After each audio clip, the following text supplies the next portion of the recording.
everyone had begun the trek west along the main trade road, the Gilded Run. Traveling west from the Sound of Tusua. Having gained new friends, new allies, possibly earning yourselves a new enemy, and maybe a new name. After a number of days on the road, made more comfortable by Wuria's wonderful wigwam, you still were relieved when... Oh, and my audio is cutting out. Hold on.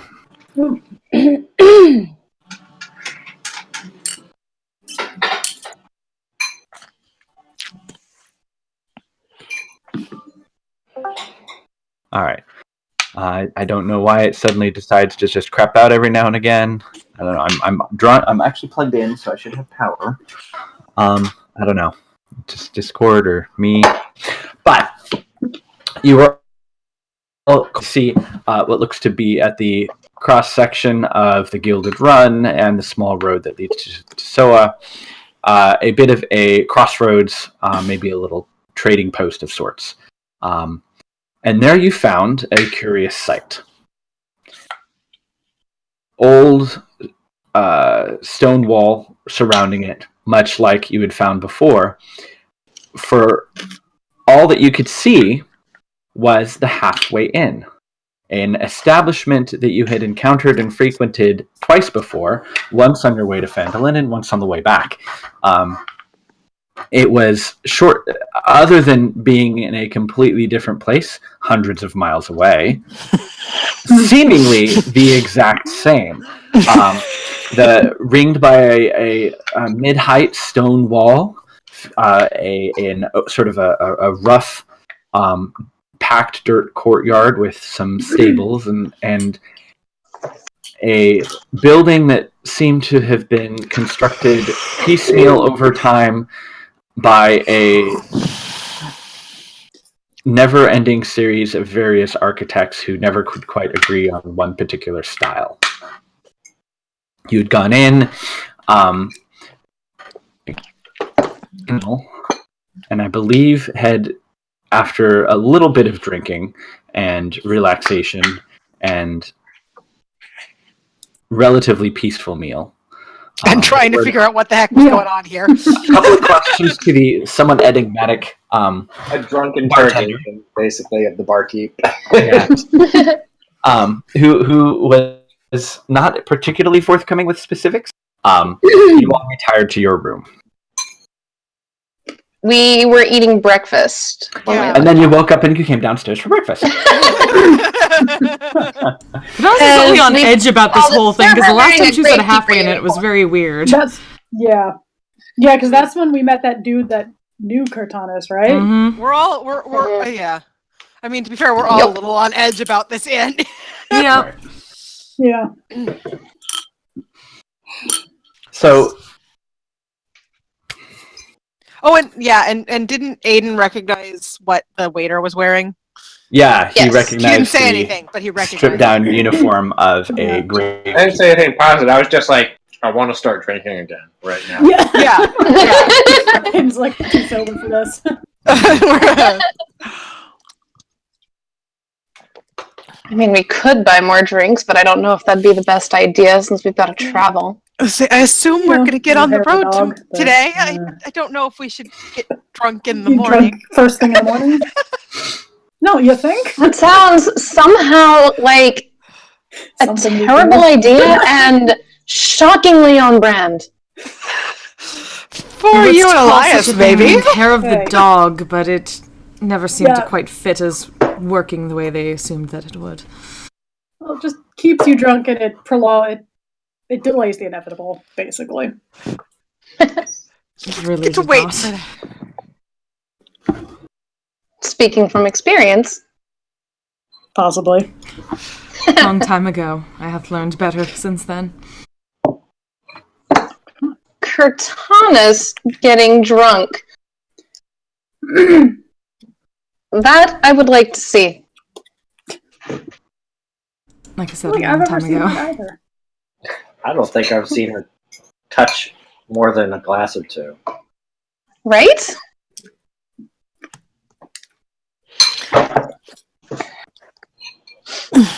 Wow. I can understand pacing yourself. And hopefully appreciate a little bit the fact that you guys find your way to bed while barely able to stand up. Usually. It's an acquired Elias, talent. you pretty much always find your way to bed. Cortanis carries you there if he has That's true. That's why. Velis, It's not simply so part much. of the job. You let yourself into someone else's hotel. We are not talking about that. I do believe if we are talking about that right now. We are absolutely not talking about that. I did try to stop you. It was an Things admirable worked out. effort, Rhea. Fine. She was an interesting person. I hope that she is okay. The last time we were To be in the halfway fair, inn, no one others actually seemed to be looking knows for her. whose room Velis broke into. Mm. Didn't someone? No, Someone saw Lyria saw him break into the room, but they didn't know whose room it was. Because All right. Oh. or what happened in there. I guess Wiria just assumed since she was the only other guest we noticed. That makes sense. Yeah. So Yeah, I wonder how she's doing. I hope that hopefully Hopefully whoever it was. managed to avoid those I feel like it's a disservice to soldiers to call them soldiers that we saw Alright. last time we were at the halfway inn. To be fair, the one that was, seemed at that was least Sarah's half as brother, by the much way. of a soldier as any of them. Just gonna throw that out there. Huh? About what? That stuck-up captain or whatever of that unit. Was What about? Sarah's Wait, half who- brother. Huh? What are we talking about? Oh. Who? Wait. What? Wait. Talking about the last time we were. I just recognized the name when she brought it up. That's all.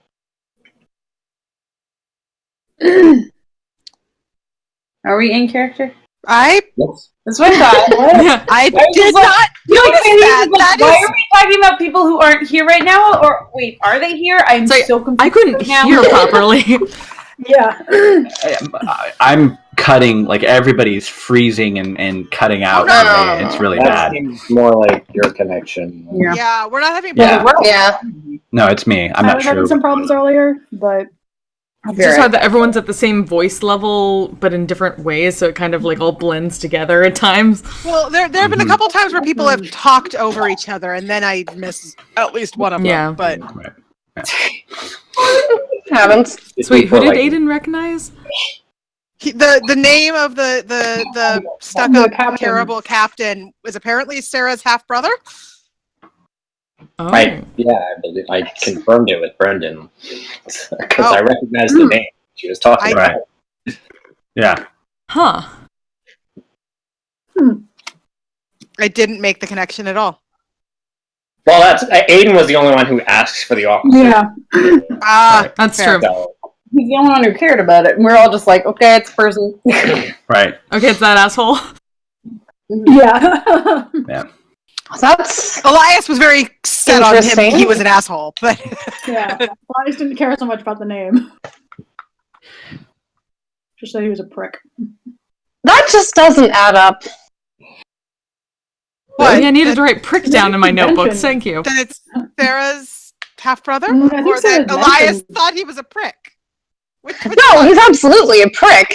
I'm not denying that at all. I'm very Why? glad. Because if you definitely were, like I'd be the a kind little of person she was concerned. describing I when was she gonna was say, I thought Sarah did Sarah mention a connection to the army at some point?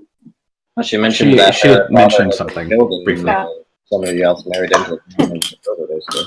Yeah. I mean, she gave us a little bit of backstory, but Yeah. Oh,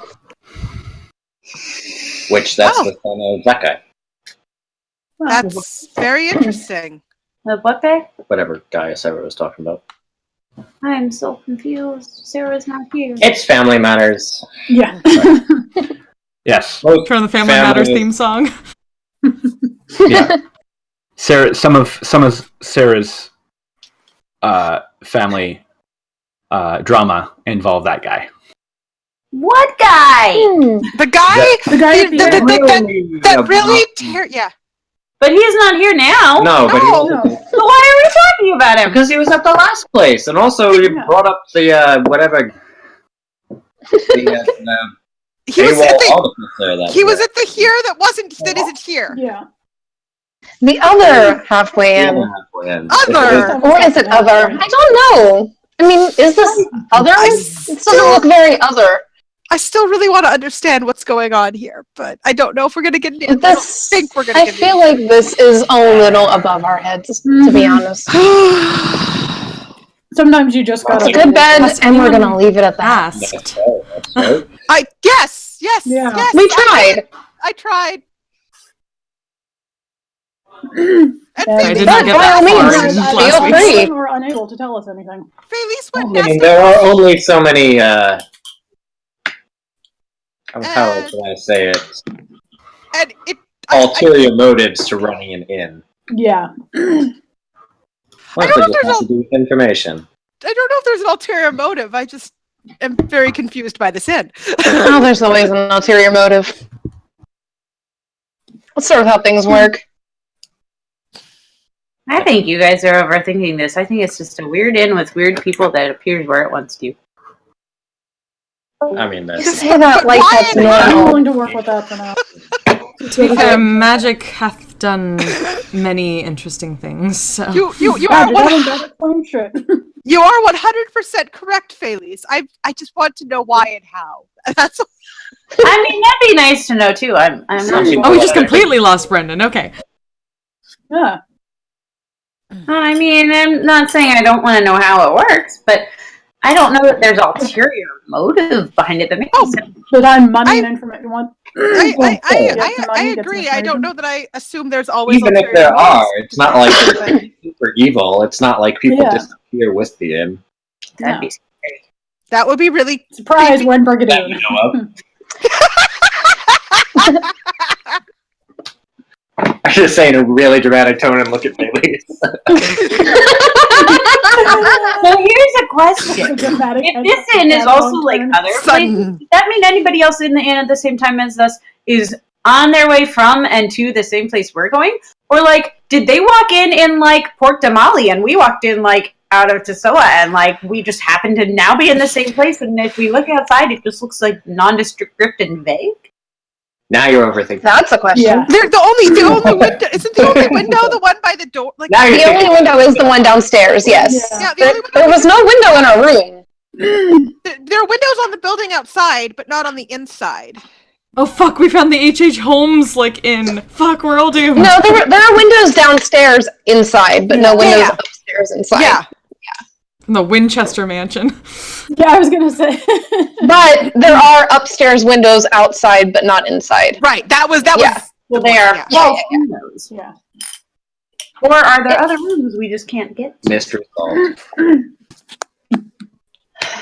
Maybe someday we will discover the secrets of this inn, or we'll find a way to convince the innkeeper to tell us the secrets of this inn. Maybe he'll. Maybe I would put. you have to stay here a number of times before you can.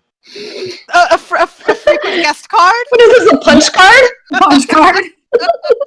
It's a social link. Yeah. The halfway in social link.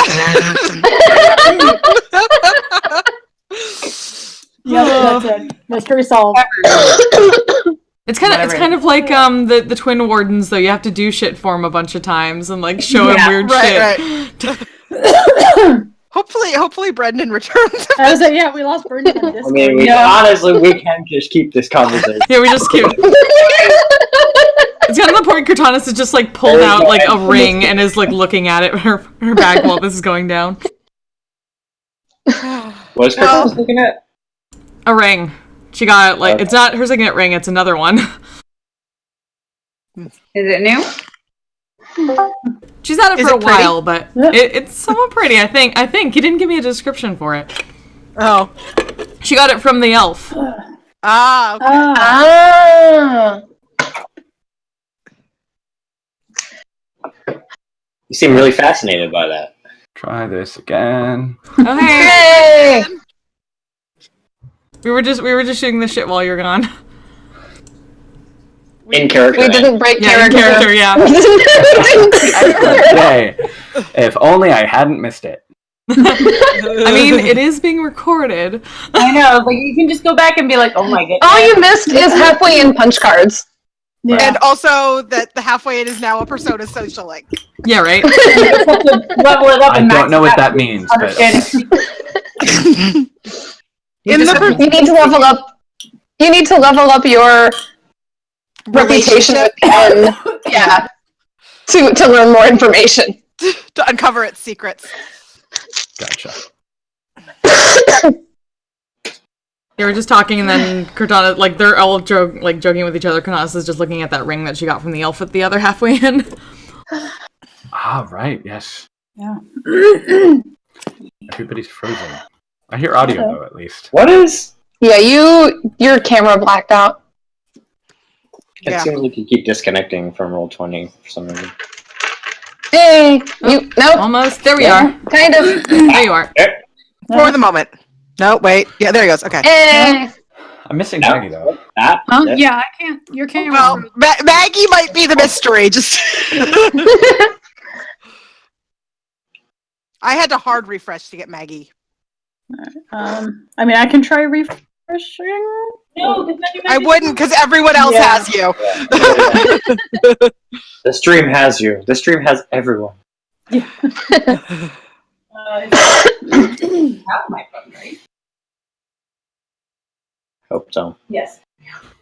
That'd be bad. I need to What is that guy that I noticed doing? Is he just like...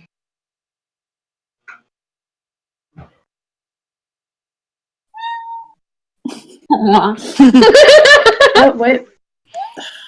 I just got a page unresponsive thing from Roll20. Oh no. Our camera's still working. Yeah, it's Yeah. weird. I'll leave it for now. Brendan here? I'm kind of here. I'm No. really He's trying to- frozen. No. I don't know what it is. I'm trying to see if there's What? maybe things that are running in the background that are just eating up my... Yeah, Yeah, could that be. I could do it.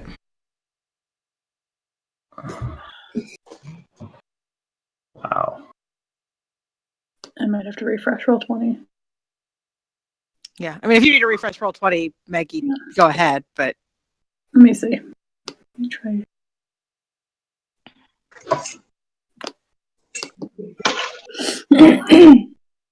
She didn't get.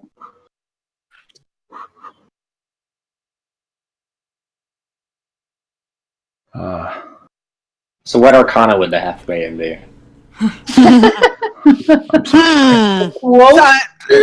our conversation about Persona and the halfway in. Oh. Yeah. I mean, I'm just like, I don't know, the Fool, because it's empty and full of possibilities. Yeah, though part of it depends on what the answers are. Like, Exactly. It could be the moon, with like things not being what they seem. Maybe. Or maybe it is what it seems and it's just really confusing. I don't know if it seems anything. Honestly, it's really fucking weird. It's the world. There we go. it's the world. It is everywhere and nowhere at the same time. I don't know. Well, you're not wrong. Exactly.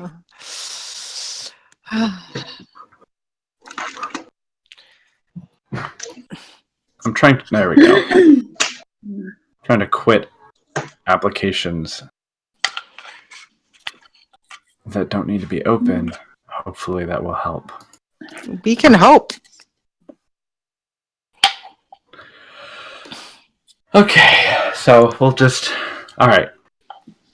Took me about 3 minutes to figure out how to actually quit Skype because it doesn't give you that option. Yeah. Yeah. Skype is dumb. I don't even know why it's turned on. I certainly never... It's one of those things that also likes to automatically give itself like load at startup. Yeah. Mm-hmm. And you have to like disable it then because you're like, no, don't do that. Yeah. Yeah. Alright, so... amiable conversation.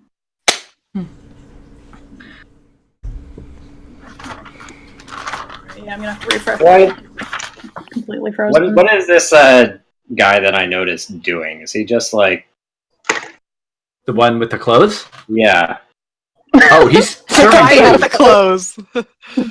Yeah, he's one of the servers.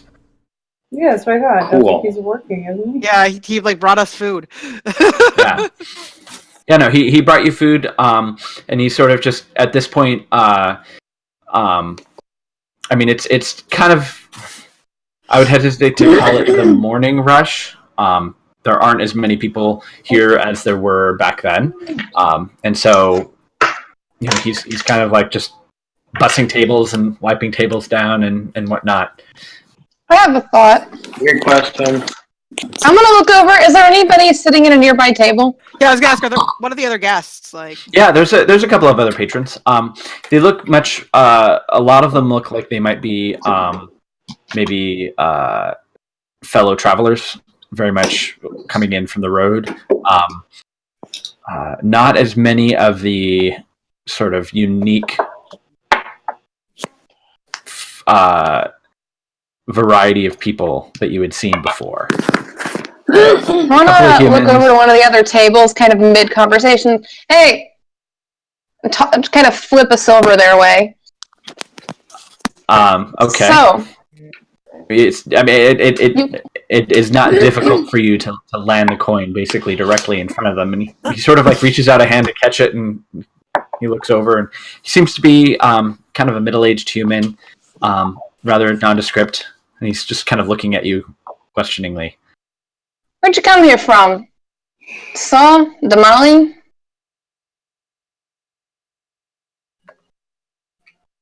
He sort of shakes his head a little bit and holds his hand up to his ear. I don't hear too good. Can you say that again? Where did you come here from?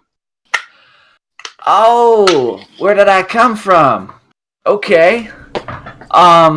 Here. Where did you come here from?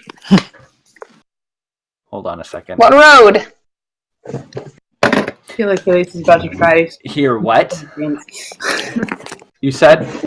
Where did you come here from? Not where did you come from? Yeah. What road? Where'd you come from? What road? Oh. Gotcha. What town? To get here. Gotcha. I came from Port Damali way. Bringing some stuff up to Guarden. That tracks. Hmm? Buy yourself a beer. I appreciate it. Somehow I'm disappointed. He gets up and walks over to the barkeep. The halfling puts down the silver and is like, "Get me a beer." He follows directions well. Yeah. I've been wondering. I don't know if you had anything for this, but what did that signet ring look like from Cillianath? So it was a. Did I say what it was made out of, or did I just say it was a signet ring? You just said signet ring. Okay. So it's made of a white gold. And it is, the band looks as if it was carved to appear as if it were two, basically stems of, maybe it's hard to tell. It's really worn, over time, but like intertwined rose stems that sort of make up the band. That kind of open up into two blooms on the side of like a sort of a flat surface, and then in the center, sort of in between those sort of two roses, is basically a symbol of it's sort of like a stylized, I guess you might say like a tree emerging from like a crescent moon that's sort of like horizontally on its side. Oh, that's really pretty.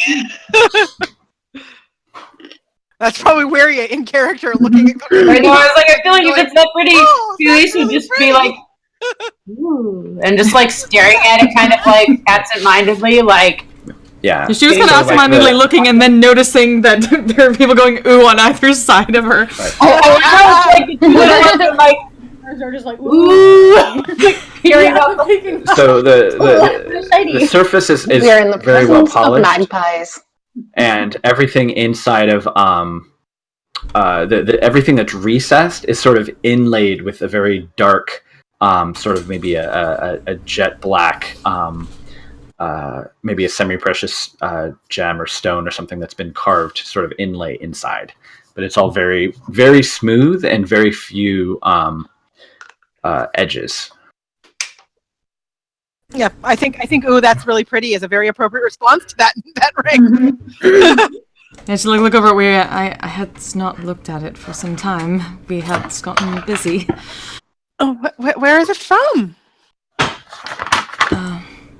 When we were here, well, the other halfway in. No, that's fair. An elderly elf gave it to me. He said that it could be used as safe passage to where he had come from. He seemed to recognize me, though I did not recognize him at all. Oh, which well, perplexes me to some extent. That is very perplexing. Did he say what he recognized you from? Tis a long story, but I was gonna say I don't think we've not actually explained the whole situation. We have not. Not at all. Not at all. Oh no, it's a long story. Tis quite a long story. I feel like I know half of it. She's like kind of looking over him. Yeah, that's right. Aiden probably knows a little. That it said you heard a bit. But... Enough to raise a few eyebrows, I guess. Well, I mean, if you're not comfortable telling, that's fine. But maybe someday. Tis perhaps not a bit of uncomfort, more as I do not entirely understand now, or at least I doth not know as well as I thought I did. I made a contract a very long time ago, and well, my lord here is the most recent of those who I have been given to somewhat, or in contract with. But I did not expect there to be others in my past. I thought he had been the first. So, I know less than I had expected. Oh. Well. Who determines who you're contracted to, if you don't mind me asking? Because I was always kind of curious. I mean, I can understand the master-servant relationship you guys seem to have, but Elias never really struck me as somebody who... Yeah, I was going to say... type of life that he would have a master-servant. I also don't feel like... I don't know, Elias, you don't strike me as the kind of person who would say, you serve me, so... And Kata's kind of chuckles at that, but looks to Elias. Or actually pay a few gold to see that. I never thought about it that way. No, I pulled a card from a deck in a shop in Vasselheim, and there she was. Just boom from a card. Yeah. Brendan, Aiden, you would absolutely know what he's talking about in your arcane studies and research. That he's definitely referring to a deck of many things. Something well, that lucky you. I would say in game. You're from. How does a person come from is that like card? Is a common thing? So because Elias, because you pulled a card, yes, Cortanus poofed into existence and is bound to contracted serve you? to serve me. 'Tis the basic gist. Well, let's just say a lot worse things could have happened. I've come to realize that, yeah. I've asked around a little. Your I feel cousin's like that confused about explains that. a few Get an things, impression as that I got strange as lucky. that sounds. I've started to get that impression of I got lucky. Casa just kind of Or like maybe looks it out. wasn't luck. I don't know. I'm glad you exist, Cortanis. So But that's interesting. Tis good to know that someone believes that. Sure is a thing that happened.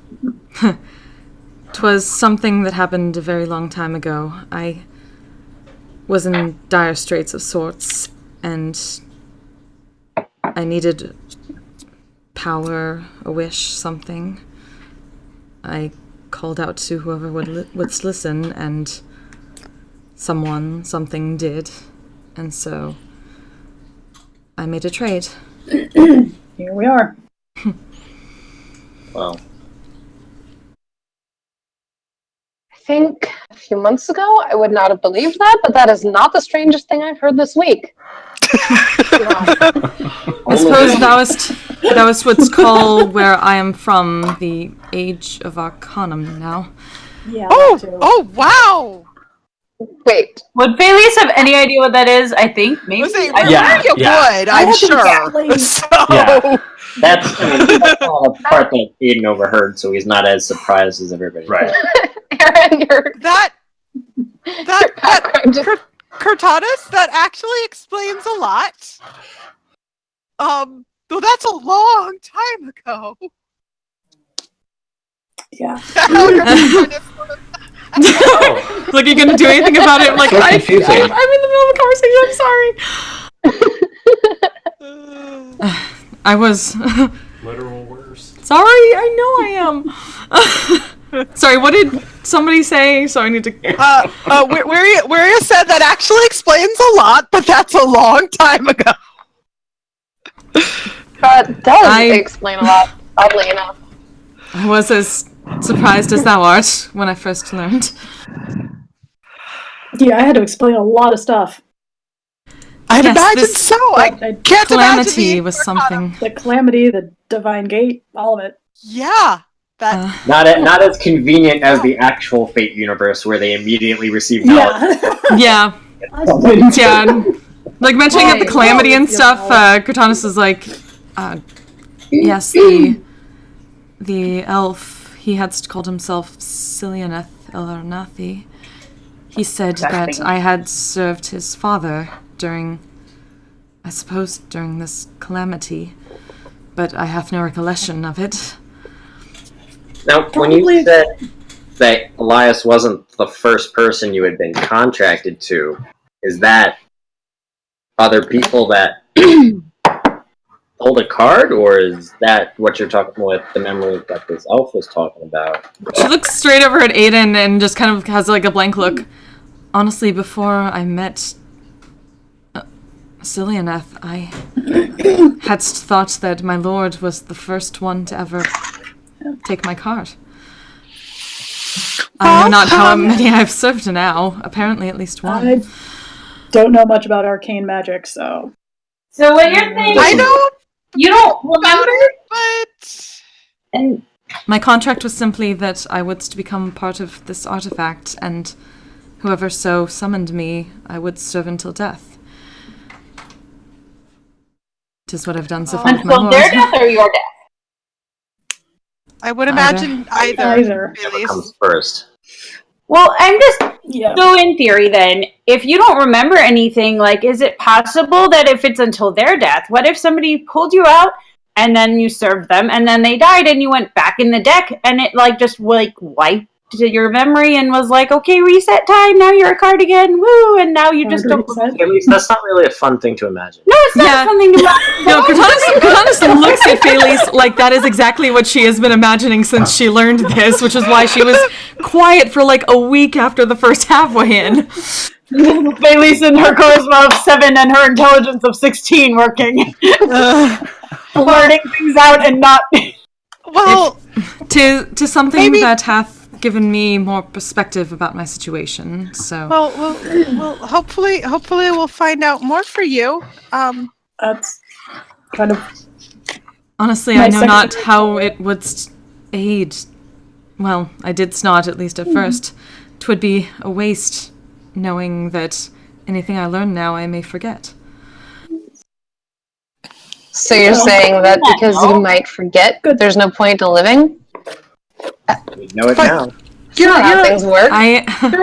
Living It's still is good a to know where it strong came word. from. I am doing my duty no matter what. I have no intention of boggling Cortanis, down anyone. Cortanis, you're a person. You're alive. Thank you. You're here. and I hope that maybe you can see that, or at least come to see that, because I like It's simply you as a person. a difficult endeavor when one understands that they may lose everything to start over every time they think that they may.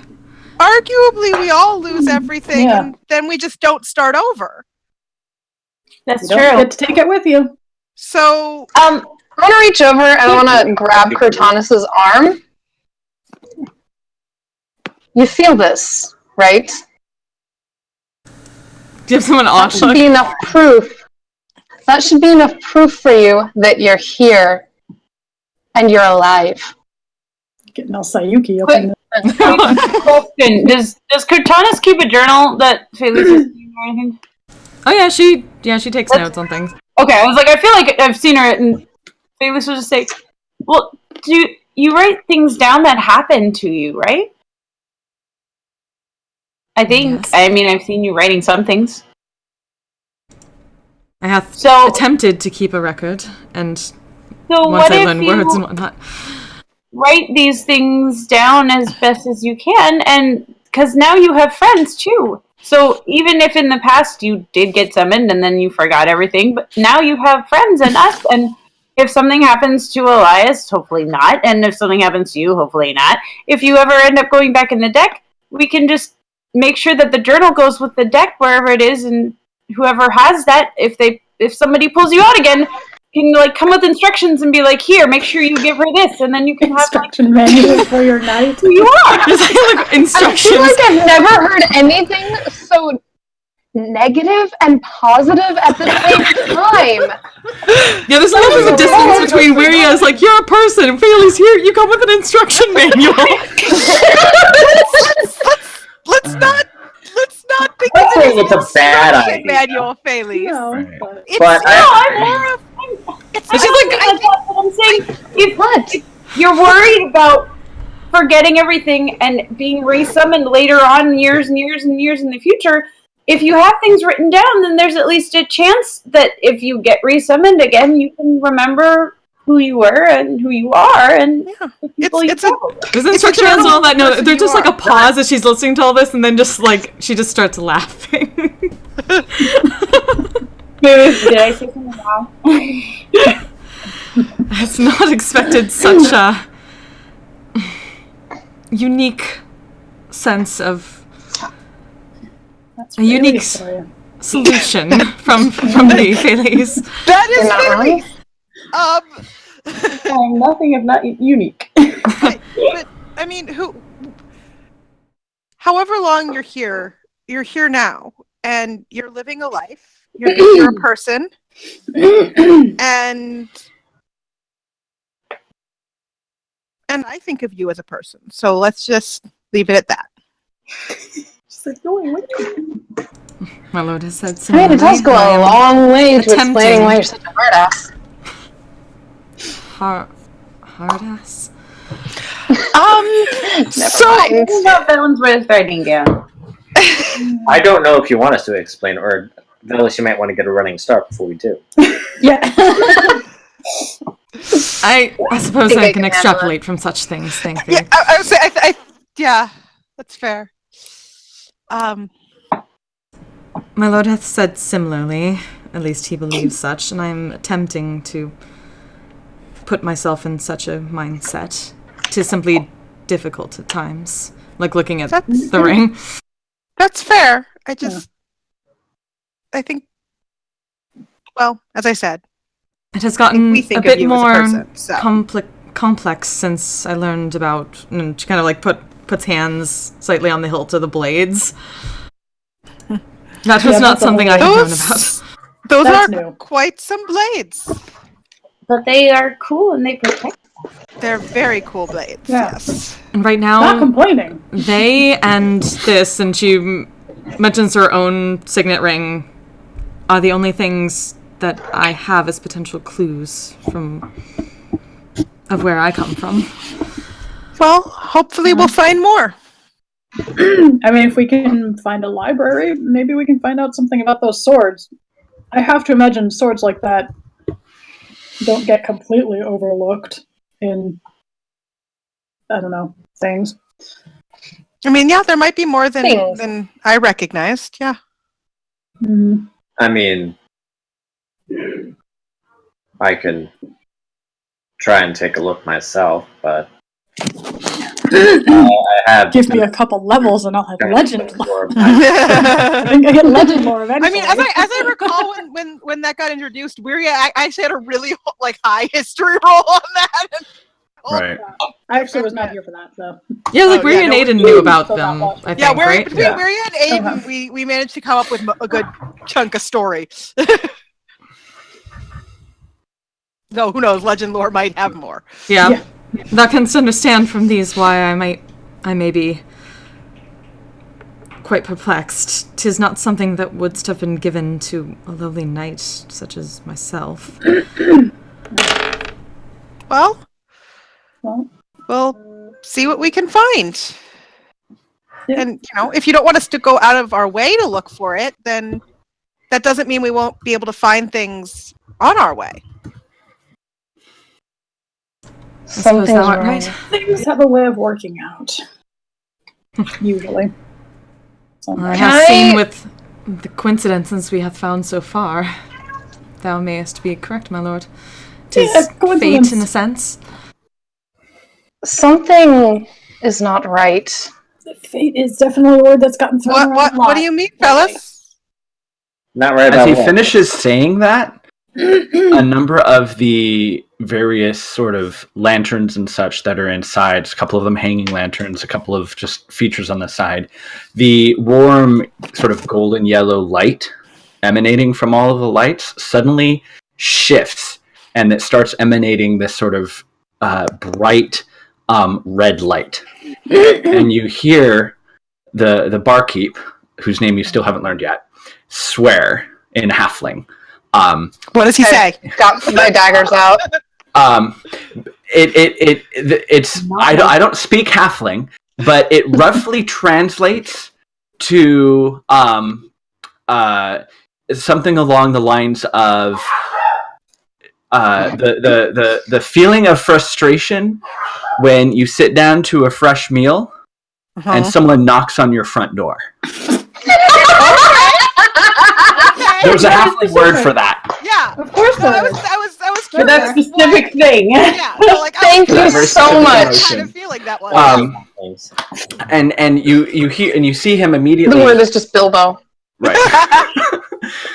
He pulls out this bell from behind the counter and he starts ringing it, and you see immediately a couple of staff people sort of dash in, kind of look at him, and there's sort of like this whoosh of warm, sort of almost hot air and cinders and ashes from a nearby fireplace, as it basically in a gout of smoke and basically green flame, a figure just bursts out from the fireplace, sort of rolling out, and sort of immediately stands up and is sort of like dashing over to where the barkeep is.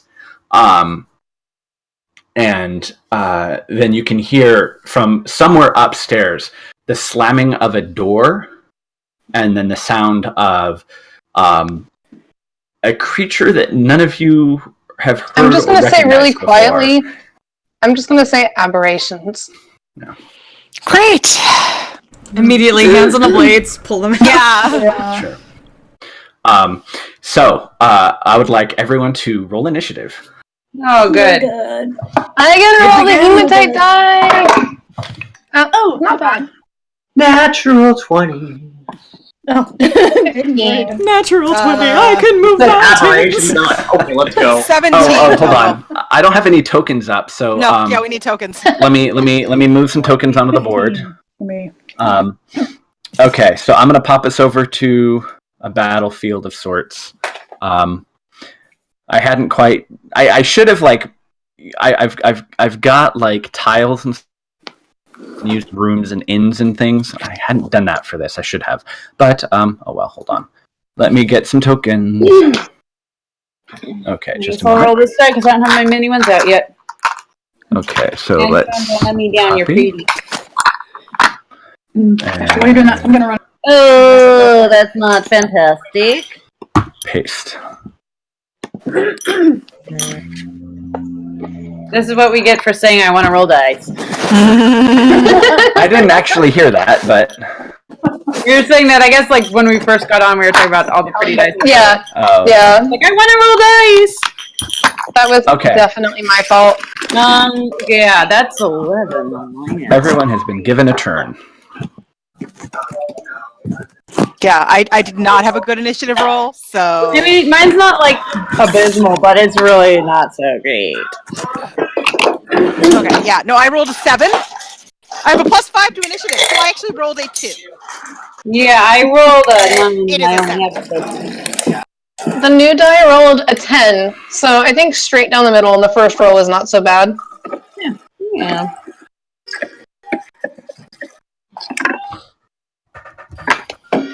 The downside is we don't really have anything to popcorn. So, as you sort of take stock of the situation, the figure that had emerged from the fireplace, it's difficult to see. There's still sort of this cloud of smoke. But as the smoke begins to dissipate, you can see sort of a medium-height figure dressed in a very distinctive sort of elvish gown, if anything, that seems to be sort of like deeply cut up the sides for mobility.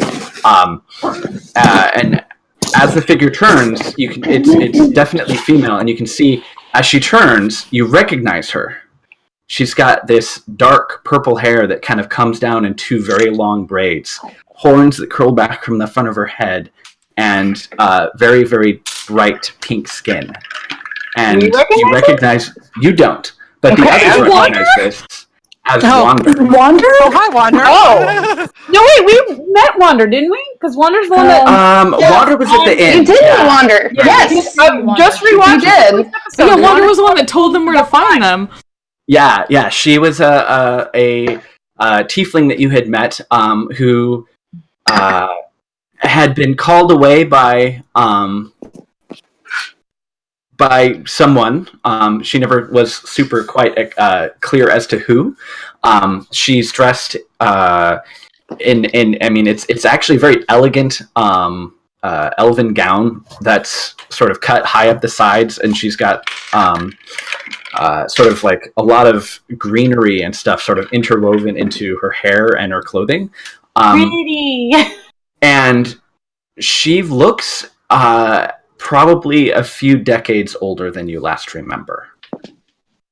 But as she turns, she's got her hands up in sort of like a defensive gesture, looking roughly upwards above you at the balcony. And she sort of like stops and turns and looks down at all of you, and she's like, "Hey guys!" And at that moment, there's like this burst of like shattering of wood as a large creature sort of just bursts out above the balcony above you, and you can see at first glance it looks like it's a giant spider, like probably a good 6 or 7 feet long.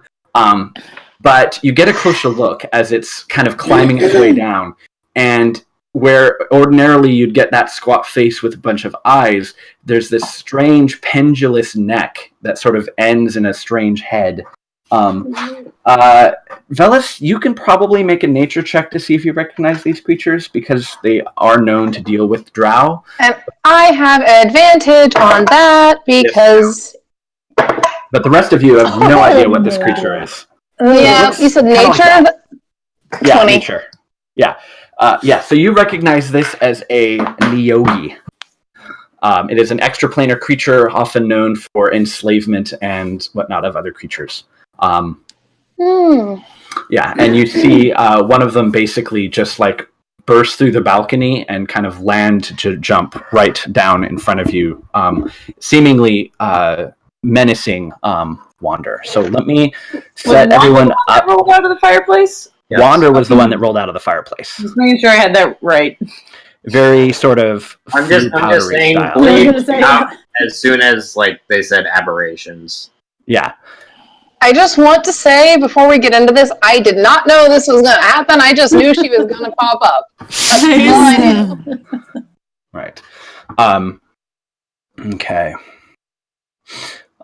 Give me a moment to draw some extra lines. That's sort of like what the. I'm very blank though.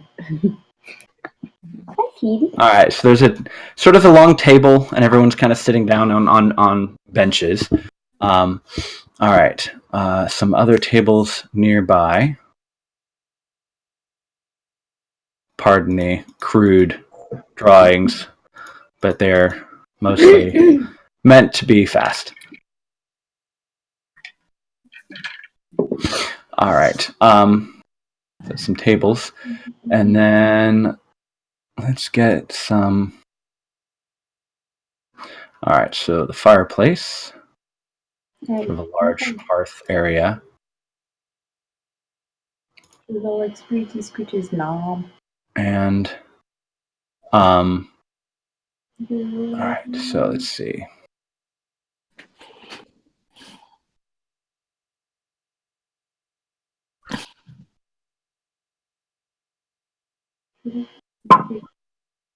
Sure.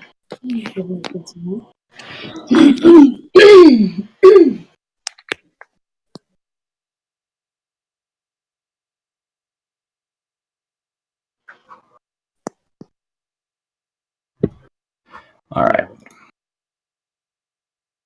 So that's the rough dimensions of the room, give or take 5 or 10 feet, because it's really inconsistent because I haven't really drawn it a whole lot in person. A bar. Okay. And then let me go grab some monsters. I'm pretty sure I don't have these actual ones, so. Bring out your monsters. Yeah. Yeah, I'm going to have to. I'll probably just use some spider tokens to represent them. That makes sense. Let's see, are they beasts? Oh, yes, I believe they're beasts. All right. So this one basically kind of leaps down directly in front of Wander and menaces her. And you can hear the sound of additional ones up above. Okay, so... This is great! Yes. This is fine. Right. I'm going to keep this guy over here just to keep track of turns so they don't delete my turns, like, as usual. They're not going very fast, so it looks like most everyone is going to be able to get the drop before anyone else moves. All right. Aiden.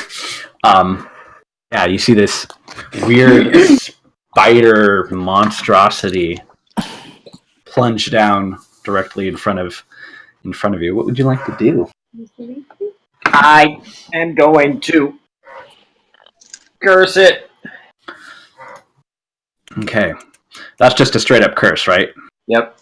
Okay. And then I'm going to blast it. Jeez, almost crit. They're both over. No, one's a 19 and the other one's higher than 20. To hit? Oh, yeah, no, that will definitely hit them. Cool. Fuck them up. Yeah. Explain. Okay, so total it is 24 necrotic. 24 necrotic? Okay. Yeah, it didn't realize that there was anyone else here. Oh, wait, it's 30 because of the curse. Okay. And so you stand up and unleash 2 Eldritch Blasts, and you basically are ripping the thing nearly in half. One of its limbs, a couple of its limbs are just hanging limply, and it turns its head at you and snarls in pain, and there's just like gore and ichor kind of just squirting everywhere. And Cortanus, you have this like very brief sense of satisfaction as Velis just gets a spray of blood. And you're completely, unscathed by the viscera. In my zen happy place for the moment. Okay, you're up. What do you do? Okay. Well, sword's drawn.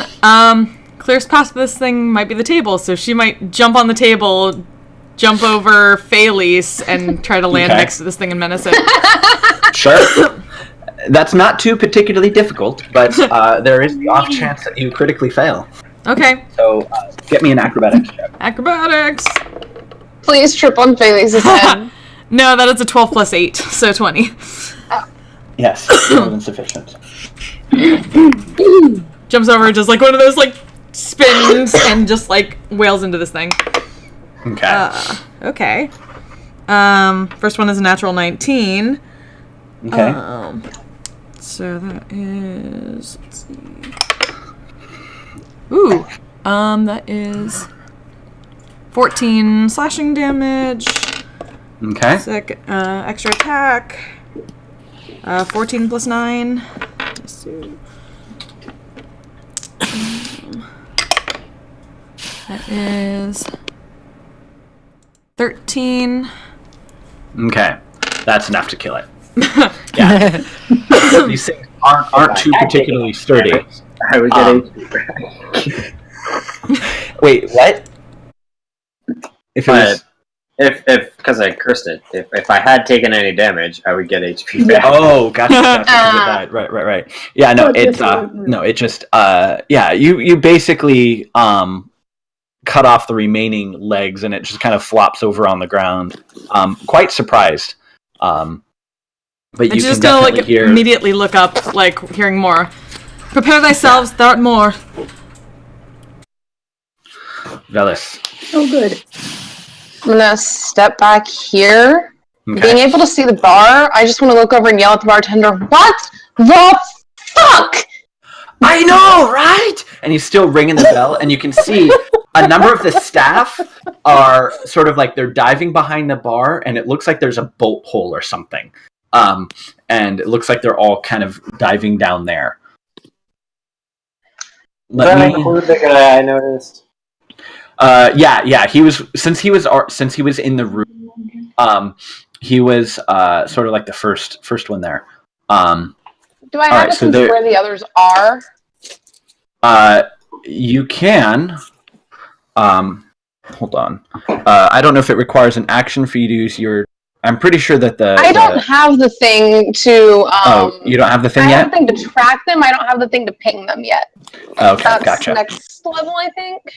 Okay. But I just want to know if I have an idea of how many, or where? No, where they are.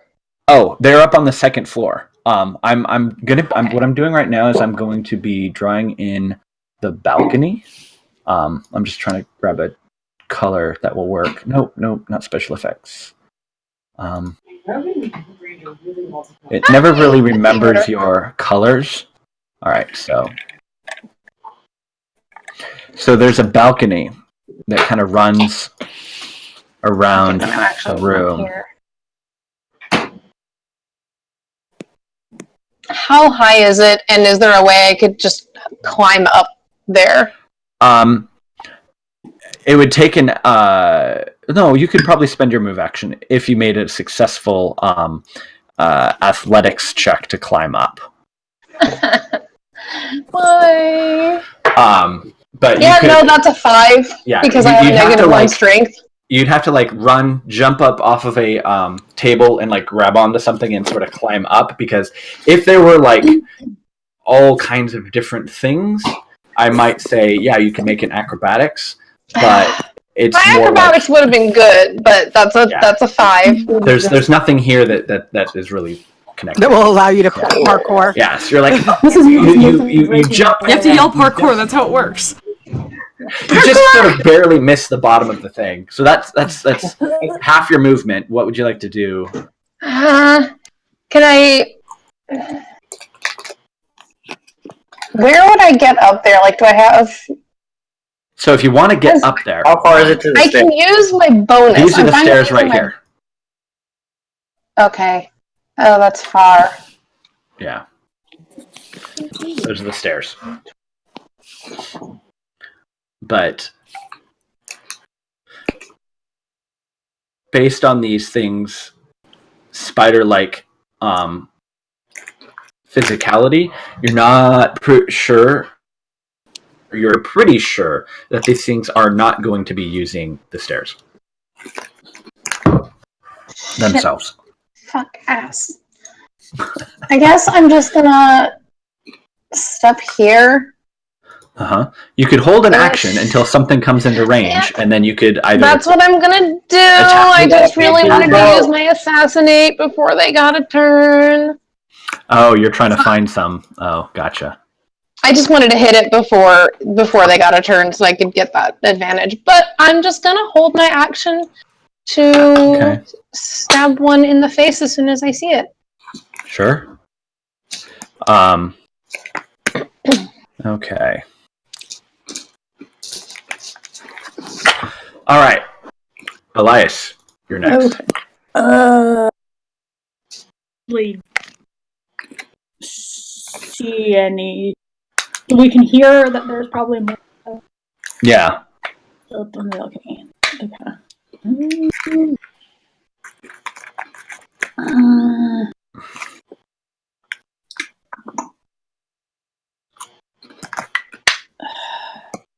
I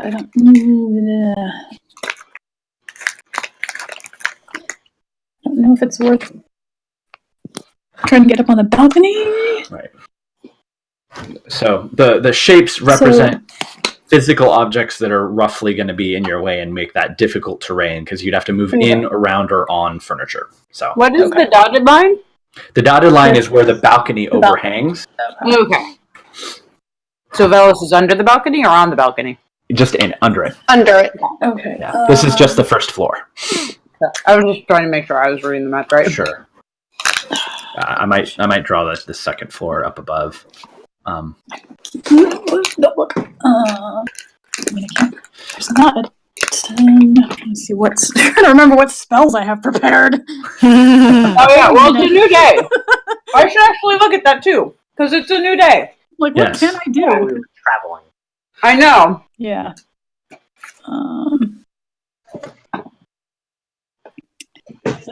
Dang it. I got spells. I did prepare blast. So I feel like I probably would have had the same prepared if we were just traveling. Yeah. I mean, I've got pretty good ones for traveling, so that. All right. Well, I guess while I'm down here, I'll go ahead. 3 creatures. What's my read?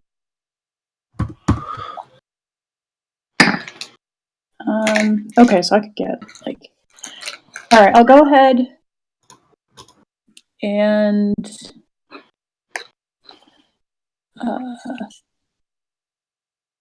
cast Bless on.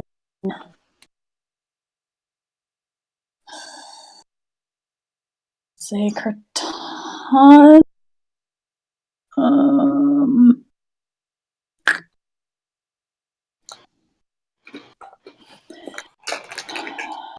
You know what we need? I mean, We need... to figure out who would most benefit from. I can't bless everyone. Yeah, no. People who make dice You're not rolls the to Oprah of blessings. Yeah, that's what I'm like.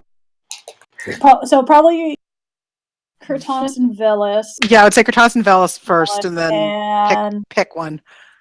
I was just I mean, Aiden could make a bunch, Weir could make a bunch, just depends on what happens. yeah, I'm thinking, Felice theoretically could make a bunch, depending on what happens. yeah, that's what I'm like. Honestly, I feel like Felice is not going to be our priority. Yeah. Because, for all you know, she's going to turn into an animal, and then it's like, well, I mean, sure. I'll She do it turns into on an animal. She's making even more. Cortanus. Yeah. So, I would say don't worry about that. I'll say Cortanus, Velis, and Aiden. Yeah. I feel like they're our main combat people, so. Yeah. Since you three are more likely to be. So you have a D, but that's Bane. You now have, for the next minute... It's a D4 and D20 rolls, basically. Yep. Right? Yeah, a D4 on attack roll or saving throw before the spell ends. So it's just once. I think you can use it, but you have it up front. No, it's that whole minute. Guidance is the one time. Yeah. Right, okay, that's right. No, bless is an ongoing on every roll. And I guess I'll try to get.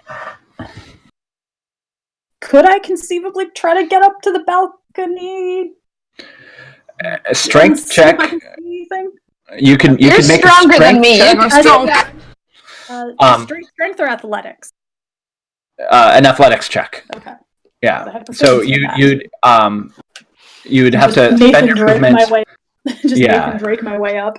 And then depending on how successful your athletics check would be, that would determine. Now, you already spent your action to cast a spell, right? Yeah. Yeah. Okay. 10. Yeah. So basically, what you can do with a 10 is you kind of like jump up and you're like you've got like your hands on the banister and you're like pulling yourself up, but it wasn't quite like a hup parkour. Yeah. You're kind of like pulling yourself up, but you're currently like hanging off of the railing on somewhere within 15 feet of you. So if you want to move yourself to an appropriate location. So say I'll go, I don't know, this way, just straight. Okay. That's roughly 15 feet, I think. Sure. All right. So I Nathan Draked it. Yeah. Okay. Wander. Actually had made a character sheet for her in D&D Beyond. D&D. Right. D&D Beyond. Yeah. No, she turns at everyone and is like, I'm so happy to see you. Yeah, we'll have to catch up, but not right now. And you see she casts you've actually seen her cast it before. It's Armor of Agathis. Only instead of like just sort of like a weak sort of wafting bit of cold, you can actually see this like spectral armor kind of like go up her hands and across her torso, sort of armor style. This is so cool. kind of a high level Armor of Agathis, and then you can see her. She sort of just lifts her arms and she begins levitating up, sort of midair. What the fuck? She wasn't this cool when I played her. She was a level 1 warlock, Kristen. Oh my God. Yes, she was. Yeah, she's gotten a little bit more powerful. All right, Felice, you're up. Okay, quick question. Elias is hanging, I'm guessing, way out of my reach, right? Well, no, he's actually like right next to a table. So if you were to hop up on that table, you could actually physically touch him. Okay, because I was just going to slam down Moonbeam, but I'm also now watching Elias hanging from the balcony. He's trying. So he's like, going to scurry with her little gnome feet. Right, I think I can go that far. Yeah, you can hop up onto the table. So she's going to scurry instead with her little feet up here to the table and reach up and try and kind of grab his boot and hit and cast Enhance Ability on him to give him advantage on strength checks. Okay. Okay. And say, get up! All right. And then bonus action, I don't know what I can do. What can I do? What are my bonus action things I can do? I don't remember. How do I druid? How do druid? It's been a little while.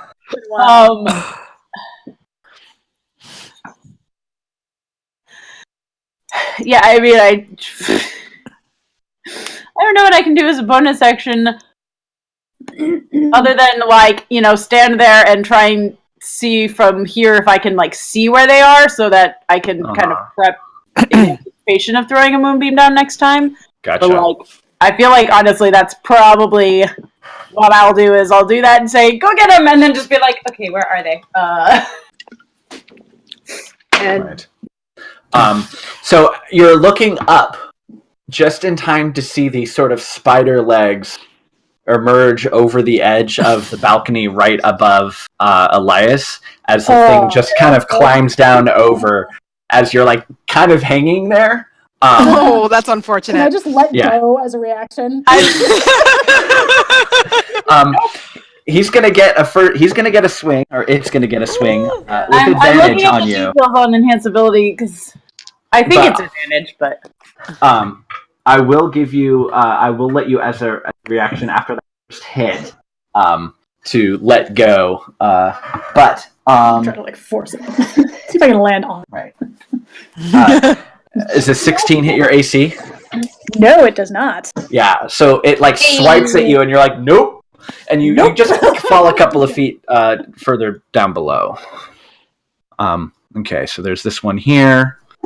Oh, hold on. So yeah, you have advantage on strength checks, and in case you're curious, your carrying capacity is doubled for the next hour or until I drop it. Okay. If you need to carry things. All right. Carry things. Yeah, and so you can see. Just throw a party member. Right. You can see a number of pick these. somebody. Basically, they're just like I'm gonna stab spiders climbing along. I'm stabbing. Okay. Please Well, fastball special me, please. It's coming down the railing and then up on the roof directly above you. So it is actually physically in range of you. Yes. It was the last episode. Well, my die did a weird jump thing, but that's a night. No, hold on. That's not. Plus 14. That is not enough to hit. Fuck. Yeah, they have sort of this, weird hardened skin. This one climbs down and goes for Felice. Does not have advantage, and that's 13 against your AC. Probably not a hit. I don't think so. I mean, my AC is not super high, but let me. It's higher than that. Yeah, I'm pretty sure my Yeah, AC is like 15. Okay. So, All right, and then you see another one kind of climbing down.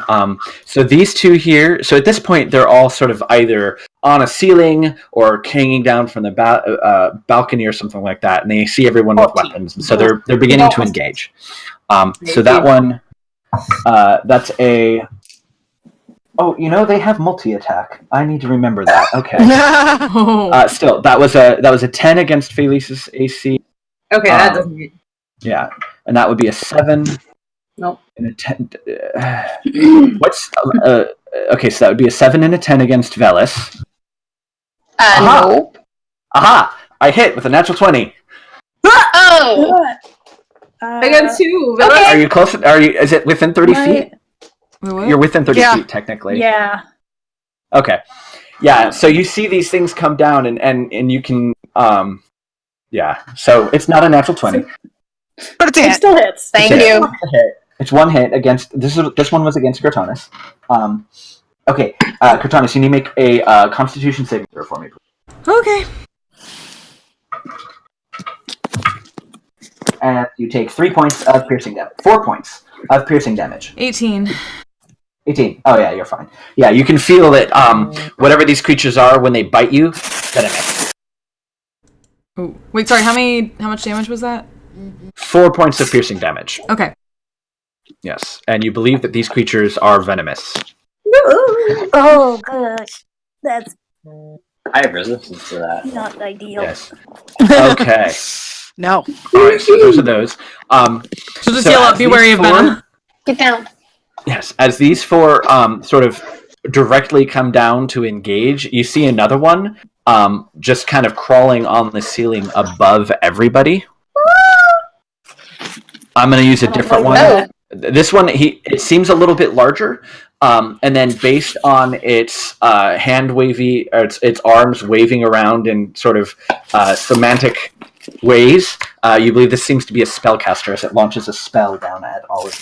Spellcasting spiders! Wait, Great! where? On the It's ceiling! directly on the ceiling. ceiling. About 20 feet. Oh. Actually, no. So 12 feet. So it's about 25 feet directly above you. Oh, someone give me spider climb. Okay. Okay, let me look something up really quickly.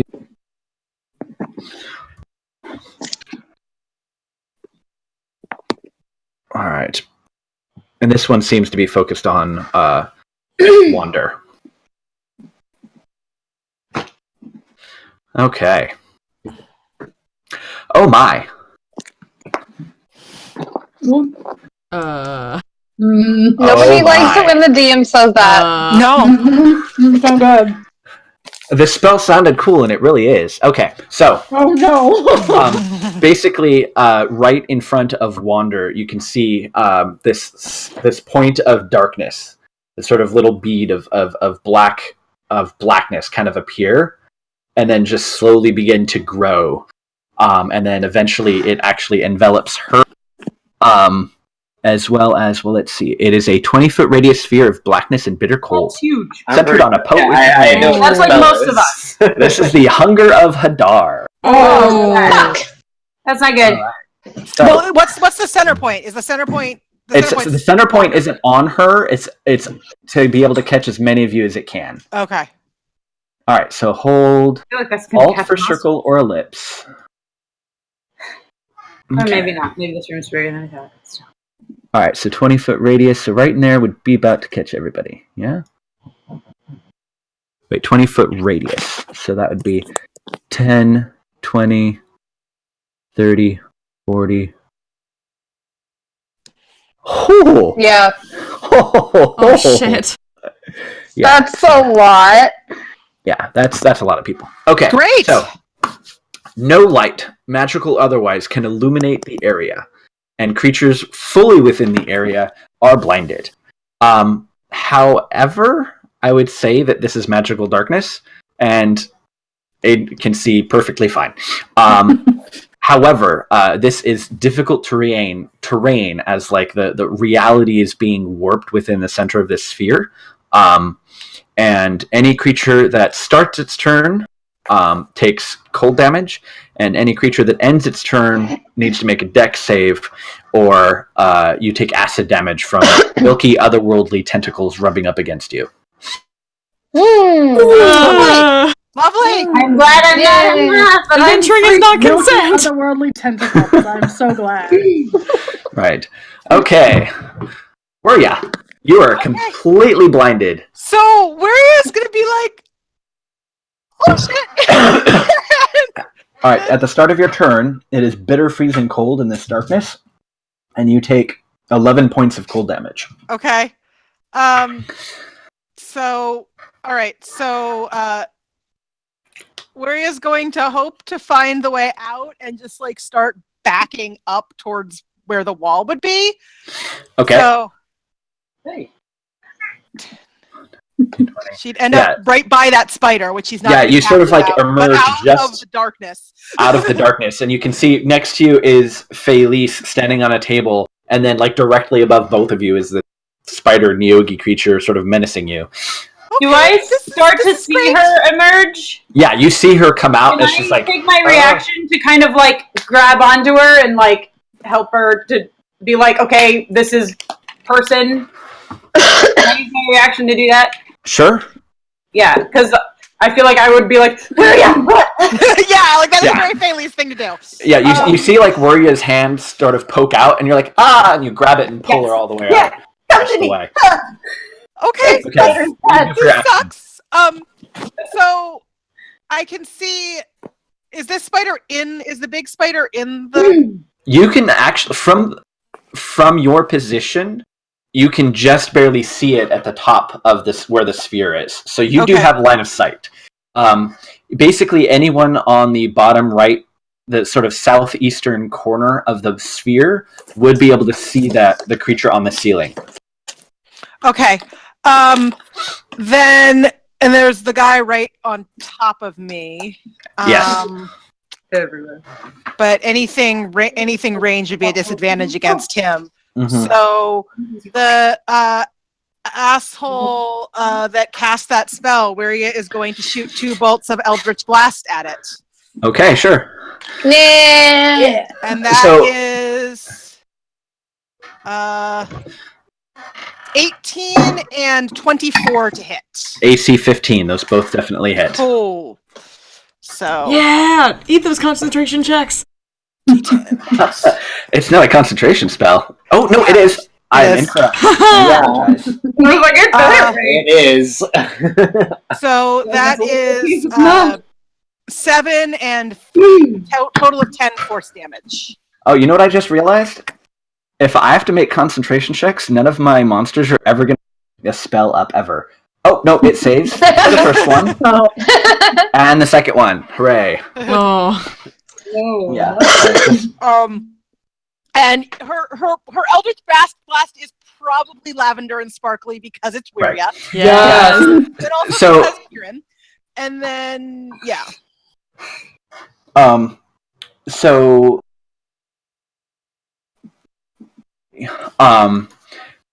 Felice and Elias, you've actually never seen Wuria do this before, but she's basically shooting out like blasts of lavender sparkly energy. Wuria is a magical girl. Yeah, Yes. almost like throwing or like Hadoukening it up there. I feel like you should be drinking a Kieran right now as you're doing this. Consider the buy Kieran for Right. D&D nights. All right. I'm assuming I can Perfect. see. Yeah, Aiden, you take I'll just have it be consistent 11 points of cold damage if you start your turn in the sphere. So you're very familiar with what this is.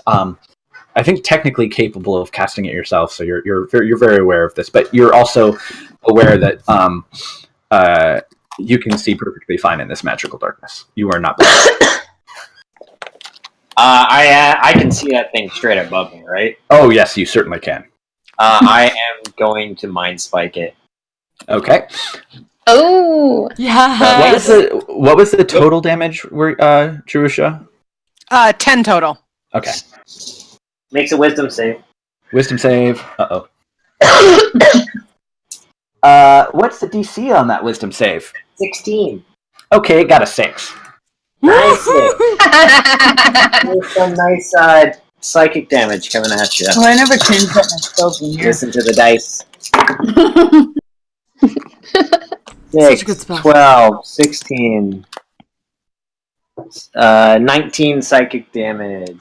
19 psychic damage. Make a concentration check, bitch.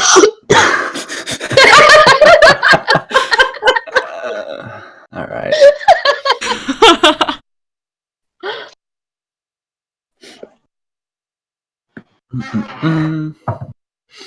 Oh, that would be a 20, so it made that. So, Okay. yeah. Just barely, though, with the damage. And then I am going to make my way over to Cortanus because I'm pretty certain she can't see. Probably, yeah. And I don't know how much I can do to actually help her in this moment, Your moral support. but I'm there. You could probably direct her that says, like, X in that direction is Yeah, outside I can still hear or in you. front of you. Yes, yeah, I will direct her towards, like, enemy right in front of you. You will Okay. still have disadvantage, but It's something. Now you Right. know where to swing. yeah. Okay. Oh, there's still acid damage involved, though, isn't there? Yeah.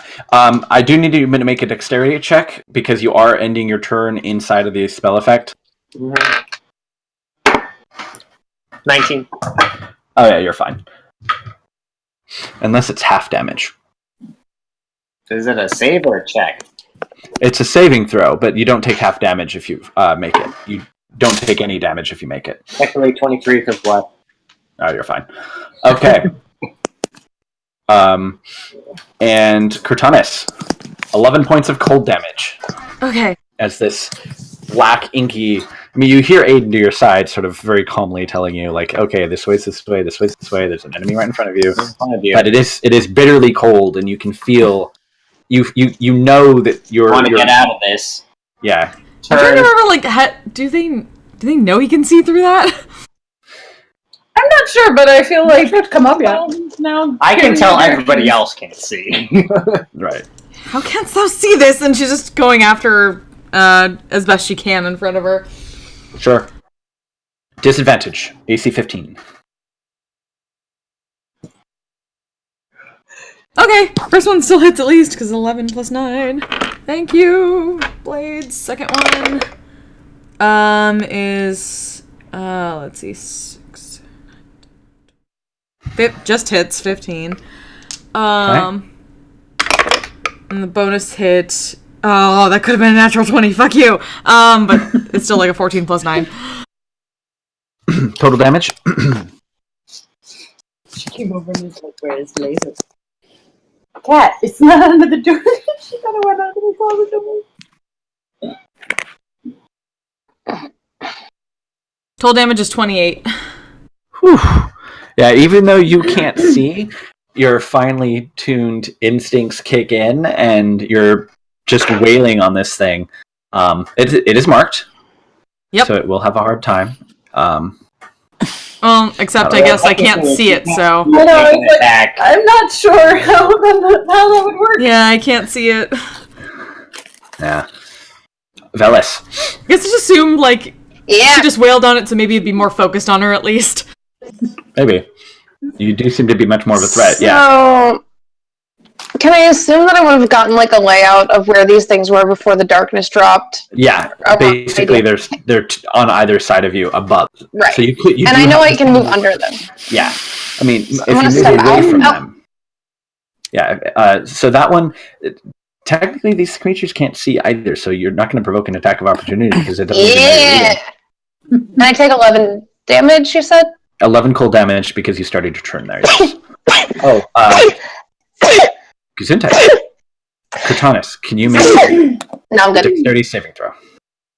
I'm gonna stab the one directly in front of me to the left. Okay. And If that's you attack an 18. the other one, you can have sneak attack damage because technically Oh, yeah. Boreal and that one Thales then? are... Okay. It's also been... oh, wait, no. Has it? No, it has not been hurt yet. So I'm gonna use that roll anyway, but yeah, I am gonna hit the other one. I wasn't Sure. thinking about that. That was a 9, so how much else damage? You add bless. Oh yeah, you can Oh, add bless. right. Oh, right. Bless. Thank you. That's 11. Not enough. Is that? Yes, it is. Okay. I just need to remember that's concentration. Okay. So 11 acid damage as these like things are like sliding over your arms, and you know that its tentacles. Not again! Not again! I realized it's been so long since I played that I added my attack wrong from the last turn that would have hit. Okay. So I'm actually really annoyed. But anyway, this time it's 8, 9, 14 plus 6 is 20 damage on the first stab. Okay. And then hit it again with my bonus. Sure. And that's a lot to hit, so that'll hit. Yeah. They're 12 not plus too 8. difficult. They're big. For 1 more damage.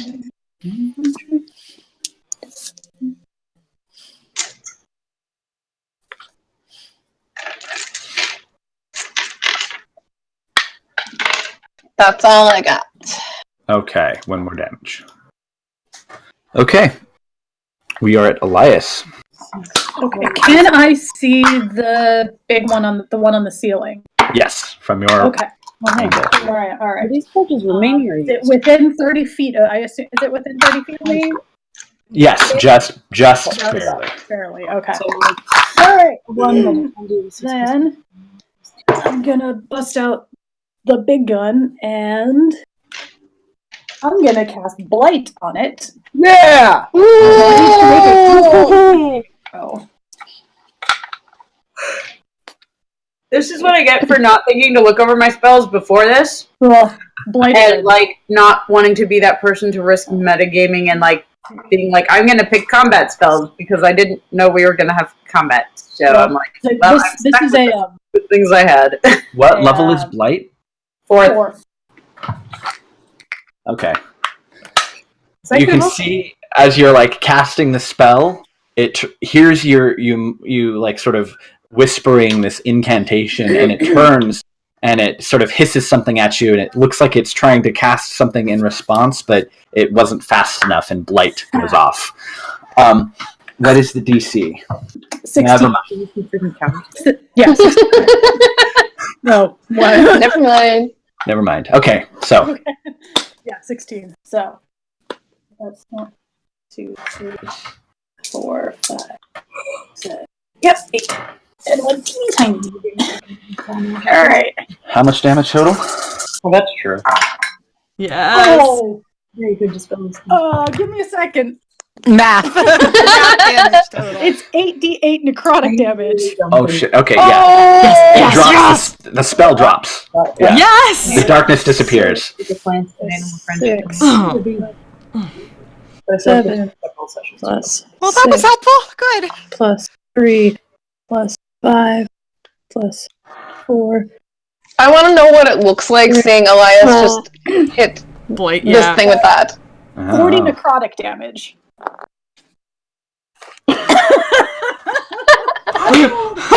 Really well. Well done, my lord. How's that Constitution saving throw going? Yeah. So, like, for a moment, all of the lights in this center tap room dim, as like it looks as if almost the shadows reach out to this creature, and as it screams, as its life force is just drawn away, sort of like very much the shadow things from Ghost dragging it down. It's like these shadows sort of lengthen along the ceiling, and almost like it's trying to pull it through the ceiling as it howls in pain. There's no way it would have made that saving throw. Yeah. It would have to roll 20. Yeah. Okay. Wander. Actually, quick. What else? You got movement. I've got movement. And do we want any healing? How are people still okay at the moment? Fine. Yeah. I'm taking a little, but not enough to. Let's say some people are taking. Okay. Then. Remember, you have advantage on strength checks in case you feel like climbing again. I'll just stay down here. I think that's it. For now, yeah. Ow, ow. I'll hang out. Okay. Actually, I wouldn't be able to do that anyways, because it has to be a cantrip, doesn't it? Since I cast a spell as a... Yeah. Yeah. Yeah. Okay, yep, then that's it. Okay. So are you still hanging on the balcony? No, he dropped down. Okay. He dropped when that thing tried to hit me. He just stayed dangling from the balcony for the fight. He's like, I like it up here. So Wander shouts something in Sylvan. I think Felice probably understands Sylvan. No. She only knows so much in common. She has no language. It's annoying. Okay. Anyway, she shouts something in Sylvan at the and you can see sort of like these almost fairy-like creatures kind of wink into existence around it, almost like harrying it, the creature up at the ceiling. And then she throws a couple of eldritch blasts at it.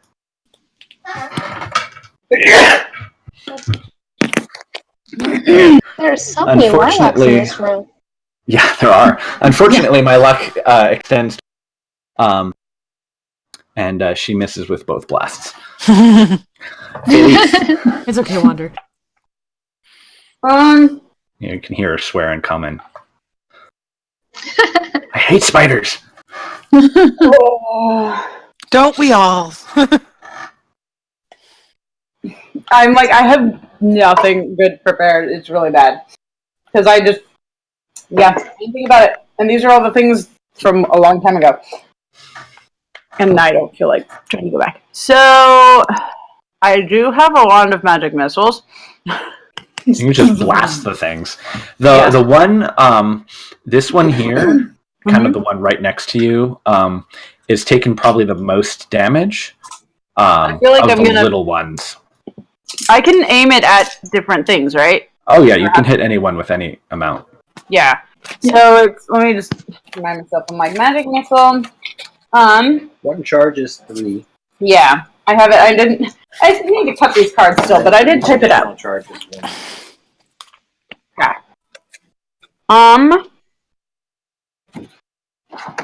So since I haven't used it in a while, since we've not had combat, I have a bunch of charges. Oh yeah, it's maxed. I am going to spend. Spiders are big. I'm gonna spend like 4 charges out of this thing, I think, which is a total of what? I think that's 6 missiles. Yes. Yeah. And ideally hit.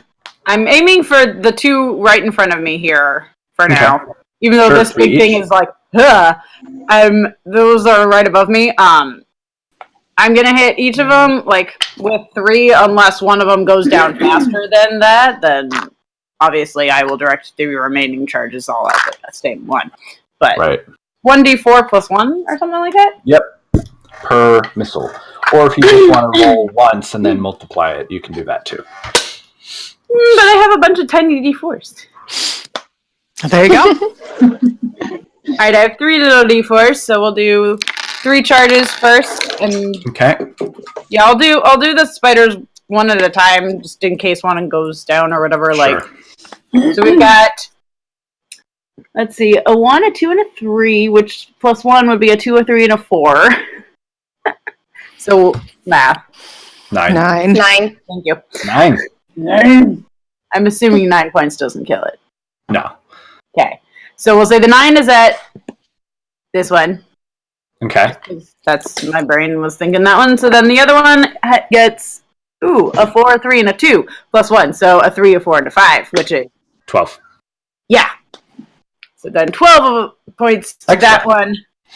And do I have any bonus action spells? That's how I spell.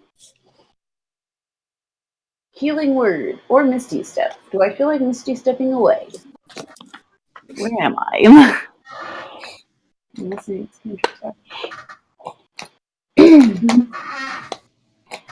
Over here next to me. Yeah, I mean, I'm like right here with these guys. Like, I don't like being this close to spiders, but I don't really feel like leaving Lyria and Malias alone. I don't know. Do you? Yeah, I mean, Waria's not going to be offended if Sally's. Yeah, is Sally standing on a table? Yep. Yes. Technically, yes. Yep, because she jumped up to grab Elias's boot to cast on him because he was right next to a table, and then he dropped. But at the moment, he hasn't cast anything else, so it's still up, just in case he needs it. So she's just above Elias's level right at this point. I mean, these guys don't look fun. Yeah.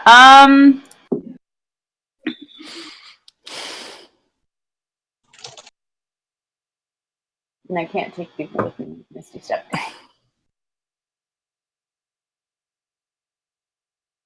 I don't know. I feel like I'm going to stay here because I feel like half of the things I do have that are useful are touch spells. So I'm going to stay here and go, hey! All right. Hey! The Nyogi spellcaster up at the top of the ceiling shout something down in some language that none of you understand. Wirya, after that ridiculous Hunger of Hadar spell, is probably going to try to counterspell that. Sure.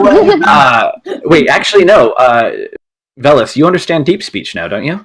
I do. Yeah. Yeah, so what you hear him shout is,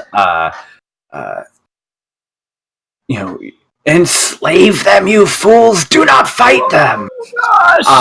And he goes to cast. So let's just go. What?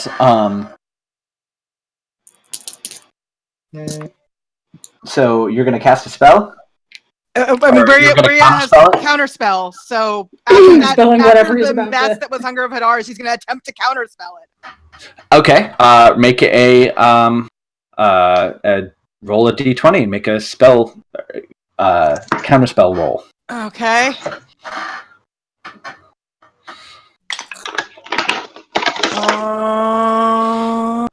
I don't believe you add. No. Yes,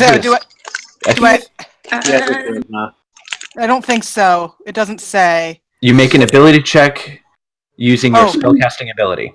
Okay, ability check using spellcasting ability. So charisma, but no proficiency, right? Oh wait, no, I do. I had half proficiency because bard. So. To every skill check, because this is not a skill check. This is an ability check. No, that is actually why bards are really good at counterspell. I remember reading. I'll look it up. I can look it up, but sure. It doesn't. I mean, either way, with it, she rolls a total of 21 with her proficiency. It doesn't matter. You're going to counter it anyway. Yeah. She counters it. Whether you get like half your proficiency modifier or not, it's just DC. Well, but we should look it up later because that could be important at some point. Yeah. So as you counter that, it looks very frustrated, sort of looking around. What was the source of that? And it moves across the ceiling this direction so that it's out of sight. Okay. The other ones, however, I'm going to need. Let's see here. Goodness. Who's the bigger threat, Aiden or Cortanus? It's hard to say. It's hard to say. It's hard to say with those He's only been hurt by Cortanus so far. So I need Cortanus, Velis, Wirya, and Felice to all make Wisdom DC 14 saving throw. Is this against magic? 15, so yeah. It is magic. So I have advantage. Yes, sort of. Is it magic? Yes, magically. No, yes. 15! Good. All right. Did anyone fail? Oh, 12. My second roll was better, but still not good. Wisdom saving throw? Wisdom. Yeah, DC 14. Oh, bless! Fuck! I got 15. Bless! 15 is enough. It's a DC 14. Thankfully, my first roll was a 4, so that would have been terrible. Right. But I have... And my computer I got a 13 total after the bless. Yeah.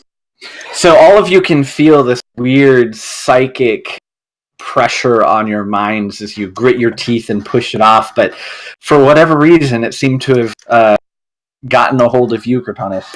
Was that a charm effect? It was, yes. I would have had advantage on that. I'll be right back. Anyway. D&D is crashing, so I'm still here. I'm just gonna have to close out roll 20 and open it again. Okay. Okay. Yeah. So you are magically charmed. No. And it's not like a charm person. You obey his commands. Fuck you! Yeah, and you cannot take reactions. Which one did How this? does this work? The one directly in front of them. That one. Okay.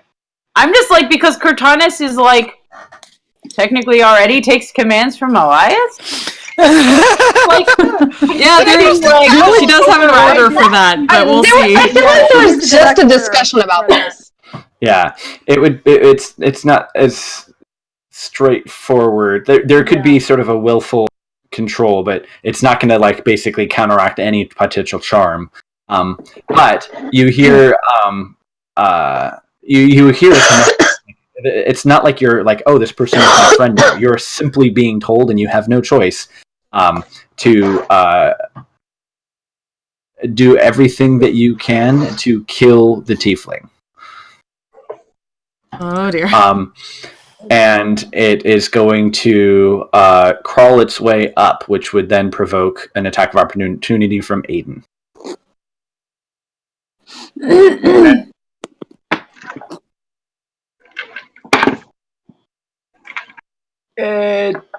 13.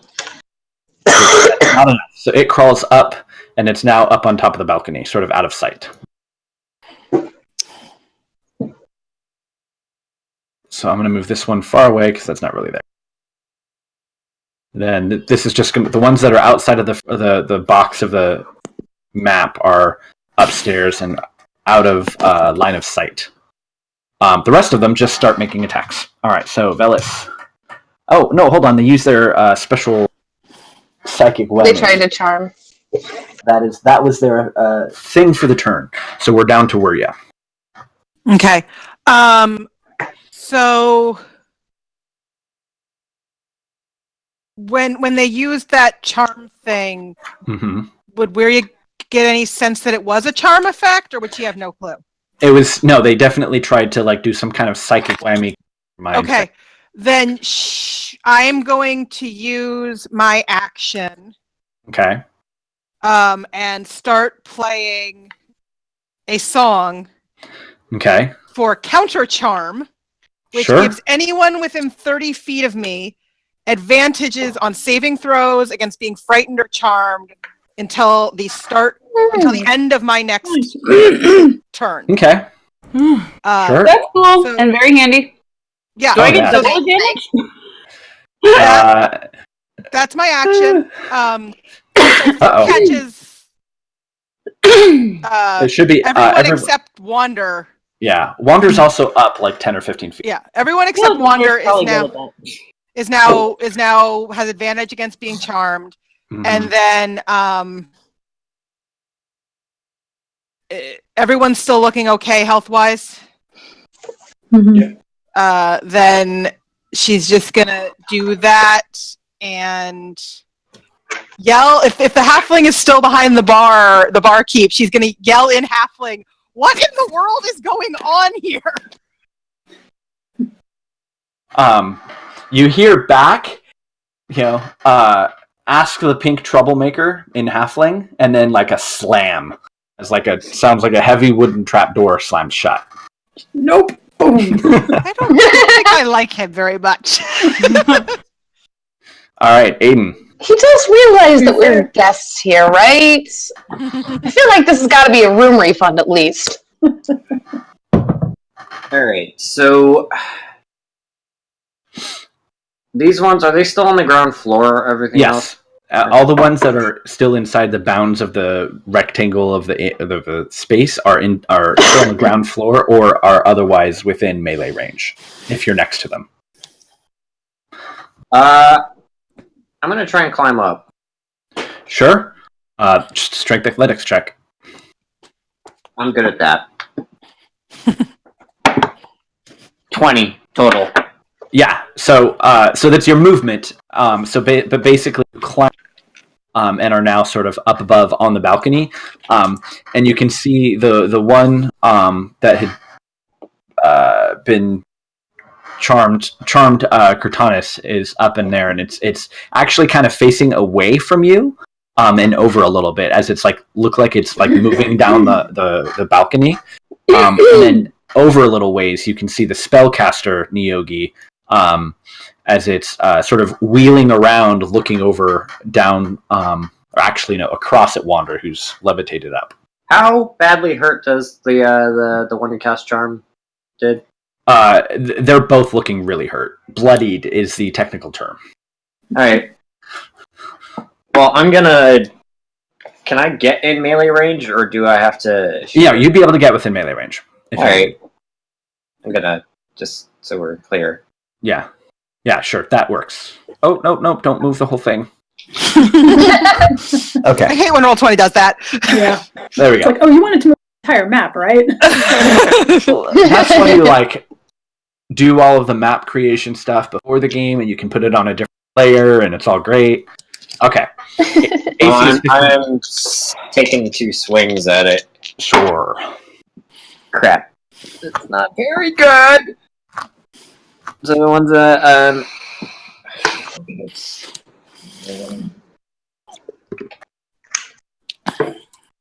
an 11 and a 15. 15 will hit. The second one hits.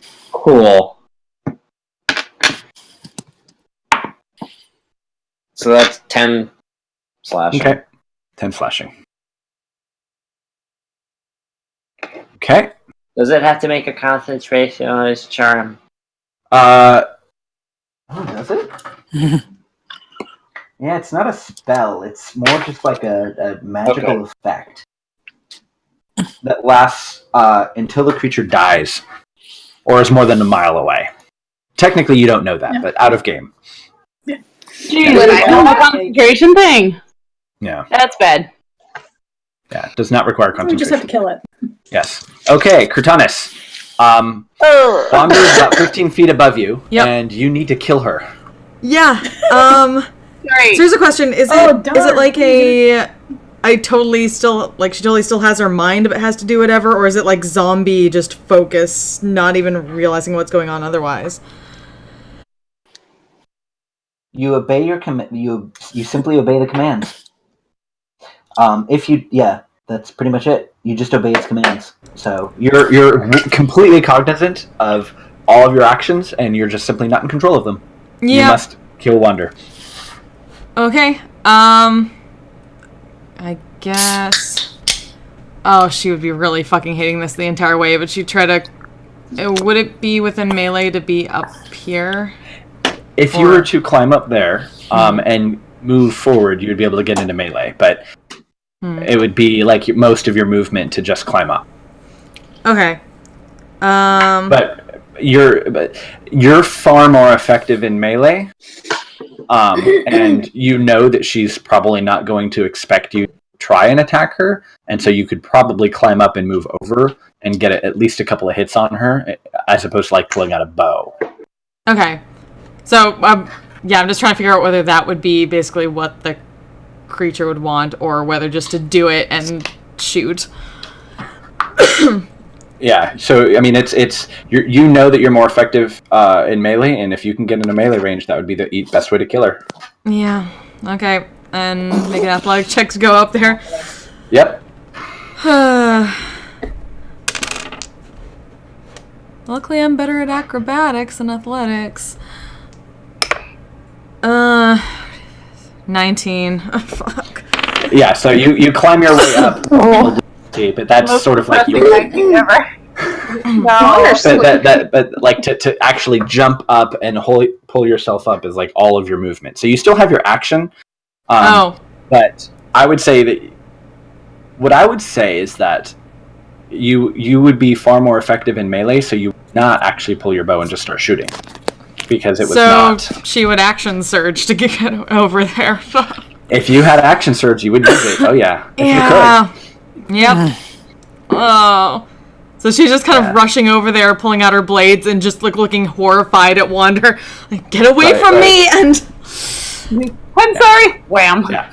But here's the question: does that counter Elias's order? That's what I was saying. Elias's order to not attack our allies. That's what I was like. Conflicting, like, would that just like hurt her as like a reverb or something like that on her? Yeah, with her taunt, like a psychic reverb. Question. Yeah.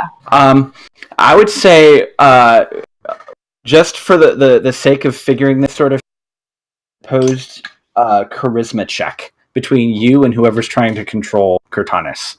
So, Elias, make a charisma check. Oh, that's unfortunate. I'm so good at those. Like Elias. You got it's not a strength check.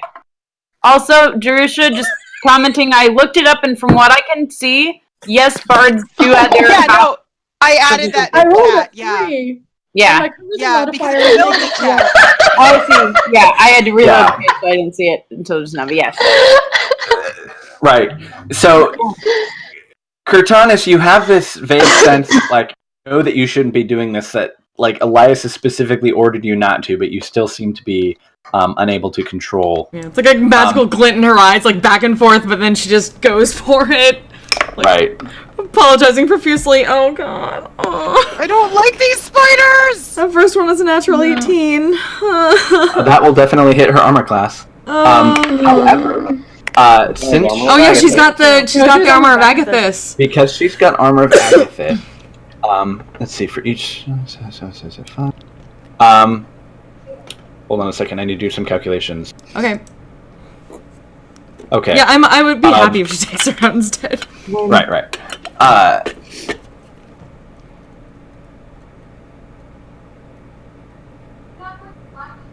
Oh, wait, hold on.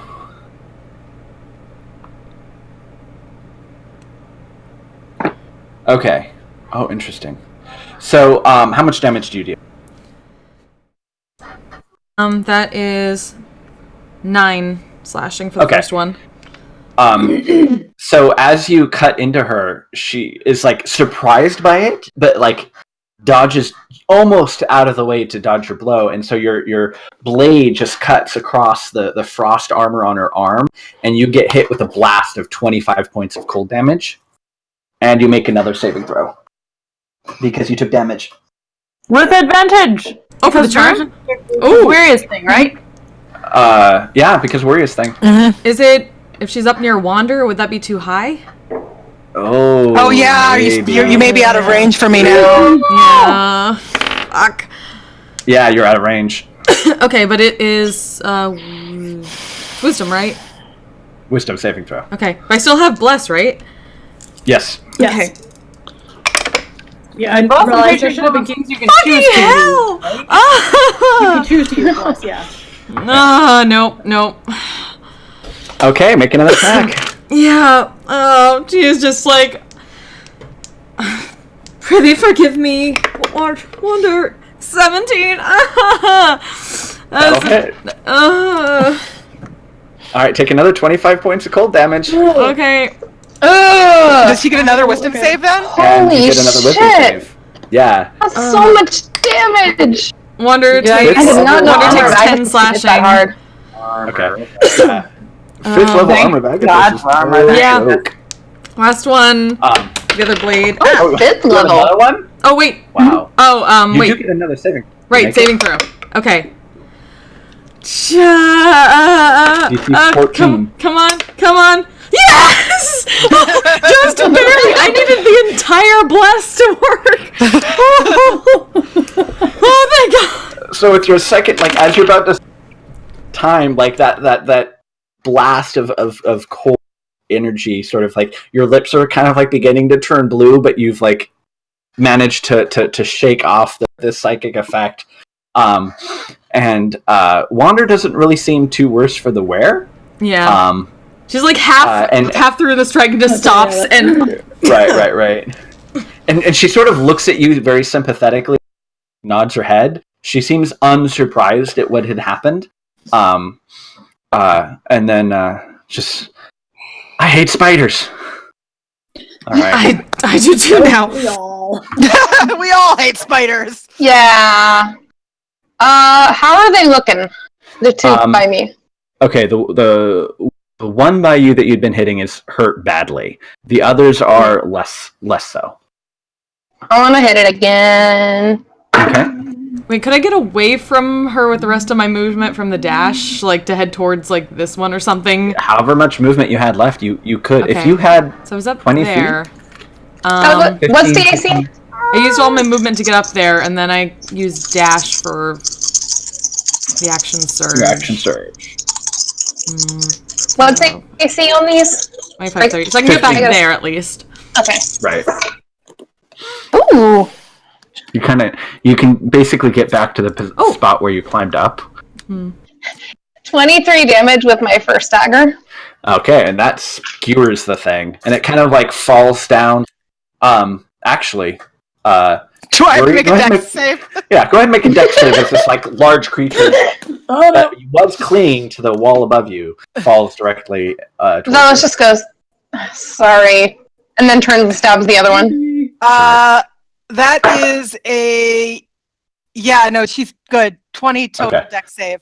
Yeah, you manage to like. Oh God!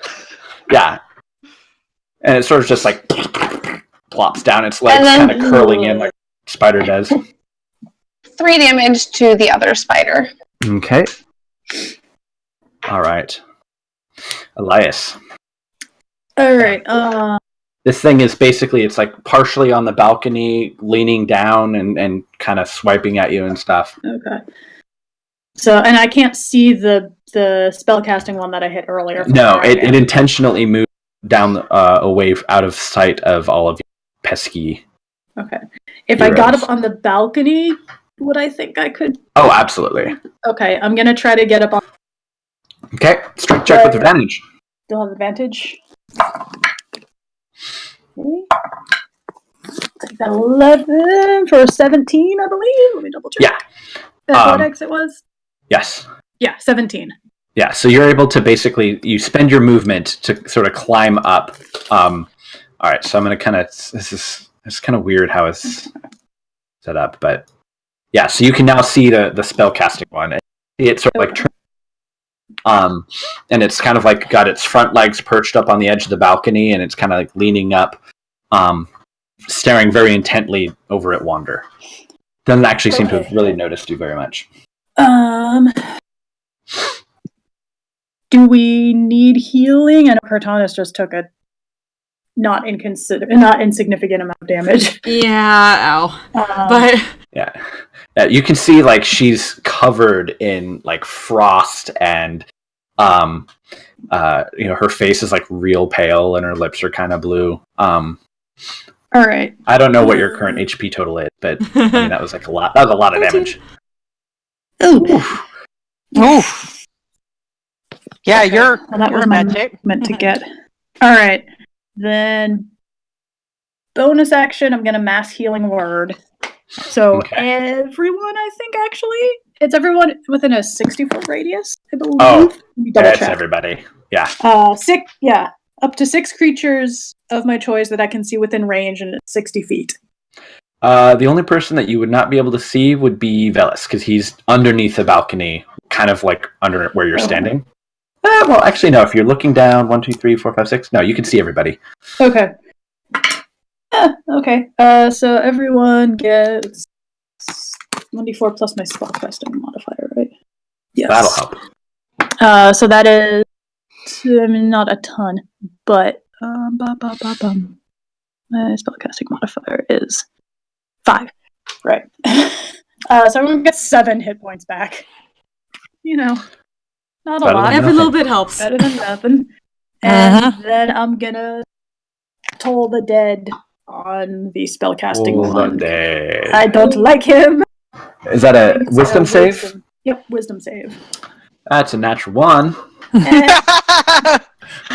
How much damage? 2d12?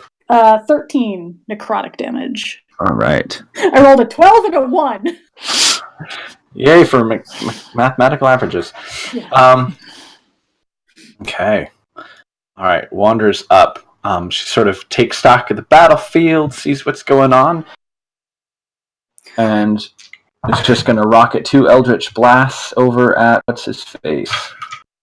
Only one of them hits, but what's the modifier when you have someone hexed? Hey, John. You get like extra damage if you have your target hexed when you Eldritch Blast. I mean, Hex is a D6, I'm pretty sure. Okay. I don't have this. Oh, you don't? Hexblade's curse, but that's different. Yeah, that's a little bit better, I think, isn't it? Yeah, mine, it just gives me automatic flat damage. Oh, wow, that's good. Yeah. Maggie, you did 7 healing?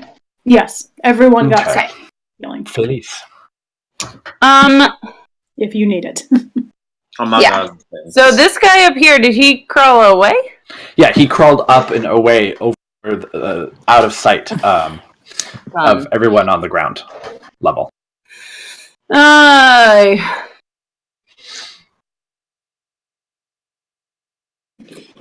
There's still this big one right above me, is that right? Mm-hmm. Yeah. I mean, it's sort of like watched Elias, and it looks like it's deciding whether it's going to go for Elias or one of the creatures in front of it. I don't like you.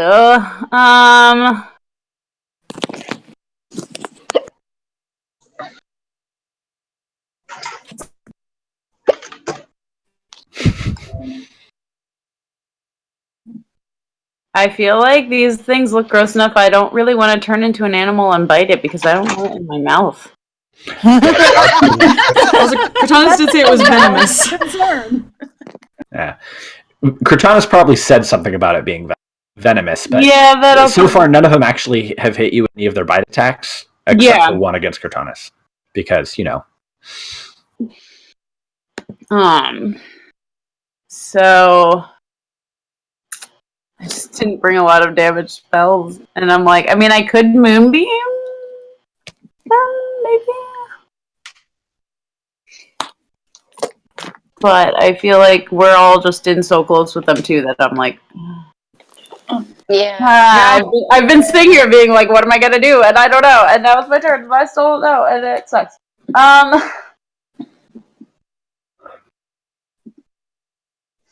to just hit it. Yeah. Well, okay, I've got my little club. That's always an option. All spells, throw a cantrip. Is it close enough to be in melee range at all, or no? Yes, it is. Yes. It is in melee range of you and Wuria. Okay. I mean, I've got my little collapsible spear that I have yet to actually get to use. So, could just I feel like I made stabby stab. Yay. But look cool while doing it because I do the full kind of like an umbrella, whatever, of pull it out and just shunk, and then just yeah. Instantly, this little Felice size spear becomes full size spear. Ka-chunk! Stabby stab. What is that? Right. That is a D6 plus. All right, so I always forget.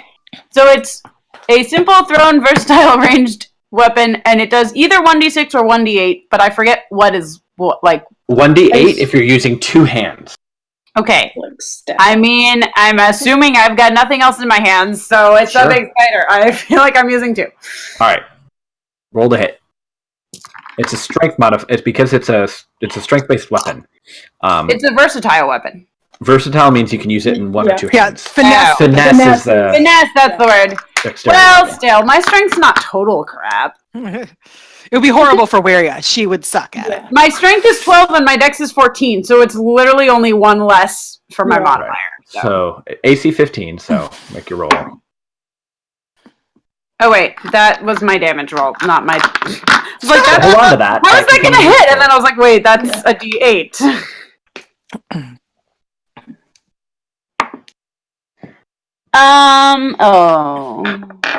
So what is it to hit? Oh, it 15. tells me what it is to hit. Yeah. Yeah, that is a 10. No. Yeah. My mini dice don't like me tonight. None of my dice. Yeah, you're still sort of getting the kinks out of it, and you're like, it's a little unwieldy. Bonus action. Yeah,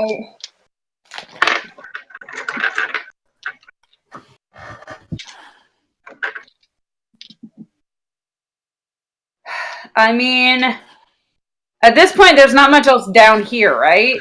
They're all up there. There's two that are sort of down, and there's two that are up. Oh, the two over here are below the thing? Correct. Well, I thought they were above it, up on top. So this one and this one, since they're outside of the box of the inn, are up above. This one and this one they're not actually on the ground. They're either one you clicked? This guy, the one that's doing a little dance. Yeah. Kind of like a spider web or something, isn't he? He's up top, and this one's up top. Yeah. These two are within melee range. They're not technically actually on the ground because one of them's on the underside of the balcony. Oh, fine. I'm making all these hand movements that nobody can see because it's yeah. It's on the underside of the balcony. Okay. And then the one next to you is kind of crawling, partially on the balcony, partially on a support pillar, just kind of clinging onto the side, swinging its arms and head and stuff at you.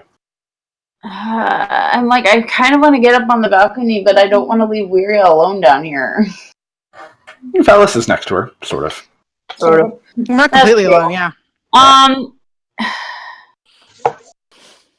I feel like, yeah, I might just maybe. That's assuming you can get up, because you might not be able to. Well, I can Misty step up there. Oh, fair. Okay. I can just go poof and get kind of on the other side of, because Elias is up there, right? Or is he below? Yes. Yeah, Elias is just up there. Okay, he is up there. I'm like, I don't know who's on top and who's not. Levels are a little confusing, it's true. Yeah. Yeah. Yeah, I'm gonna, especially because the big guy crawled up and away somewhere, I'm gonna use my bonus action to Misty Step and land up right, like, behind Elias. Okay. Because I'm a gnome and I have to Misty Step to get up on the balcony. Okay. I think Weary would have to use your broom. So I know. Well, and it's like, if I could take you with me, I could. I'm the only one who just legitimately can't get up there. It's okay. All right, so it's their turn. The one in front of you, Aiden, turns around and goes to swipe at you, seeing as how you showed up right behind it. And that is a 2 with its claws and a 16 with its bite. Nope. Yeah. Wow. Okay. The other one goes for Elias, and that is a 18 with the claws and a 17 with the bite. 17 is my AC. So they both hit. Okay. Both hit. Woohoo! I get full damage. Oh, that's a good saving throw then, don't I? Yes. Constitution saving throw. Bless. All right. You take 6 points of slashing damage from its, and 9 points of piercing damage as its bite like really gets you on the shoulder. Oh. Digs its teeth deep into your flesh. Oh.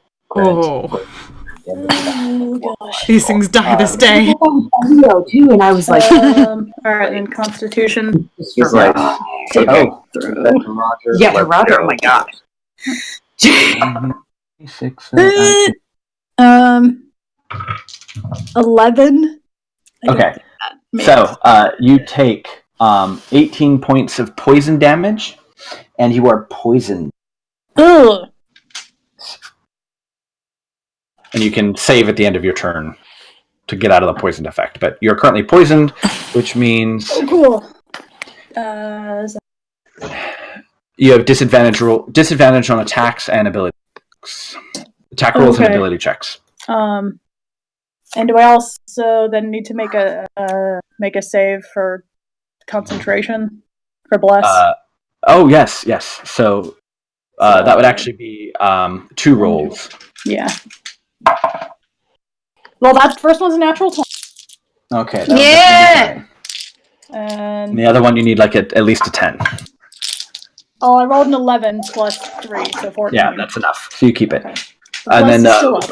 the one on Velis misses both times. And then the spellcaster one, seeing it, seeing the tables turn against it, begins to cast another spell. I don't know if Elias or I don't Felix have can counter. Okay. No. Nope. Okay. And Weary, you can't see it, can you? Yep. No. Okay. And I'm not an arcane caster. I don't have counterspell. Yes. It turns invisible. And it Great. just fades from view. That's I have Mind Spike on it. You what? Oh, that's right. Oh, you Mind can back it, Spike. can't you? Mind Spike on it. Yes. So you can see it like from view. Well, that's the one that disappeared. It's I didn't know I could see it now. Yeah. I have Mind Spike on it. Fucking So, yay. do you have to concentrate, or do you just know where it is? It invisibility grants no benefits to it against me. So basically, in your Amazing. you can just sense a creature, and it's like it's kind of one of those things where it's like you know that you can't physically see it. Yeah. But There's There's a magical dotted line in your mind. You always know the target's location until the spell ends, but only while your two are both on the same plane of existence. While you have this knowledge, the target cannot become hidden from you, and if it's invisible, it gains no benefit from that condition against you. Okay, gotcha. So you basically just see it rocket across the ceiling Didn't look like in this direction, and you're just tracking it. And you're like, oh, I can, All right. And that would be all of those creatures. Worya, you're up. So did this one bit? Oh, I'm on the wrong. Elias. Pole. Yeah. Yes. So did it go up to beat Elias, or? Well, it's large, so it menaces a significant area. Okay, so it's basically menacing me and Elias. Okay. Yeah. Yeah. All right. Then. 3 dimensions are hard on a 2-dimensional. Yeah. You know what? We're going to, since the other 2 are up top and therefore wouldn't be. How high is the balcony? It's about 12 feet. Okay, they would not be in range of where you of sword burst then, which is a 5-foot range. Right. Is going to use sword burst. So it's a dex save 15. Nope. Okay, so that takes 9 damage. Okay, the close one. Yeah.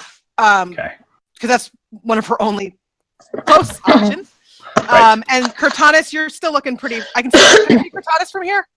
Yeah, you can see her. She is more than 30 feet away, though. Yeah, but both Healing Word and Healing Light are longer range than that. Okay, then you're fine. Kurt, you're still looking rough, right? Yeah. Okay. Then I'm going to use.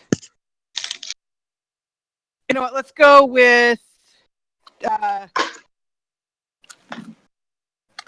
Healing Light. I'll save the spell slots, and I'm gonna do 2, both Healing Light, so 2d6 for 10 healing. Okay. Nice. And Isn't that like Bottom of the Summer Court? You're no longer sort of playing or singing your counter charm, right? Right. It would have ended at the end of my end of that turn, regardless. Okay. So. Thank you, Maria. That's my turn. Yes. Okay. Aiden. I am immediately turning and Eldritch blasting the guy trying to get away. Right. Okay. Yeah. As you throw out these acid energy, you can see it scuttling across the ceiling, and then kind of turn to look at you in surprise as you're tracking it. It's it did not expect to be seen. I can add bless. Well, bless is still up, right? Yeah. Yes, bless is still attack up. rolls and attack rolls, right? Yep. Mm-hmm. Okay. So nice. So that's a 17 and a 25. They both hit. Roll for damage. Man, I rolled a 10 and a 1. So that is 21 points of force. I'll use the force on this one. Right. You use the force, Aiden. Yeah, I mean, you blast it, and it almost loses, and you see that it's healing from that. 2 blasts, 2 concentration checks. And with your second blast, as it's barely holding on, you can see the invisibility fades, and the creature appears directly above you, or directly above the tap room again, and you can hear swearing in deep speech. Velis. All right, Cortanis. This thing is barely holding itself together, and it's looking around, panic. It's bloody. It's literally dripping gore and ichor on the table that you guys were all sitting at. In fact, the remains of your breakfast are now covered in its guts because some of them are spilling out. At least it's that and not me. Glad we already ate. Yeah, I can't reach that. 1 second. I gotta pick up something from the door. Sure. Okay. Velis, were you going to attack the thing closest to you? I'm deciding on that. Yeah, because you can see that thing is hurt. I have a longbow, but at the same time, there are plenty of people who can clean up that one. I think I will attack the one. Bolt that thing on my turn. Yeah, I think I will. Do you want me to go ahead and just roll my attacks? Sure. While she does that. That one hits. That was a natural 17. Okay. And a 9 plus 8. So yeah. Sure. Not sneak attack though. Okay. Nope. So, double 4s. So that's 10, 14 damage. To the one on the ceiling? The One caster, next- or the one in No, front of you? this one. Okay, 14. The Yeah, one beside me. gotcha. This one hasn't actually taken a hold, and is seemingly still pretty healthy. Although you can see it sort of like looking up at the ceiling, and it's. You've been around spiders a significant amount, and you're definitely picking up on like the nonverbal communication of this creature beginning to get frightened and alarmed, and it's panicking. Cool. Katanis, what are you going to do? Cool. So can't quite reach that one just yet, but there are a couple over here still. Yes. So she has her blades out. She's pointing towards the one that actually charmed her with the blade and just glaring daggers at it. It's like, thy kind hath made me disobey the one direct order my lord hath given me, and for that thy existences are all forfeit. And she's going, just digging into it. It's very dramatic. Yeah. It's Katanis. Yep. Yeah. First one is natural 19. So 7 slashing. It sounded cool, but the creature had absolutely no idea what you said. Yep, don't give a shit. Next one is 17. So another 10 slashing. And then bonus section with the other one. That is 14 plus, that's hit. So that is another 11. Okay. Yeah, so it did not anticipate you showing up and stabbing it, so its intention was completely focused on Aiden, and you basically just walk up to it and just carve it into pieces, and it flops to the floor of the balcony. It is... She just like rage at these things and then turns her attention to the other one and goes up to it. That one's actually down. It's down. On right. the side of the balcony. Never mind. Okay. Oh, okay. Well, how much distance can I get from... Okay, so you moved 10 feet. Yep. So we'll head towards... So that one is on the underside of the balcony that you're standing on. Okay. So... the only other one that would be in range would be this one. You'd have to actually like. So I can't get around to. You just fly. I can't get around here. Oh, they're all down. Okay. Got it. They're all down. Yeah. This one is up above, but I don't think you have the movement to get there because it took you 10 feet to get to where you're at, and then it'd be 10, 20, 30. Yeah. That's where Elias and Phelis are, at least, right? Yeah. And she's at least heading that direction. She is. Yeah. And I think that's just as far as I can go. 10, 15. So just kind of be above Velas. Above Velas. But I'll leave Velas' token visible. Right. Okay. You skipped Elias. Oh yeah, you did. Yeah. Whoop. Right. Elias. I'm gonna attempt to cast guiding bolt at second level on this one because I've had enough of his magical shenanigans. Sure. Oh, I don't think that hits. That's AC 15. AC 15.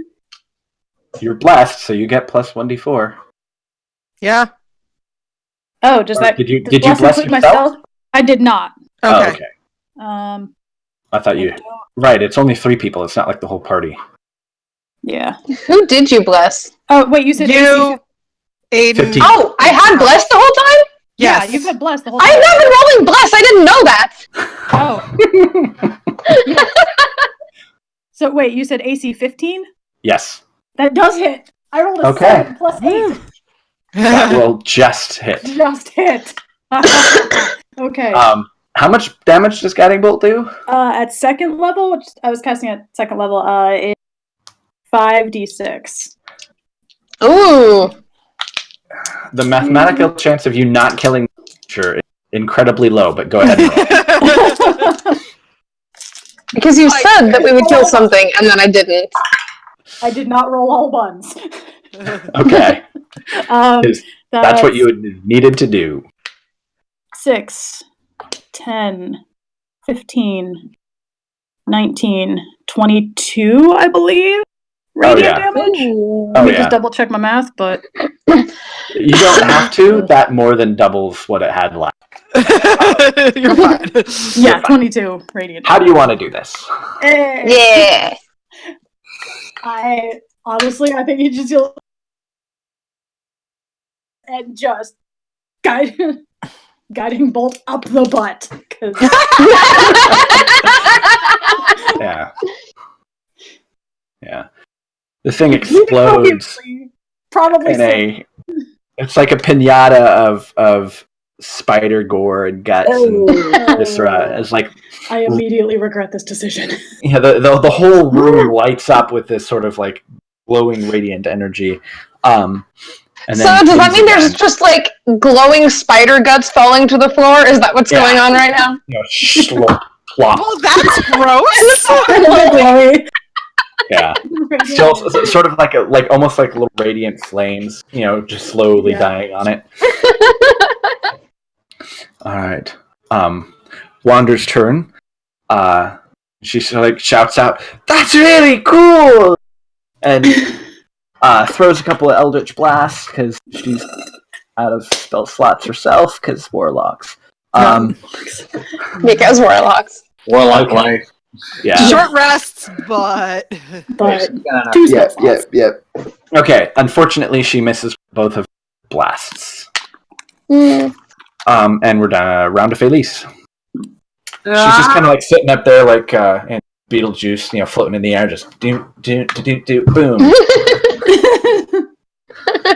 Whoa. So there's still two of these things, and these ones are one is below and one is up here with me ish. Yes. Yeah. So I can only actually see one of these things, really, because the other's like. Yeah, it's this one. It's a large creature, and based on the physicality of where you are, you actually. The one that isn't this one hanging on like the underside of the balcony though? Yeah, but the thing is like 6-7 feet tall, and you're just kind of standing in a corner, so you can see down. So I'm actually close enough, I guess. Yeah, I could see under there. Yeah. Because the railing that you're standing next to is not like solid. It's not like you can see through the banister down to the. I mean, like if it flattened out its body against the top, maybe it could hide, but it's not doing that. Okay.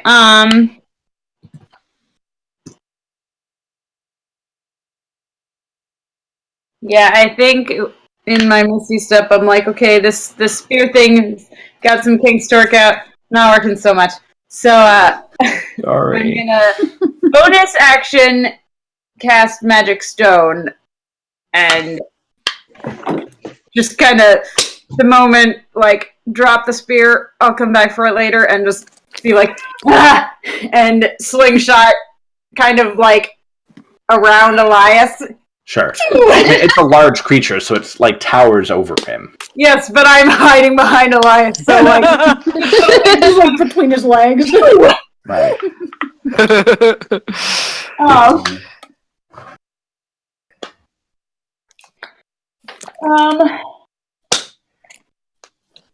And I'm assuming to make the attack that is actually still an action, even though like it says as part of the spell description. You cast it with a bonus action so that you can make an attack. That's what I was assuming. It's just one of those things of like it doesn't actually say like you use weirdly to attack. Yeah. So I was like, that's weird, but I assume that that's how it works. Yeah. So It's weird. Why am I looking at this? Where's that thing that there's? There we go. I don't know why I couldn't find this. Alrighty, let's see if my big pretty die is going to be like me.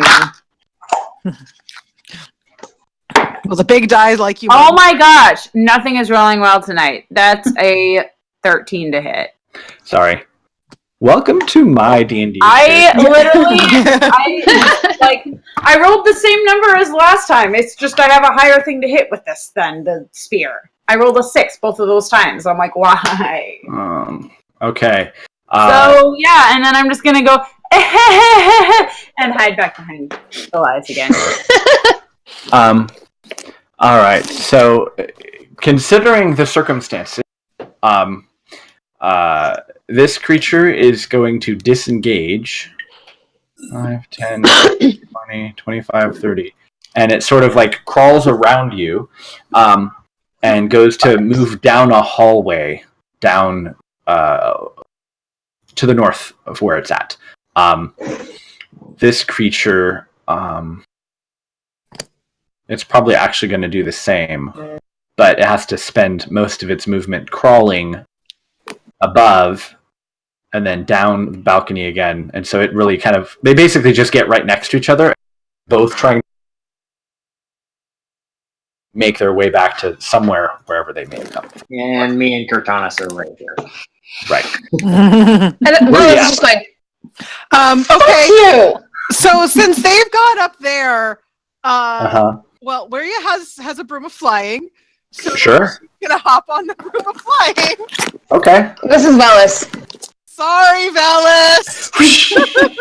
So Velis is left on the ground, Grog style, and Good luck up there. Yeah. And get to where she can see these creatures. Okay.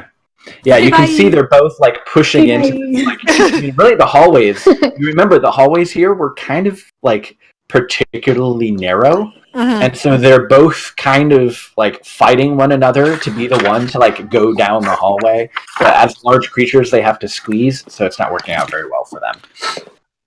Okay. So then, well, once I can actually see them, I'm just gonna Eldritch Blast at them, I guess. Sure. One beam at each of them, because why not? Yeah. Okay, so one hits, and I guess that'll be on this guy. Sure, damage. If I can roll my dice down my thing. 6 points of damage. Okay. The other one did not hit. It was a like 9. Yeah. There's like this spray of glitter just sort of on the wall where that blast hit. Like no damage, but just glitter. Oh no, the halfling's gonna be like, my wall has craft herpes now!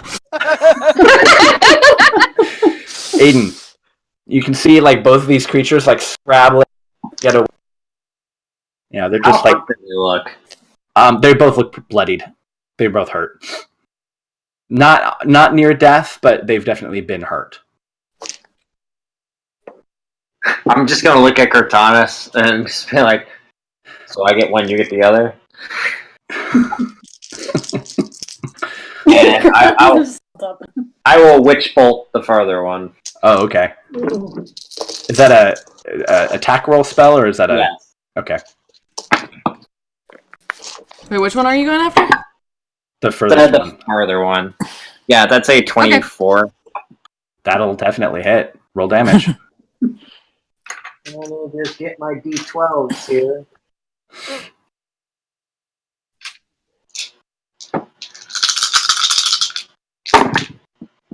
Come on. It's a 22 lightning damage. Yeah, so basically you just see all of its legs as it gets electrocuted and dies. That was enough to kill it. Yay. Cortanis, there's one monstrosity left. And it is it's getting... in front of you. Yeah, it is getting fucked up. So... Shut up, Siri.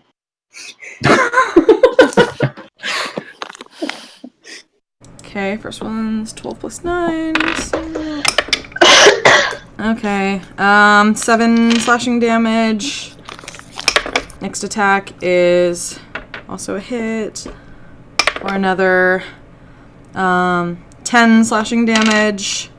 And then bonus action with the Dark Blade is, okay, another hit. For another 9 slashing damage.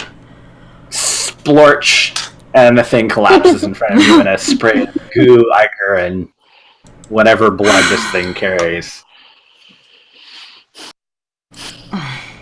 Well, that was unexpected. Yeah. Slash off the ichor, puts in the blades. We're good. You hear Wander, she's kind of like clapping. Wander, why were there giant spiders? I'm gonna head up. Hello, everybody. Nice to. Sorry. I may have stolen something from them, and they didn't like it, so they wanted it back, and they followed me back. So you brought them to an inn? Yeah. She sort of like slowly floats down, and the armor kind of begins to sort of evaporate off of her. It was sort of like she went from regal elven, green forest gown to like Elsa in Frozen, and then it just sort of dissipates again. And she sort of like daintily steps down, looks around, and sort of avoids the question, "What did you steal?" And then walks over behind the bar and sort of taps on the door with her foot and says, "Okay, we're all done. Thank you." And she kind of comes back around to all of you. Cute. So, hello. How did you get here? You came in through the fireplace? That's not normal. I feel like that's a move we'd get copyright struck for if it was a movie. What? Yes. So I've been away in the Feywild for some time. Clearly. Yes. And well, how long has it been for you? Not that long, a few months, but few months. Oh, okay. Yes. You look older. Yes. You look a lot older. It's been about 15 years for me. That explains that. That explains that, yeah. Yes. How? Why? What the hell? Feywild. I assume the Feywild. So, time. Time weird there? means something different in the Feywild. Would I know anything about that, being that I feel like gnomes... Yeah, like, it's wibbly wobbly, timey wimey. There are things in the Feywild that, like, sometimes if you like go to the Feywild and come back, no time has passed. Sometimes you might show up in the past. You might go to the future, or time passes differently. And so Wanderer must have spent some significant amount of time in some area of the Feywild where time passed differently, and so she has. It's like it's one of those faces, like, oh yeah, my great uncle Jeffrey is actually like a year younger than me because he like got lost in the Feywild and then came back, but he said he was only gone like a couple days, but everybody was really mad at him, so I guess that's why. Because it was like none of this makes any more sense than this place does. You're not wrong, Velis. Yeah.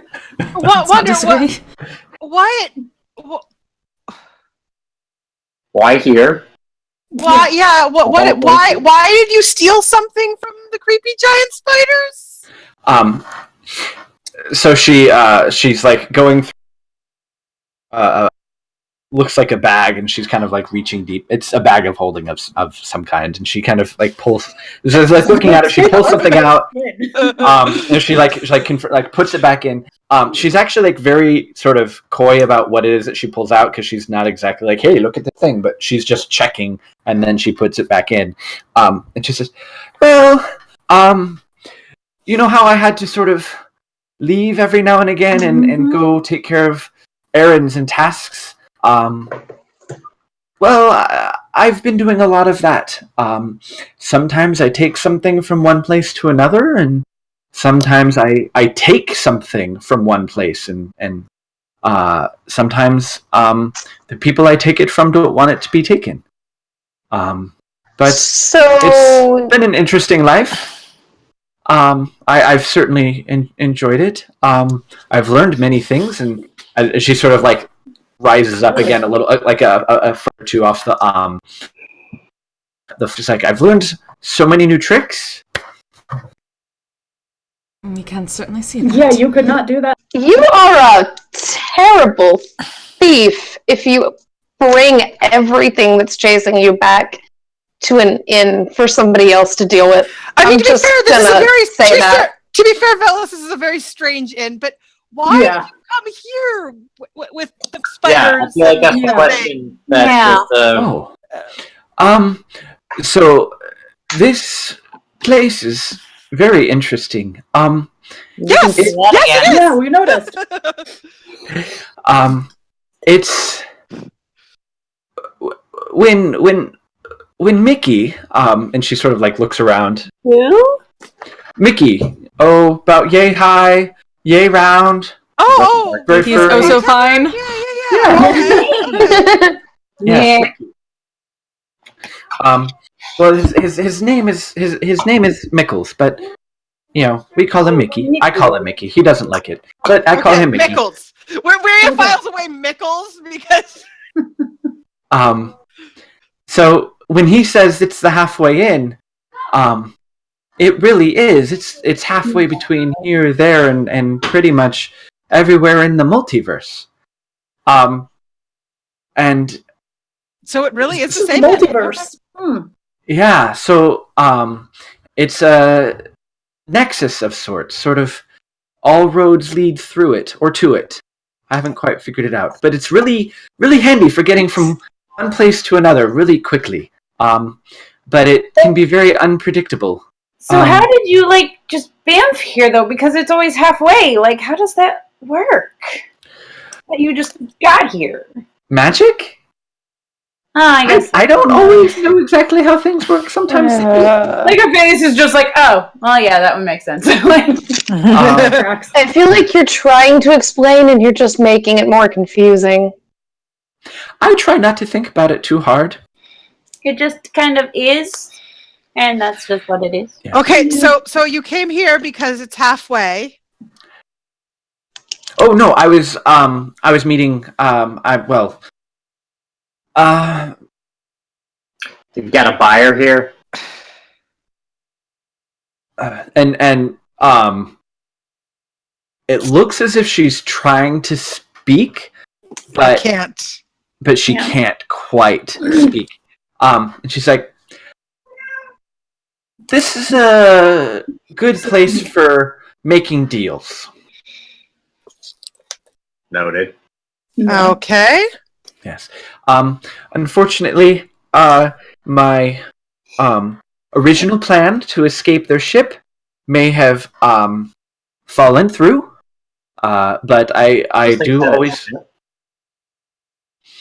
Yeah, it's yes, it's a ship, and it travels around through the plains. It's a ship.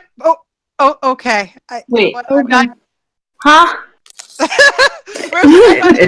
It's very difficult to explain.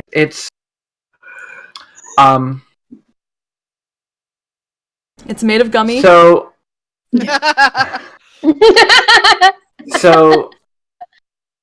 there's this plane. There's the prime material plane. Right. And there's the Fey one. Right. And the Shadowfell and the Hell, Heaven, sort of planes. And all the elements. Interwoven, and all the elemental planes. But the thing about the prime material plane is that there's not really one prime material plane, but there's very, very many prime material planes. And I'm not drunk enough for this. Really, really big. Starting to agree. Sometimes you can go from one prime material plane to another prime material plane through magic, but it's really hard because it's almost as if the borders between the planes really don't like it when people go across. I would certainly hope so. And the Nyoki, and other creatures, they what now? Things like the Illithid and Beholders, and a lot of those monster creatures that are really, really weird that come from someplace that's not here. It's You mean the things they tell children to make them stay in their bed at night because they're gonna come and eat them? Also, the things that we've been fighting. Also, the things we've yeah. Oh, you've been. Have we fought Beholders? You haven't fought Beholders. We fought it. We fought. That's why I was like, I feel like that's the thing that it's more of like. I feel like that's Felice is like, oh, so those things are real crap. Oh yeah, no. Weirdest comment was like Illithid and the other weird crap. Yes, like, they're creepy, but they do make really great masseuse. What? I don't want to know. I don't want to entertain that thought. The yeah, prehensile tentacles. They're very flexible. Yeah, no, that's good. That's too much information.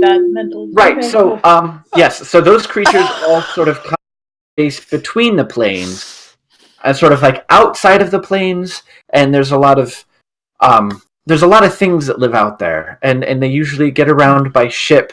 But it's not like a ship that goes in the water. It's like a ship that goes.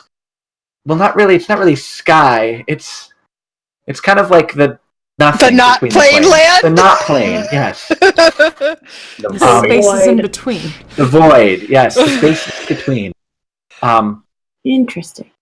But yeah. So I've been doing a lot of that and finding trinkets for people and learning a lot of new things. I've made a lot of new friends. Did you ever run into anybody that looked like this? And I do a minor illusion of whatever the guy I saw on the waterfall.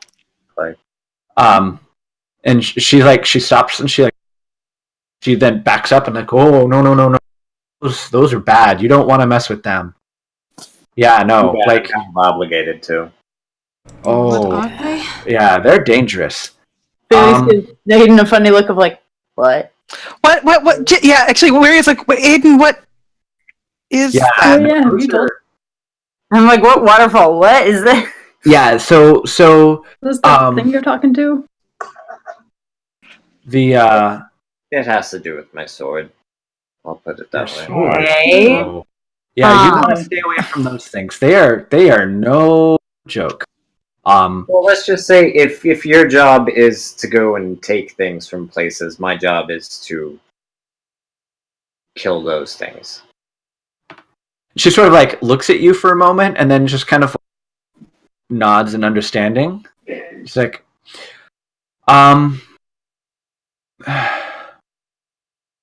they are powerful creatures. Skilled in a lot of very unusual magic. They are not from this world. They are not from this plane. They are from beyond. I don't know where that place is. I don't. The places between the planes are dangerous enough, but even the creatures there fear those. The Delkir. Yes, their magic, their existence corrupts and warps things around them just by being near. That does seem to track. Yeah. They Keep track of our luck. They use other creatures and living beings like they were almost ingredients. Yes, they craft and make living weapons, symbiotic creatures that sort of basically they subsist on the life force of the wielder and grant them terrible powers. But powerful. Maybe it's like ones. the puppet fish people things. No. That would explain or the what? old monk. Yes. That's The old So monk that had the good- extra pair of arms. Yeah, I think it's a good thing we stepped in when we did. What? We fought a monk with 4 arms? Gesundheit. Yeah. When did we do that? Let's see. He had 4 arms? Yeah. How did I miss that detail? To be fair, most everyone didn't actually fight him. We mostly just killed him. Yeah. Yeah. He also had like a weird, super like prehensile. I remember tongue. that, I guess. Yeah. The crazy prehensile tongue that definitely stands out. Yeah. Yes. No, the symbiotic, the symbionts, I think, is what they're called. They're very. They can grant all sorts of power and abilities, but they will slowly drain your life bit by bit, day by day, until there's nothing left, and then it just moves on to a new host. But How does all those of this creatures connect? fear. How does all of this connect to Thurston? To who? Again. Thurston? Never mind. Oh. The Chained Oblivion. Oh. Well, I know that some of the gods came from some. So maybe the Delkir Not mine. are from the same place. Wander kind of looks over at you and just like sort of like, and like kind of like recollects like, oh right. It's been a while. Yeah, most of Yeah. generally speaking. The majority of the gods. The majority of them. Yeah. I mean, they more than anything else, they're inscrutable. There is no understanding them. They are alien in every sense of the word. They exist merely to corrupt and destroy. It's like they take pleasure in that. I would say they're hedonists. Yes, they do. That even then it's Not quite. I don't quite know.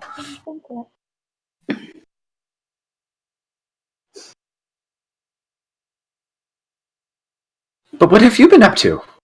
I mean, I can see you all learned some tricks while I've been in the Feywild too. Yeah. You're kind of badass yeah. now. Right? Mhm. And at that point, Many you can asses. see. It's okay, Cortatis. Looking back in yeah. the book. Yeah, I can just imagine Cortanis at some point, one of those stand-up routines of the 4 who talks about all the weird ways that you can swear in English that they don't understand. Right.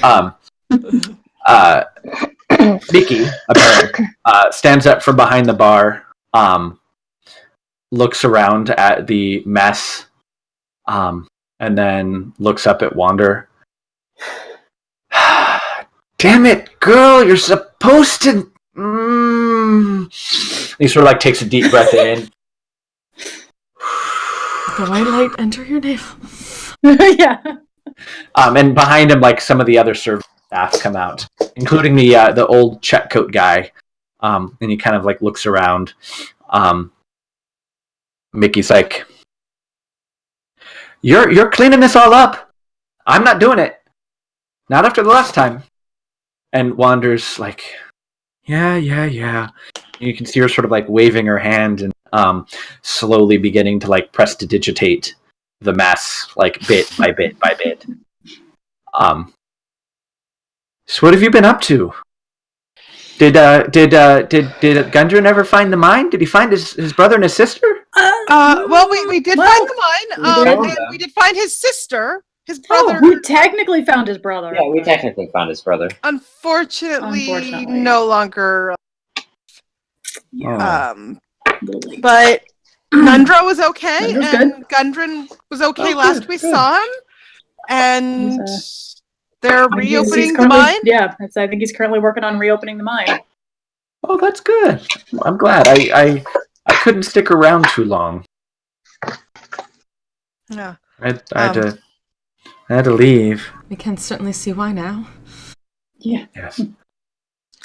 And well, what else happened? Well, there were a lot of puppet fish people. Yeah. Yeah. I mean, from Aiden. Well, Aiden, if you have a better name for them, go ahead. But honestly, if Wander understood these creatures, perhaps she would understand the true names of puppet fish. Do they have a name? I don't know that they. We didn't get a name for them. We asked about that. And we called them the puppet fish people because we had no name. I know, that's what she was saying, that maybe Wander knows the actual name for them. Right. I believe Witch Hazel may have actually once upon a time that she had encountered the creatures before. So some of the creatures that had been spawned were Kuatoa. Mm-hmm. They are like fish people that like tend to be very cultish and fanatical and whatnot. Yeah, that was the ones that were in the Kuatoa under Ukata. Right. Yeah. But the puppet fish people were different. She didn't. Those were those were. In minor illusion, I just looked it up. I was like, "How does this work?" Because she never does this, but as a gnome, she can do it. Could she like minor illusion like one of the puppet fish people of what they look like to Wander and be like, "Do you know what these are actually called? We call them puppet fish people." Yeah. Yeah. Fucking same. Puppet fish people seems pretty descriptive. Right? But I mean, it's there's nothing about it that seems extra planar. It seems more it seems more like it well, what am I thinking of? Water, you know? Mm-hmm. Water? I just saw a note that says Elias has a unicorn tattoo on one shoulder. Oh, he does. Like you know, like randomly, you got like some weird fishy gill, squid, barnacle-y kind of stuff. Like, I mean, if anything, that's some powerful, you know, creature from maybe the plane of water, but definitely not extra planar. All right. I mean, I've seen a lot of things from a lot of different places, and I haven't seen this. Well, we fought a lot of those. Yeah. A lot of those. A lot. There were so many of So them. many. Were they? Did they smell? Did they smell bad? They didn't smell exactly. Did they? I don't remember. I don't think. Smelled like rotting fish. A lot of rotten fish. Yeah.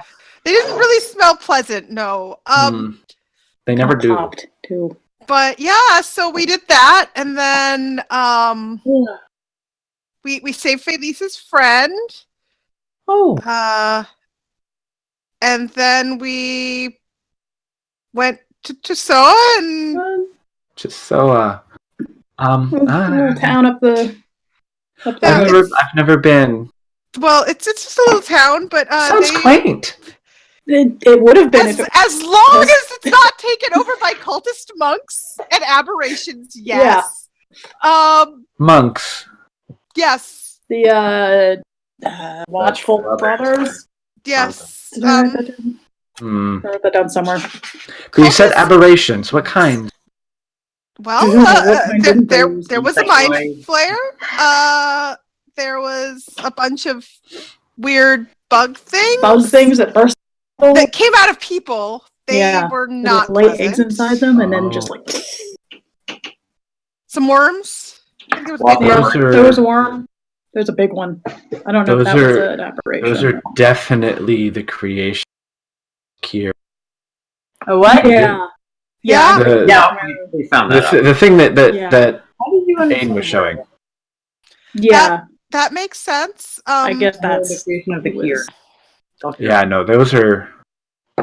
But you killed a lot of them. I mean, you killed a mind flayer. The mind flayers. Well, we didn't kill the mind flayer. We got. Oh. He got away. He got away. We didn't really kill him. He got away. Oh, that's unfortunate. It was They're not a often- good fight. Once We or weren't twice. expecting. We weren't expecting Yeah. that. So it was better that it got away than we died. Oh no, I'm so glad you didn't. We're not prepared for that. But the crazy cultist monk, mostly by their own hands. Yeah, they're all dead. Yeah. The Dale Cure offer power, but the price is so high. But people will still foolishly accept it. I think that's Mhm. what they kind of happened undid there. themselves. Yeah. But the town's okay now. Oh, They're recovering. You know. And now we're here. well, where are you going? Forest. Forest to the north, kind of where like that tip where it like almost hits Taldore Oh, ish area. Yeah. you're going there? That's where we're headed. You got an idea what's there? Nothing good from what I've. Oh, we knew that. Yeah, that's why Why we're going. why we're going. I've only been there once. It is Guarden is safe, but the deeper you get into the Leshka forest, the darker it becomes.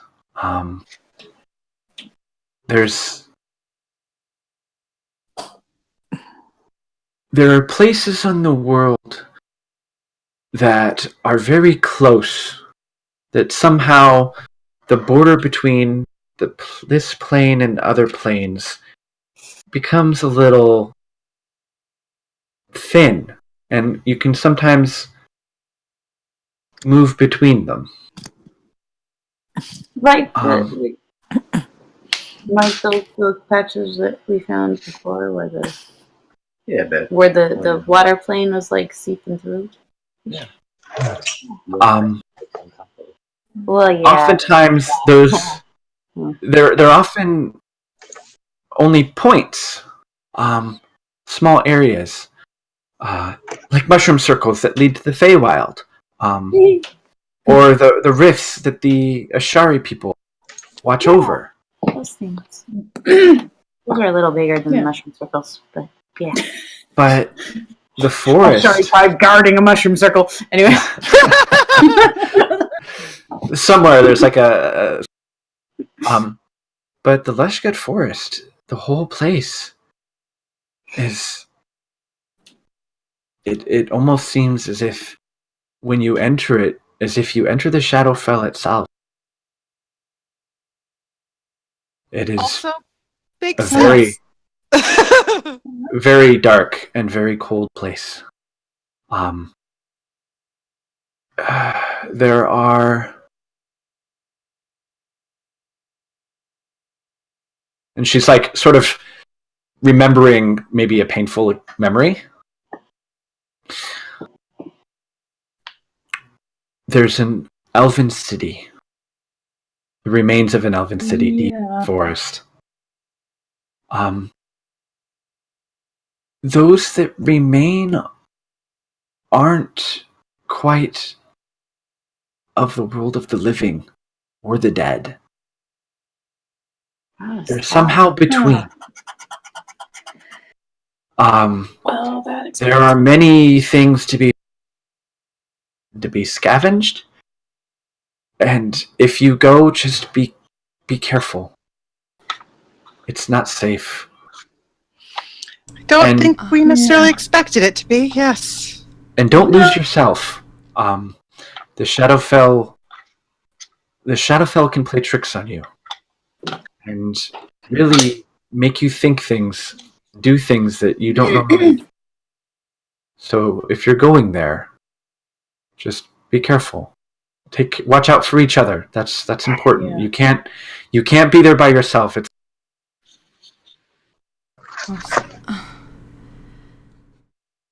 She's gonna look to Elias, like, after Wander says that, and, like, looking apologetically to Wander, and turning back to Elias and saying, "Prithee, my lord, forgive my disobeying of thy order. I was weak. It shall not happen again." No, don't worry about it. Those things whammy you. It's... Yeah, that... that was... it's not the first time we've seen something like that happen. It's lucky that it was only you it got. Yeah. 'Tis simply, I taketh the contract that I made quite seriously. The wish that I was given by the builder in payment for my service was of the utmost importance, so I wish to complete this with no errors, but... It's not... I am dragging you in We've heard you places on the material plane, so... Call it even! So, forgive me. No.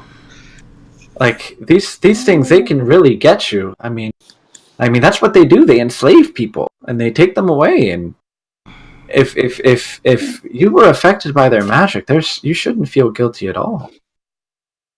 I mean, it can be really difficult to resist sometimes, especially those the spell casting ones. They're tough.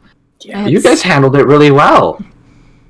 Forgive me. I simply hoped that I would be somewhat less affected than others here for reasons of which I have explained recently.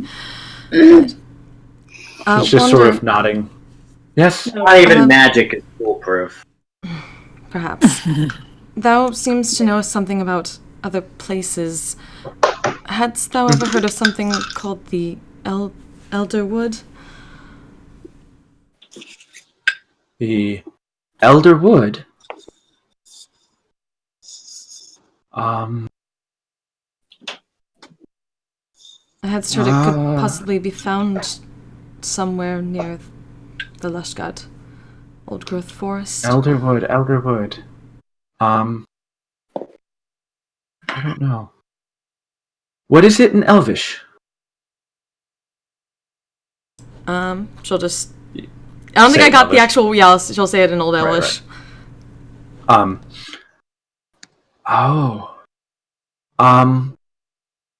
That's I think that's the elven name for that city or that place. In the Lushgat forest. Yes, far beyond the Guarden.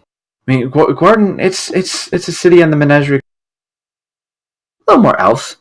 But no. This place, it is dark and it is deep north. I mean, at that point, you're almost already in Taldore.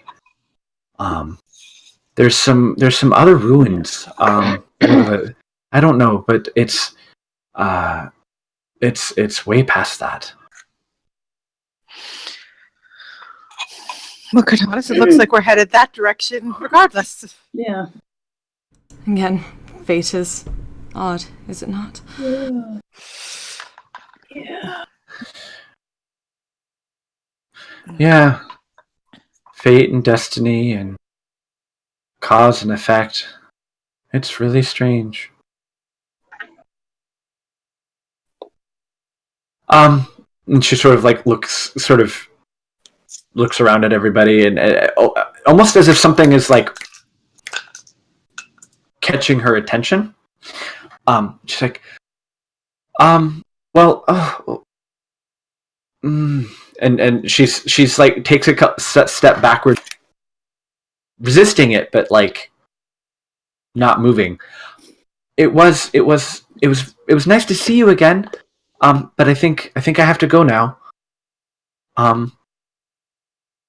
Well, you know, if and she stepped like another step or two back again. If you come to the halfway inn a lot, I'll probably see you. I come through a lot. Another kind of step back, and she's looking over her shoulder at the front door. We seem to find our way here. Yeah, we sort of find our way here regardless, I think. Yeah. I mean, yeah, you never... Anywhere, right? you never quite know where it'll turn up, but It was you know. good to see you, Wander. Felice is like just looking around of like, why does she suddenly seem like she's like backing away? Like, and she sort of like shakes her head a little, almost as if she's in pain somewhat. Orders? Yes, something like that. Understood. It's just I've not quite finished my job. Thank you all for helping me. I could have gotten away, but I wouldn't want to. Yeah, you could have gotten away and left us this mess. You can hear Mickey speaking up from behind her, and you know he's got like this little bundle prepared, and she kind of like looks at him and takes the bundle and passes over like a sizable, hefty pouch of what sounds or seems might be coins. He's like, this should cover any expenses. For this time, you still owe me for last time. She's like, I know. I'll be through again. She kind of turns back around to all of you. Farewell. Take care of yourselves.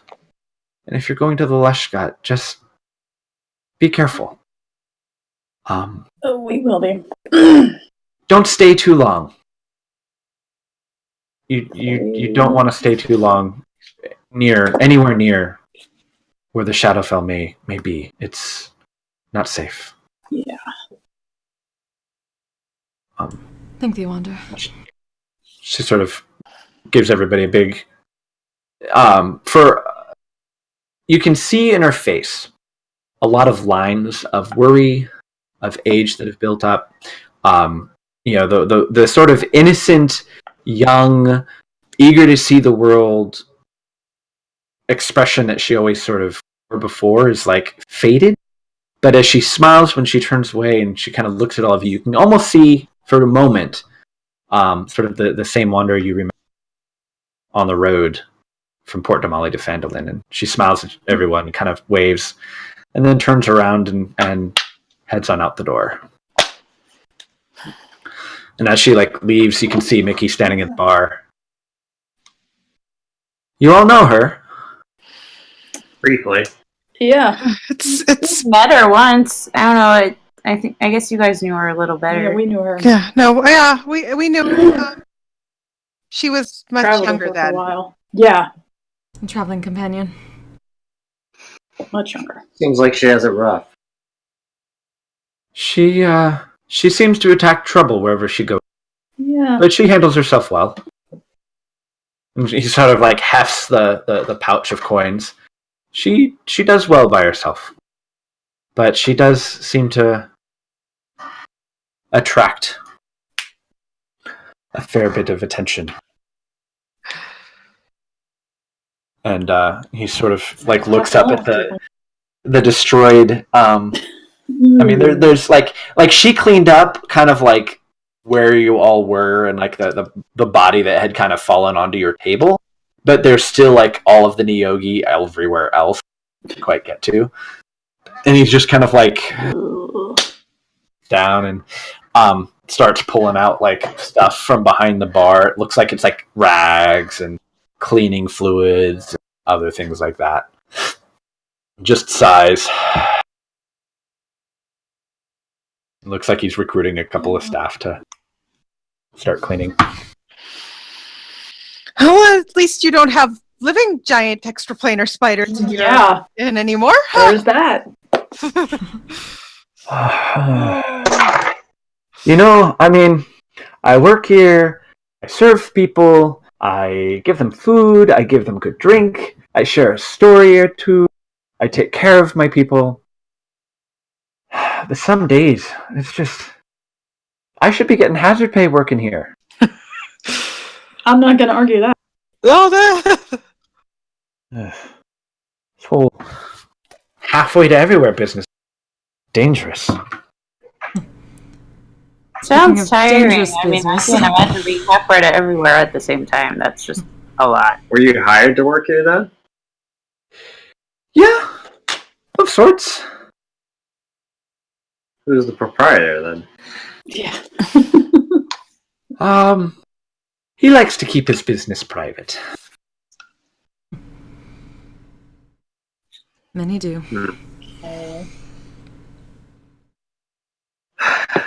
Well, It's best you don't ask too many questions. Just appreciate the accommodations. He sort of like... As she looks up at the body still sitting around. Yeah. I think we'll help get those off your hands. Yeah. Oh, well, any help would be appreciated. I mean, you know, we can cook a fine meal, we can serve a drink, but we can't take care of whatever the fuck those things were. I'm glad you were here. Thank you all. Yeah. Apparently what we do.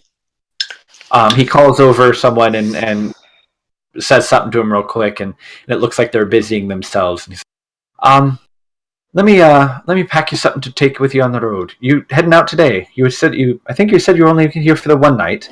Yeah, I think that's the plan. Okay. I would at least wish perhaps a short rest here before Short we leave. rest, yeah. She is very bloodied still. Yeah. Yeah. I will. Not I'll take a short rest eventually, but I'll help drag the bodies out of here and get Right.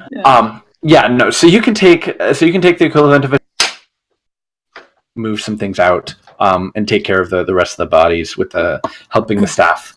And I'm gonna go down and just help clean up too, I think. Okay.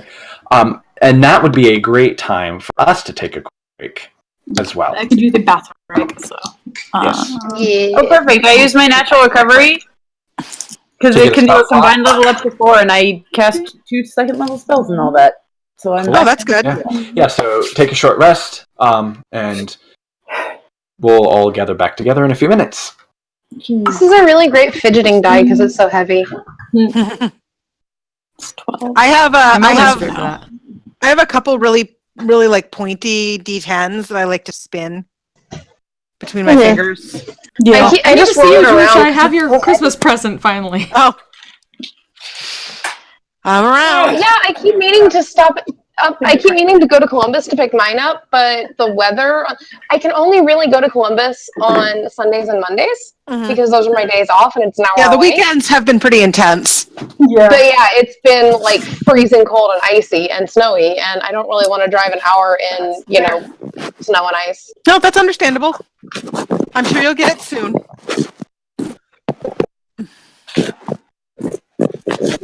At some point, I will go pick that up. I have gotten 2 dice bag orders since we started game tonight. Wow, That's pretty great. you're popular. My order charms. So I've got Critters are intense. It can be, yes. I have one. Assuming they get here, I will have little Doctor Who charms for regen. Oh, cool. Yay! Or like a Reflex Doctor scarf, and then I'm just doing a TARDIS one. I started Ford and Navantica, and then I started Caleb and Not. I'm actually getting some art done. We'll see how regen goes this year, because Potterverse was a little rough. Yeah. Yeah, I mean, I did okay sales, so I was okay, but it was not as good as because it's not in Baltimore. Yeah, well, it also it was interesting. Yeah. We'll see how it goes this year. Hopefully the kinks have been massaged. Yeah. But Rin isn't doing vendors this year. Right. They had a really crappy They had a rough. I was kind of sad because it looks like no Dave Ross Variety Hour this year. I haven't heard anything about it.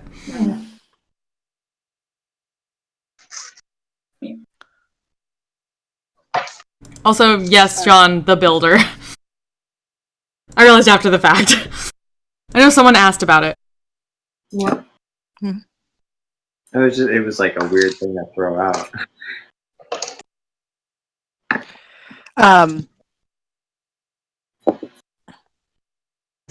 That's all she knew.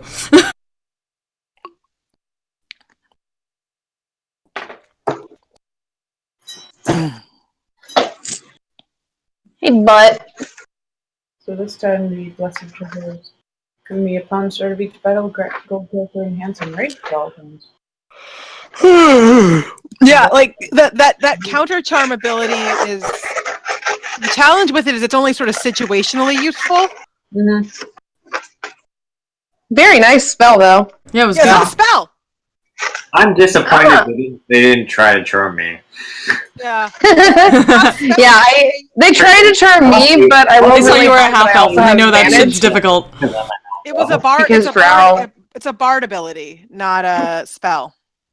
That's nice. So it's one of those things where if we know that sort of thing is going to go down, we can use her actions to. Yeah.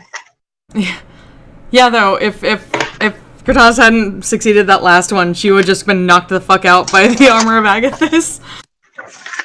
Yeah. Yeah. I didn't know Armor of Agathis could get that powerful. That's 5th Warlocks. level. Yeah, 5th level. I am out of packaging materials again. I'm almost to that point. No. I'm sad I didn't get to use my new ability yet. Packaging orders while we break. Good idea. Yeah, that's smart. I spent most of my day watching figure skating and sorting pottery. That was like a good that was day. my Saturday. That's good. Yeah, that's a good duo. I sat at work and was really bored because it was really dead. People don't really come out to stores when it's snowing really hard. I have strong feelings about the men's singles.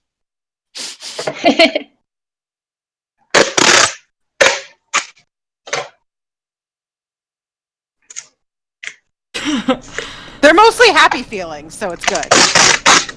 That's good.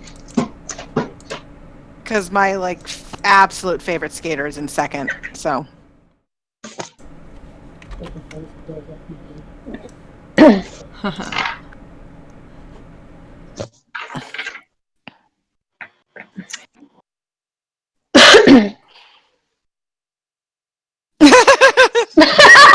So fucking true. Not wrong. You are not wrong. Yeah. I'm glad my really shitty roll was, well, I had one Eldritch Blast attack roll and my initiative. Oh, yeah. Where he usually has such I completely blanked out on how to attack, but that first attack that I made should have hit, but I added my damage modifier instead of my attack modifier for some reason. That would do it. My brain just kind of shut off, so...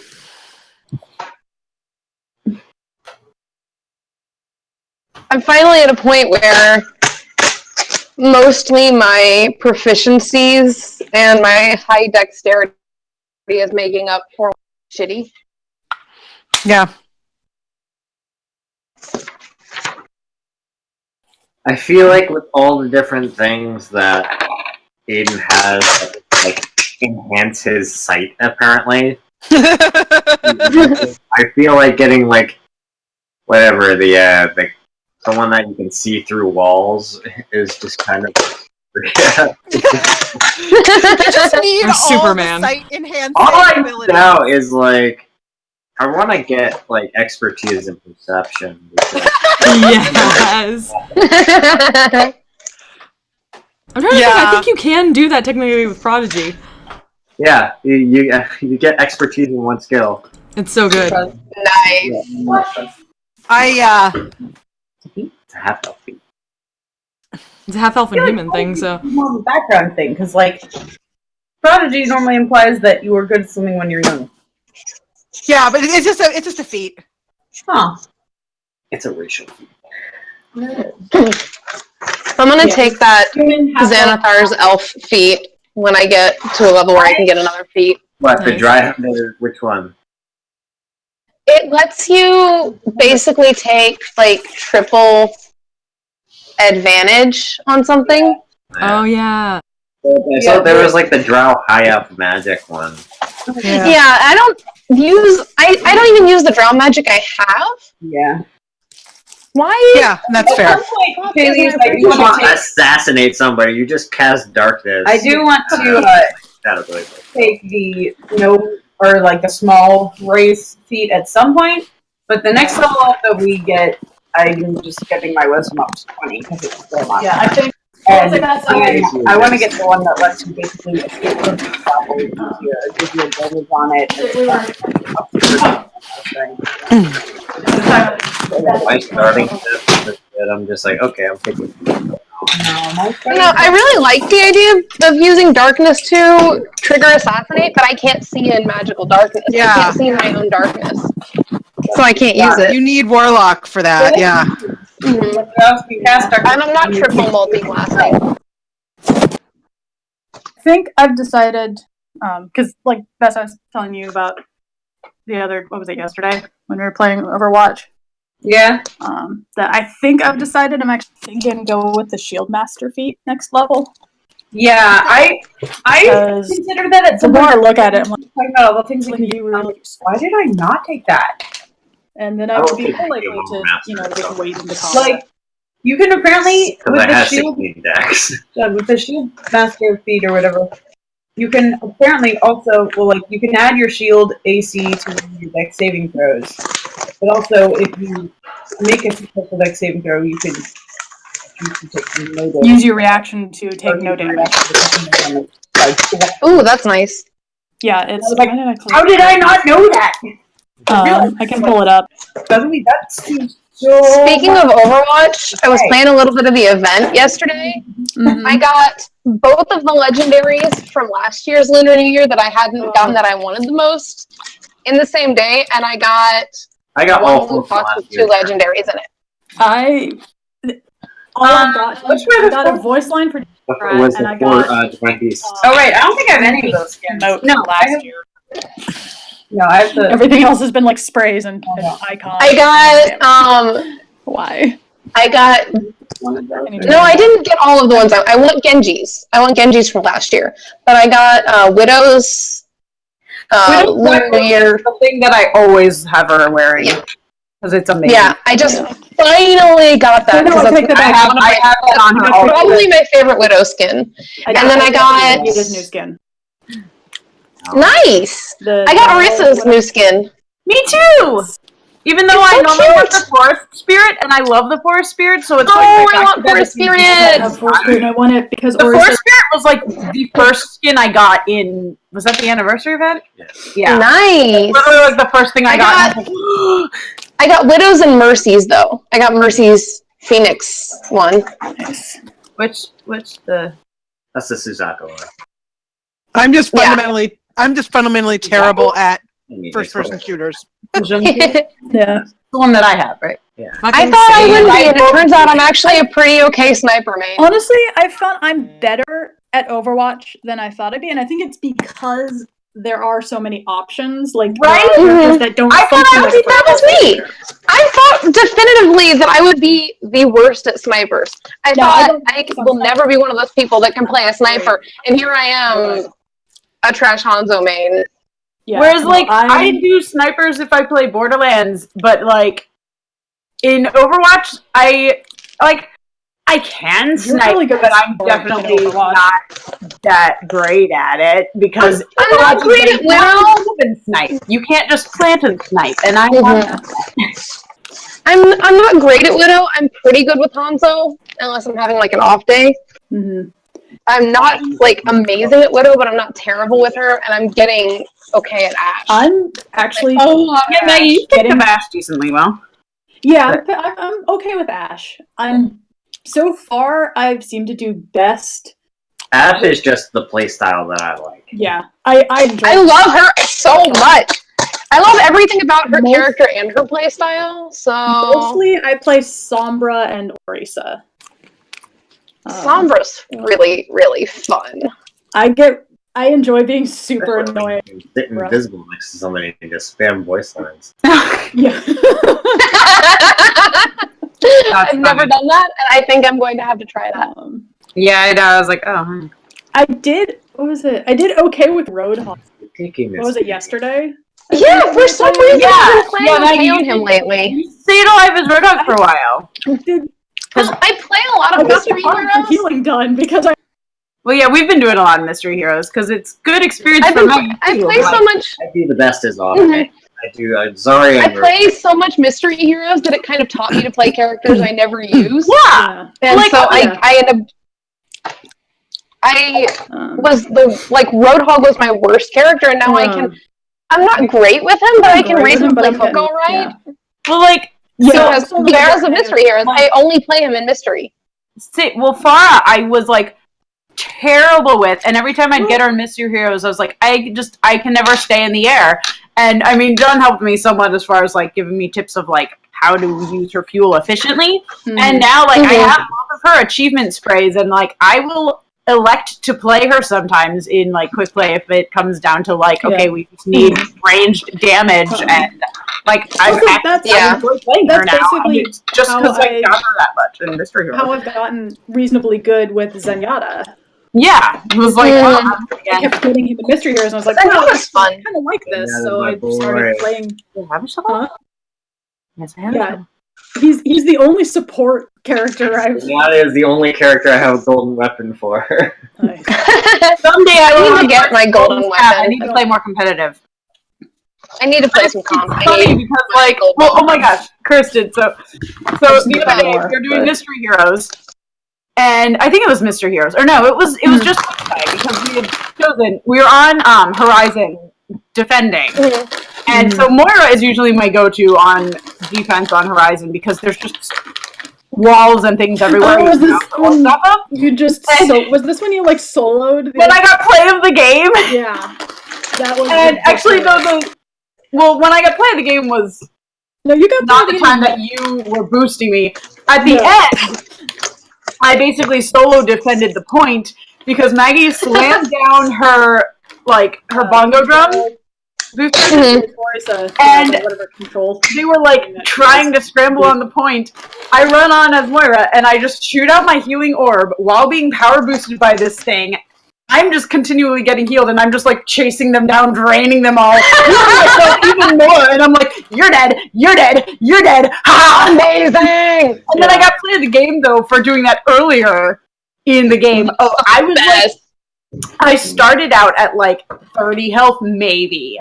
I was really low, and in desperation, run in, throw my healing orb.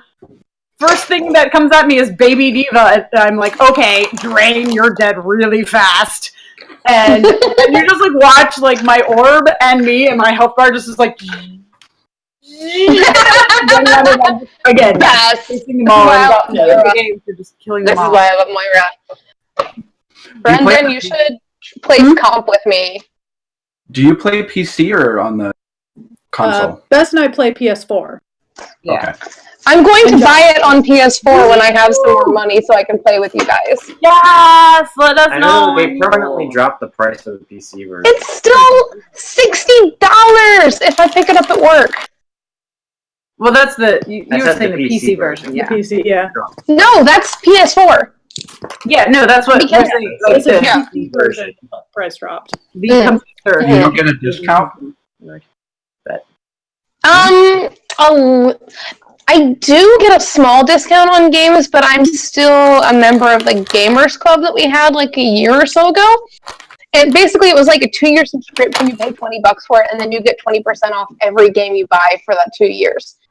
They canceled the Gamers Club, but if you still have it active, it's good until it runs out. So I get 20% off, but it's still $40-some.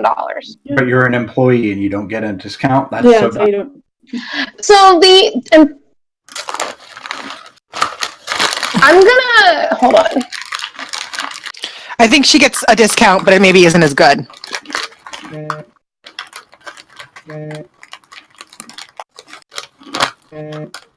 That shit needs to stack.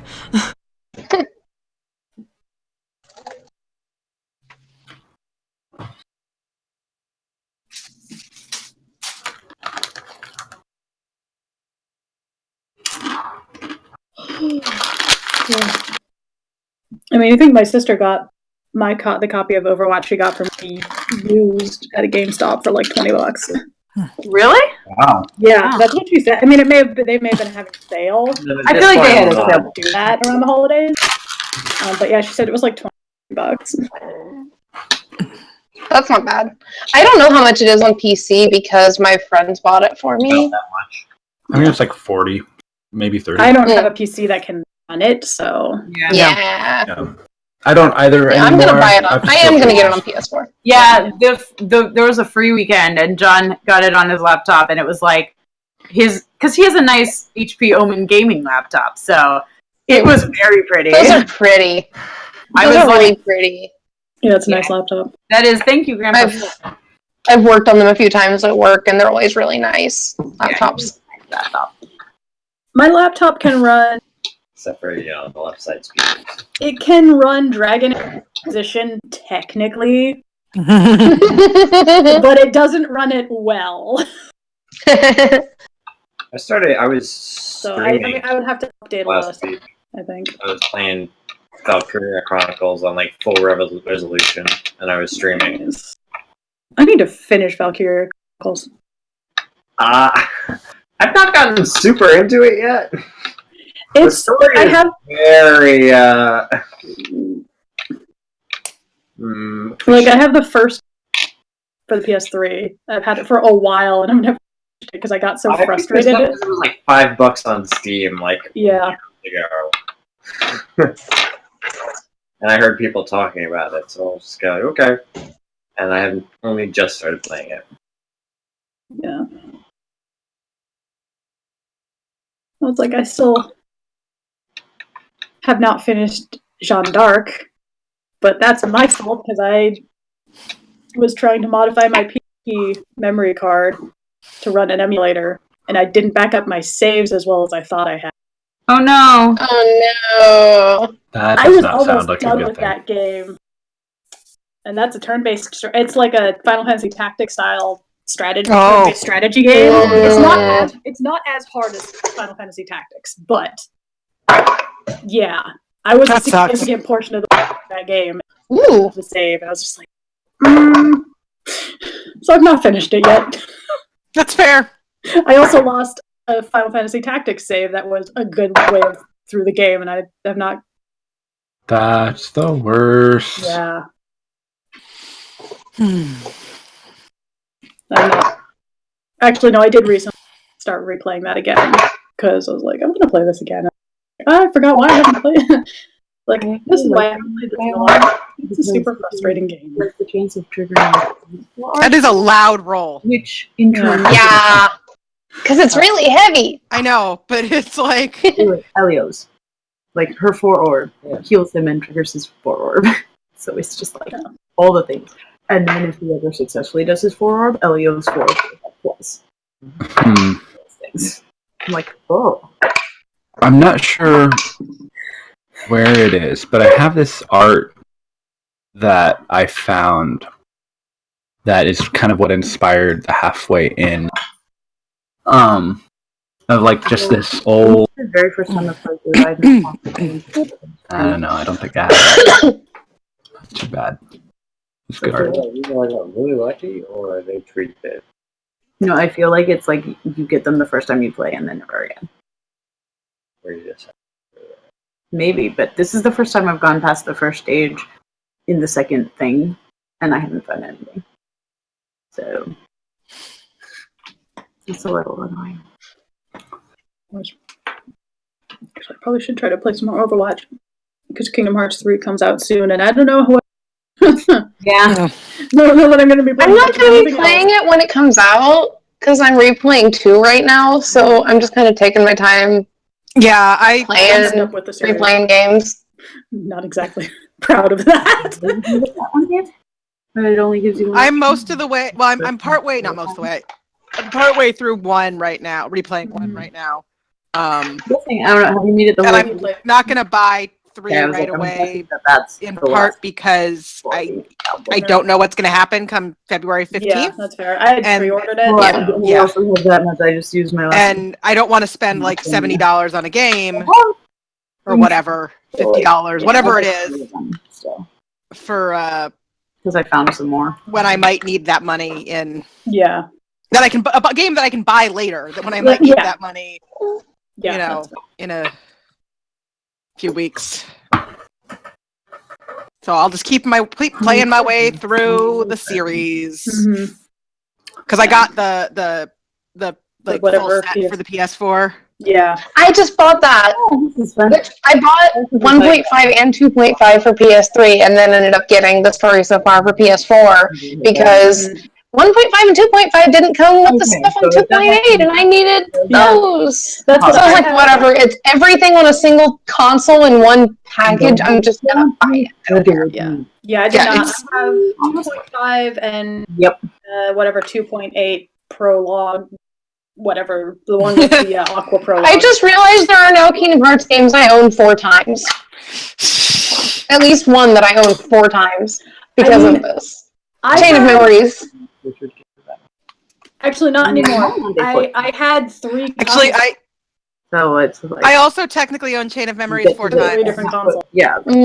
Because I had it on Game Boy Advance, but and then I had it on PS2, PS3, and PS4. Yeah, I'd have to replace the battery in the GBA one though. Yeah. But but I have it for PS2, and then I had 1.5. I didn't know 2.5, so I figured buying the story so far made a lot of sense. Yeah, that makes sense. And then our 2.5, I needed 2.8 and Dream Drop Distance, so other skills. So I got all of them. Sell my PS2 copy of Shadow of the Colossus because I was like, the PS3 remaster is not all that different from the PS2 version, so I don't really need both of these. And then I got the PS4 one, the remake, when it came out. Makes sense. Doesn't have armor because it's so good. I've not finished it. Because I got a couple. This game is really heavy. I need to stop. This is not a happy game. Which game? Shadow of the Colossus. It's a very good. I love it. It's one of my favorite games, but it is not a happy game. And the remake is worth getting, but still not a happy game. Still not. No, you're still murdering creatures because a morally questionable being told you to do so. So our game, basically, in some damage reduction because she has the skill and then it puts damage reduction on, so I can still have that when it attacks me. Ooh! I successfully did the thing where I triggered all Ollie's 4 orb skills. Because I looked back and it suddenly had that metal. Nice. Meaning I'm only off twice. So, I think we're back, and we are ready to resume.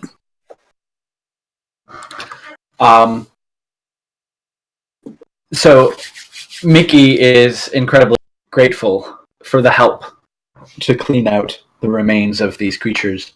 And it does seem that he has, in addition to rags and some cleaning solutions, to a certain extent, he might know a little bit and has the prestidigitation cantrip himself, and he uses that to sort of augment some of it.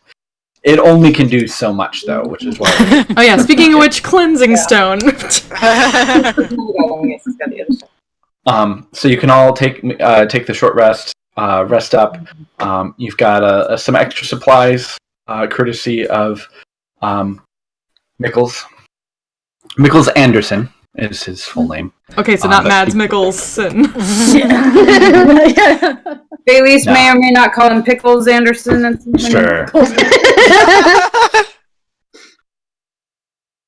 Write that down. And betters instead. Yes. Apparently that's where that name came from. Yay, that's my dream. It's not that much later in the morning. That was sort of a very early morning surprise attack. Just a little. Things seem to have calmed down. The smell of extra plater in the morning. Yes. Other patrons seem to have come down maybe after the commotion or sort of none the wiser for the extraplanar incursion. But one thing that Mickey ends up doing is he sort of unscrews the particular door down the hall that they came in from. It sort of like unscrews it from its hinges, and then kind of like takes it outside, and someone chops it up. And he's like, "Okay, yeah, so that's a storage room now." Okay. That's interesting. Yeah, well, we can't have them coming back in from that way anymore. No, that would be bad. Yeah, fair. Probably having them come back from anyway. Would be bad. Ideally. Also encountering a monster maniac who is like, I want to go fight monsters. Mom died and now she can't tell me not to. And I'm like, you sound like a lovely child. Sorry. Yeah. We're just not going to ask questions about why. Yeah, you know what? Go back. Yeah. At this point, she's Not like, the you know worst what? thing I've seen today. Nope. So. You know, it's just a game of escalation point for how out there this campaign can get. Challenge accepted. Well, do we want to be on our way? We've got a long trip, I think. Yeah. Let's go. Yes. So, Okay. Hopefully, Mickles will see you again. I'm Sure we will. Sure we will.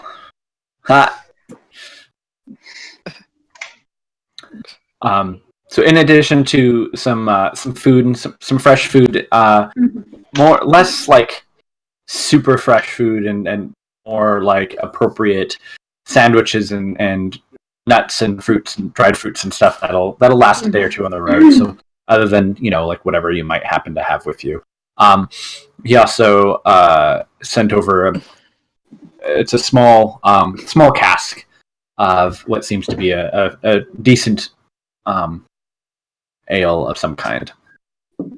For you guys to share. In moderation, please. Yes, Mom. I mean, yes, if people are going to get drunk, it's best to do that in inns. Yeah. Not on the road. Not on the road. Yes.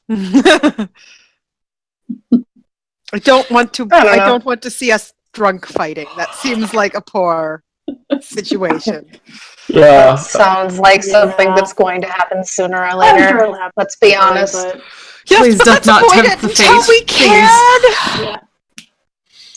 Let's just avoid it as long as we can. So it looks as if there whatever minor post had been set up here, doesn't seem to be many people around at the moment.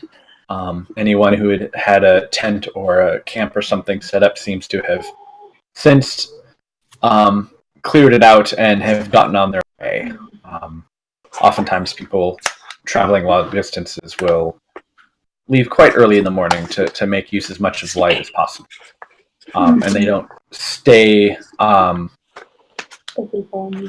they don't sleep in, and they don't often have to deal with extraplanar incursions. So by the time we get on the road, it's probably late morning. Yeah. And it is largely uneventful. The road itself skirts the foothills of the mountain range here. The very western tips of the Sirius Mountains. And so the road is rather well maintained. Kind of goes up and over rolling hills. In general, you can kind of see for quite some distance. The weather's fair. It is definitely warmed up a little bit from some of the past days that you've been spending on the road. But as the terrain begins to flatten out, and you're sort of leaving the foothills and heading north towards the region in front of you. The ground starts to get a bit more moist as you begin to enter the sort of very swampy region that's known as the Silt Basin Pass. It's an area that's got a lot of low-lying wetlands between the mountains and an inlet from the coast itself. Thus it beginneth again. It can't all be easy road. Yeah. For the most part, there's a Honestly, lot of... I think you might want a different profession if you don't want to get a little muddy. Unfortunately, tis out of my hands now. I imagine that in the evenings you put up the hut and have very little to worry about from any external creature, short of some spellcaster knocking out your tiny hut. And so the days pass relatively uneventfully. You don't get anybody crossing the other way from the other side, but you do know that there was a caravan or two, at least, based on the people that you spoke to in the inn who were headed to Garden. So, depending on the pace that you set, you may catch up to them on the road.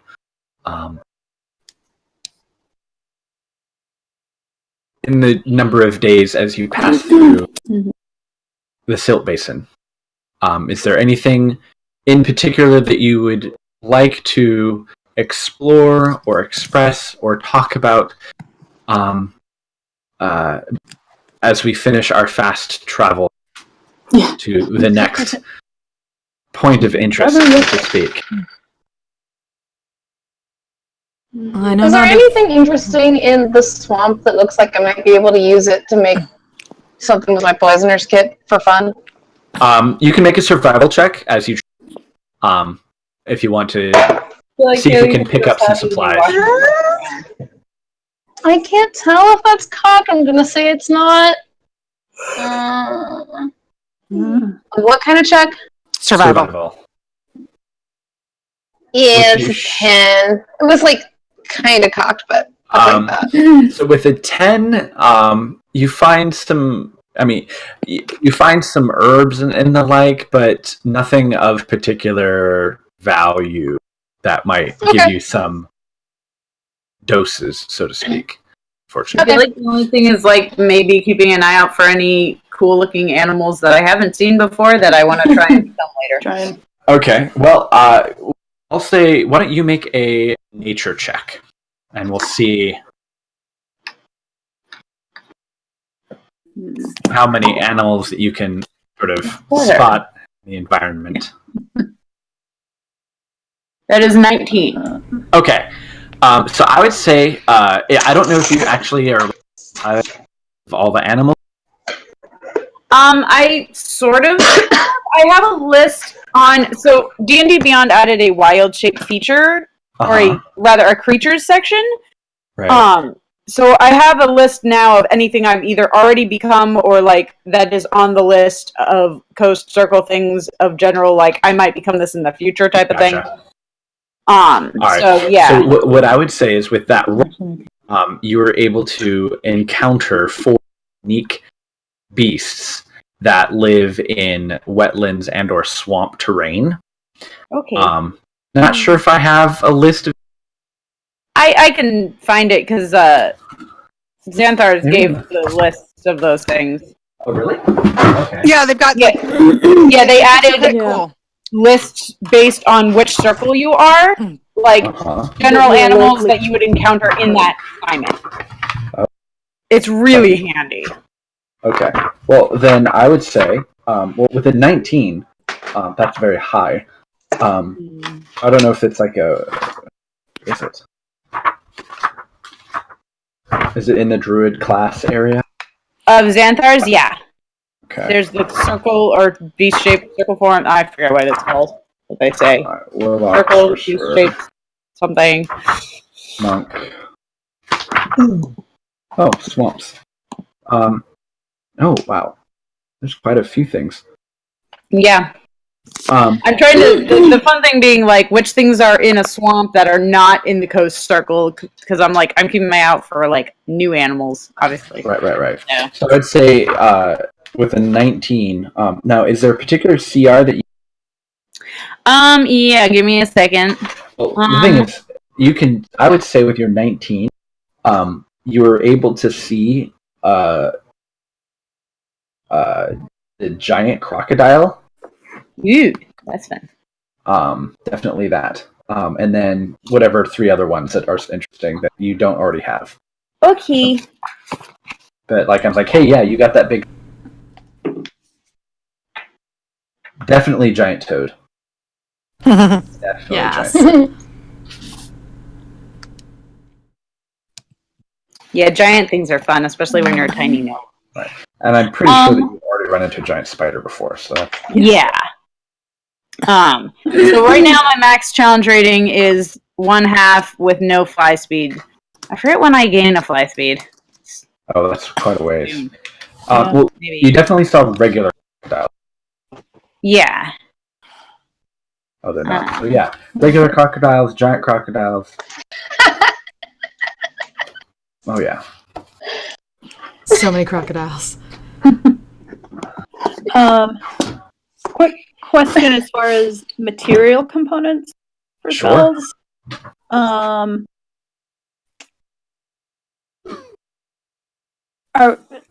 we going with a physical component or just like subtracting? Because I was looking at continual flame, and that says 50 ruby dust worth 50 gold.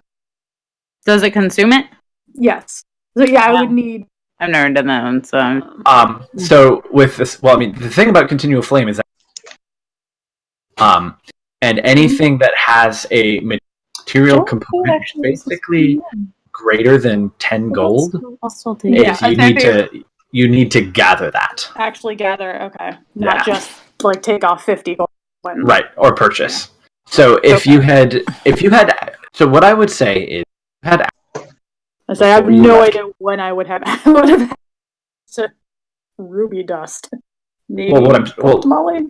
Right. So if you would have had access to Molly, then I would say you could have bought some there. Okay. If 50 gold of ruby dust is in a major metropolis, not an issue. Yeah, it was a second level. Oh yeah, you can cast second level spells. Why are you being such a shit? Okay. You're a shit. Yeah. I guess just go ahead and. Money's a good girl. I could become a crocodile. I guess can we just say that? Because I've never actually looked at that spell before just now. Uh-huh. Yeah. This is a spell that could be useful. What is she? She's right. Definitely fair. Yeah. You balance dice on your cat's head. I mean, my cat was being obnoxious. Man, you all had like downtime in Fort Damali, so if there was like material components that you could have purchased at that point, we could just say you purchased it. You can deduct it. Okay. Unless it was something particularly rare, in which case but like 50 gold worth of ruby dust in a major city. Yeah. I'm sure there's a jeweler that you could have found. And if you wanted like multiple doses or something, just deduct the gold value. I actually have quite a bit of gold right now. I don't. I spent lots. 150. So you know what, Brendan? I'm not sure I'll ever be able to be a giant crocodile because being a land circle, I don't think I ever get up to the point where I can do a challenge rating of 5. Because the land is not the land is not. Yeah, they don't get as high. But I could eventually become a giant constrictor snake, which is not a coast circle thing. So I would not have seen one of those before. Okay, well, I would say you'd see them both. Yeah. I made a note of seeing the giant crocodile. I'm just not sure I'll ever be able to become it. Right. She might try. It was cool. A halfway there big-ish crocodile. A slightly large. It's just suddenly a chicken. It's just a Like the chicken. time Alva tried to turn into a tiefling and became a sheep. Yeah, that's what I mean. Alva becoming a Alva was very good at turning into strange things. Sure. Because I can become a poisonous snake right now, but I'm like, constrictor snakes are new. Isn't it like a giant constrictor snake even? Yes. Well, there's normal constrictor snakes, and then there's, the giant one is the one I wrote down because I was like, that is handy. And I definitely wrote down the crocodile because that also I have not seen before. Yeah, so basically as everyone... Sometimes a washed out road, you're like, oh, look at that super dangerous animal. Yep. Yeah. No. Yeah. But, you know, you It's managed really to... cool! Yeah. You managed to not actually upset any of the local flora or fauna. Just don't get eaten by the giant constrictor snake.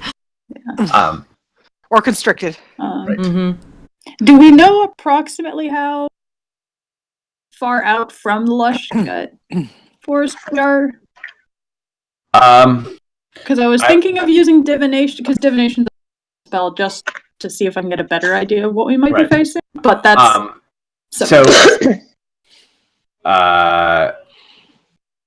goodness. We're a ways.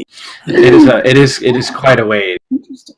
That might be something that you might use wait after you leave Guarden. Okay. I'll hold on to that then. No. So, you know what's interesting, Brendan? Huh. The other thing I'm going to note down is the giant spider, because I can become a giant wolf spider, but I've not seen this particular type of just straight up giant spider, and it has different abilities. I looked it up. Oh, great. Like, the giant spider can shoot a web at people and restrain them. The wolf spider can't do that. Oh, wow. Yeah, no, shooting people and restraining them. Restrain them? Yeah. Because restraining is powerful. That's I can, like, that Spider-Man, shoot somebody, stick him to the wall. That's part of why I swapped out my Blood Hunter's Blood Maledicts, because the Blood Curse or the Binding just stops their movement. It doesn't actually restrain them. So I was like, oh, this isn't as useful as I thought it was. Yeah. Spider gnome. Yeah. Doing the things a spider gnome can. All right. So a few days out, estimate you're probably maybe somewhere smack dab in the middle of the wetlands. One late evening, maybe halfway through the night, as you're kind of sitting in the hut. I don't know if all of you go to sleep all night long without any worry, or if anyone sort of stays up on watch. Imagine we still keep watch. Katana definitely keeps watch. Yeah. Okay. I get 4 hours of sleep. I keep watch. Right. So at some point, it's got to be hours. Well after midnight. We'll say whoever's keeping watch. You hear. It's difficult to. It sounds. Maybe like a roar of some creature quite a long ways off. Who would be keeping watch late in the evening? Not the first shift, but shift. Definitely me, because I'm good in the dark. Could also try if she could borrow Waria's goggles. Yeah. Yeah, I mean, Waria would let someone use her goggles to keep watch at night. Keep watch at night, but you would have to borrow the goggles. Right. Okay. Go ahead and make perception checks then.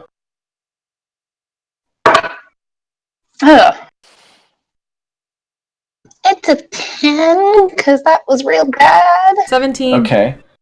All right. So you're like, that's probably nothing. Tanis, you hear that sound, and you're like, you kind of pinpoint it coming from quite a ways away, but you can almost hear a follow-up sound, very, but it sounds almost as if there may have been like a small explosion sound, or like this sound of like powerful evocation magic, kind of booms and that kind of thing. But it's very faint and difficult to pin down. But you can hear it kind of off a ways, maybe half a mile away from where the road is. Oh, Velis is still up. Try to find him. Didst thou hear that, Velis? Some explosions off that way. You could have. You thought you heard like maybe an animal or something. I heard an animal. I didn't hear anything like that. How far? It was certainly not an animal. Half mile? It's a very large beast, maybe. Something, a roar, definitely, but hard to... Do we want to wait and see if that sounds like it's going to be trouble for us?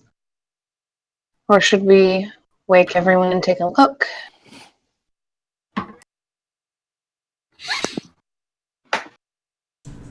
It at least seems far away now, but perhaps being more alert in that particular direction, listening for anything coming closer. The sounds are coming from vaguely the northwest direction, sort of what might be further down the road. I can also head forward just a little bit, not too far. It's kind of an advanced scout, just in case it gets louder, starts up again. I can follow thee in that case, for a ways. I wouldn't go too far, but maybe 500 feet or so away. I can keep back a ways in that case. Be able to run back if need be. It's a plan. I want to find somewhere to kind of set up out of sight and just listen for a while. Okay. So do you just step outside of the hut, kind of move? I'm outside the hut. I'm going to go maybe... somewhere like... Hold on. So I can go 90 feet every 6 seconds. I think I'm fine if I go out like 500 feet. Right. So this is very much think like kind of, I'm not super familiar with geography, but I'm trying to think maybe like Louisiana, those trees, be branches and things like that. There's a lot of that. A bayou kind of. Up in a tree. Yeah, very bayou-esque. So there are trees available if you wanted to sort of climb. Yes. And maybe I will do that. Closer. All right. So go ahead and make another perception check. It's like the swamp down the road. There is actually a swamp down the road from where I live. Motherfucker! I shouldn't have switched dice. 11. So you jog forward quite a or two, then climb a tree and kind of poke your way out. You must have just picked a particularly poor tree because you're just trying to find a perch that would grant you some sort of vision. And it's just, there's a lot of stuff in the hotel, but being a little bit closer and a little bit further out, maybe a little bit higher, you can't see a whole little well, but you definitely do hear the sounds of what sound to be like maybe magic, explosive magic, as well as it sounds like a fight is going on, like a fight of some kind, perhaps. And then also, now that you're closer, and sort of above maybe the tree line, you haven't actually. Well, you've been on the surface for quite some time, right? Okay. About 40 years. I think. Right. Go ahead and just make a nature check.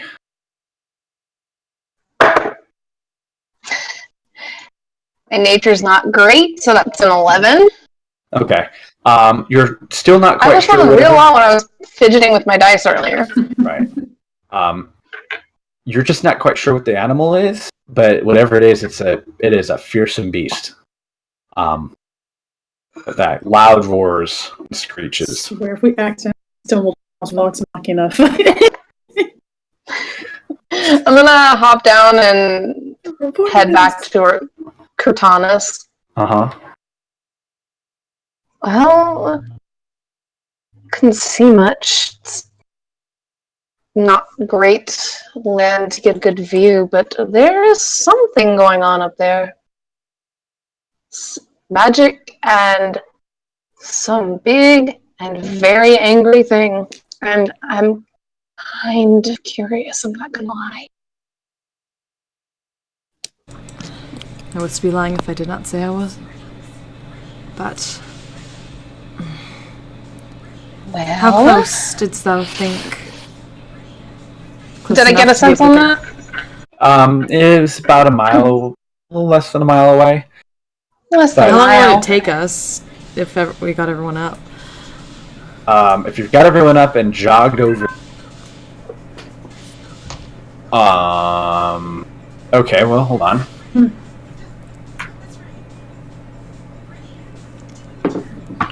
Oh. While you map, I'm gonna go grab a snack. But perhaps, because I think I know what to do with this, at least. Yeah, so if you jog over there at it's a mile, so how fast can a group of people weighed down with a bunch of gear and supplies?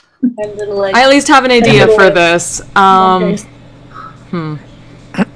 Somebody has to carry Faylee. No. Cortanus is gonna... Yeah, I think Cortanus is actually gonna go back in the hut and wake up... She'll probably wake up people, but...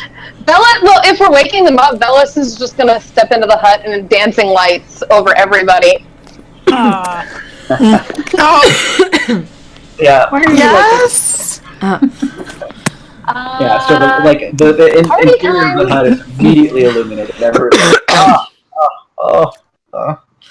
So let's look to Bellis with a shake of the head, but forgive us. What's going on? We have heard some sort of commotion in the distance. Magic, and Bellis suggests that there may be the beast of some kind, some sort of fight, half a mile or so.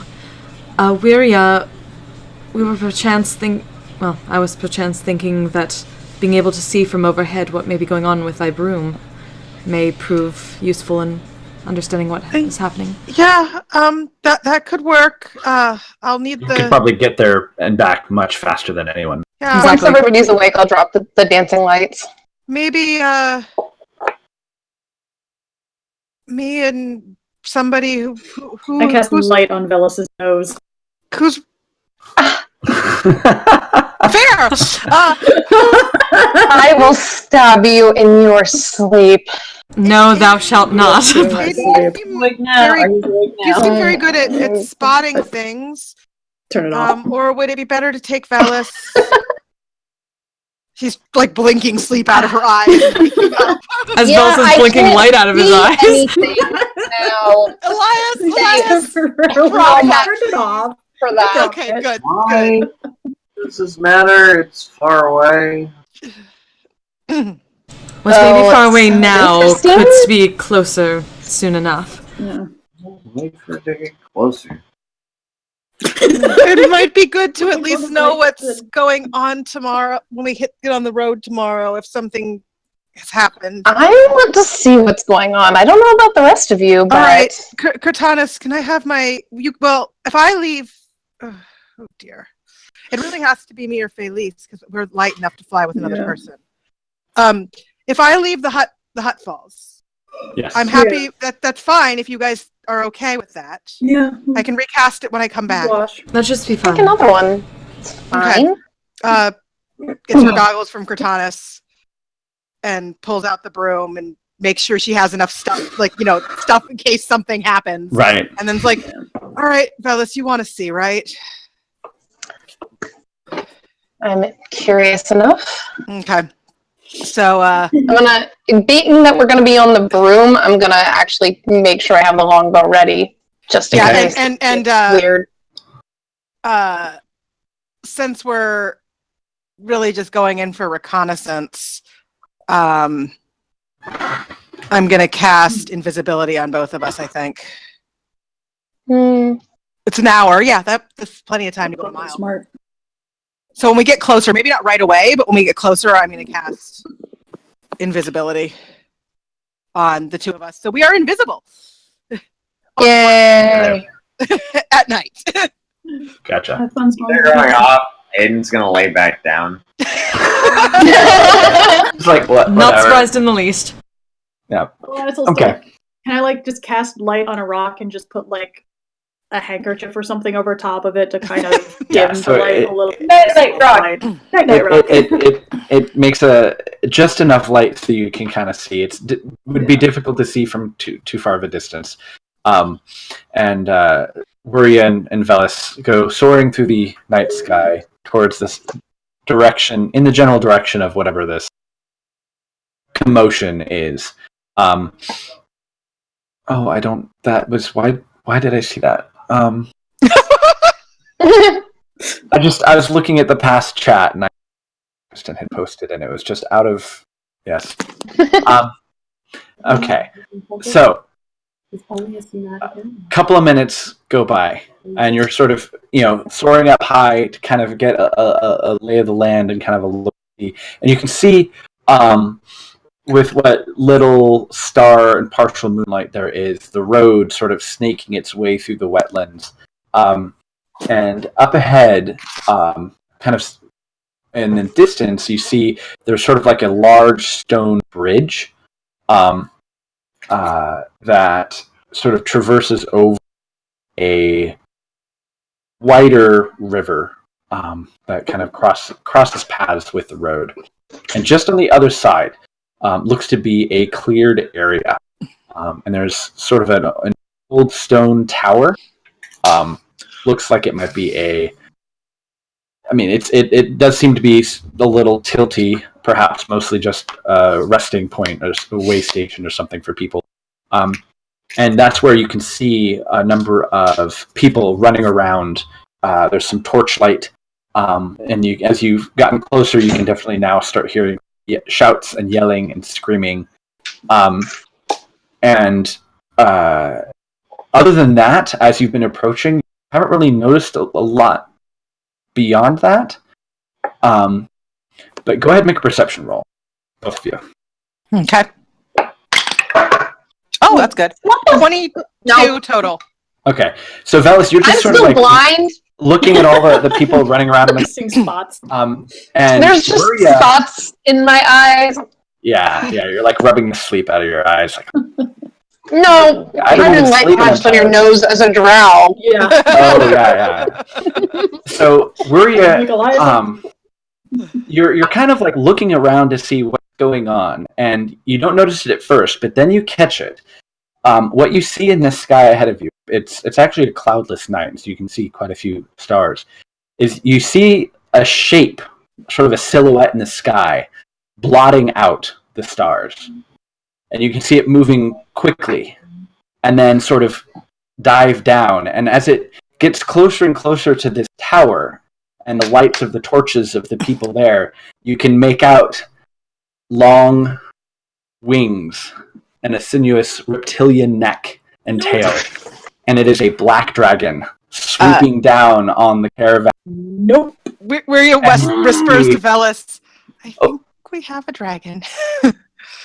Just this line of acid being sprayed out of its mouth as people are yelling and screaming, and you even at distance, as one or two people get caught full blast, they're basically just melted on the spot, and there's like nothing left of them.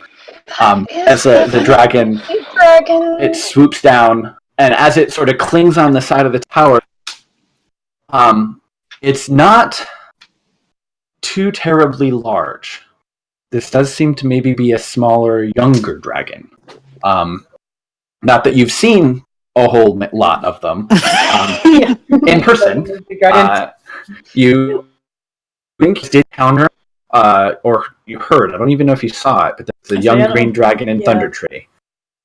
Yeah, I don't know that if you were I warned saw about. that one, but But you heard it. We saw it. Yeah. It flew over. Yeah, it flew overhead. You flew it way overhead, but here you can see like the tower's probably tall, and it doesn't. It's not like crushing the whole thing underneath it. It's actually sort of perching on it, sort of using it as a perch as it beats its wings and seems to sort of take some pleasure in watching all of the people running around below it. What would you like to do? Well, Yeet!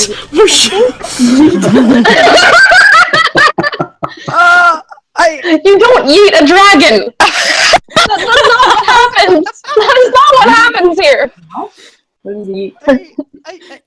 I don't want to leave these people to die, but also there's just two of us. I take back what I said about a party. It's not a party. It's not a party. You want an invitation. It's not a party. It's not a party. Yeah. I think maybe we should just head back for now. Talk with everybody. Yeah. The two of us can't do anything on our own, really. No. So I don't know about you, but I'm not charging a dragon. No, not. Having gotten close enough to kind of see what's, while a lot of people are simply running in fear, it does. A number of people are shooting bows at it. Whatever was casting magic or summoning those, there's none of that going on anymore. So either the person or the thing is out of magic, or they're melted, dead. Could very well be either of those. But in and amongst what looked to be like maybe some fleeing horses, some wagons that are just turned on their sides, some crushed or half melted. You do see a few people wearing sort of dirty, rough-spun robes running about, in addition to just some traders and such, and they look very, very similar to the rough-spun brown plain robes of those brothers that had gone into Tusoa. It looks like there might be some of those here, but they are unamongst. Are they getting melted, or are they're getting melted along some traders? But it does seem like there are a few people like that here. No, yeah. I feel bad for the traders, but not so much for them. I kind of want to just sit here and watch now. Honestly, I think we should go back and tell everyone what's going on. Probably. Maria turns the broom and flies back. Bellis is definitely just watching this from behind. Right. As you like very torn on this, but she's going back. Something or it sort of roar in pain. Something must have gotten a hit on it or something. Hard to tell. Maybe it's just angry. Not a lot of you have too much experience with dragon husbandry, or whatever it's called. Husbandry. I like that. I don't know what it's called. There's not actually platinum dragon in the whatever temple in Vasselheim, so no, I don't. Right. Not exactly. Not your area. Yes. Not my area of expertise. # not my division. Yeah. So yeah. Not my job, not my dragon. So you make your way back. Not my division. and you can see Aiden is fast asleep, and Elias is just sort of I don't know what are the rest of you doing while you're Taz is still keeping watch on the to, perimeter as best she can. Yeah. Oh. Yeah. Bellis is definitely going to jump off the broom from 15 feet up because he's impatient. Yeah. Still Yeah, invisible. Hands like a normal person. Yeah, so everyone's like, oh, it's like some animal, right? It's not a big deal at all. No, guys, Black Dragon. it's a dragon. Pardon? I just want to say that came out of nowhere because Velas jumped off the broom from 15 feet up and is still invisible. Yeah, I was gonna say, is invisibility still up? I mean, Marion drops invisibility when she lands, so... Right. Yeah, so all of a sudden, out of nowhere, Velis appears like, it's a dragon, guys. So, black dragon, and it seems to be melting some of those brothers. Well, and some just normal traders. Okay, that's less good, but... Yeah. And that, but... I don't feel bad for the brothers. I do feel bad for just the normal people who are getting melted. Just poke Aiden. Don't the dragon do it for you?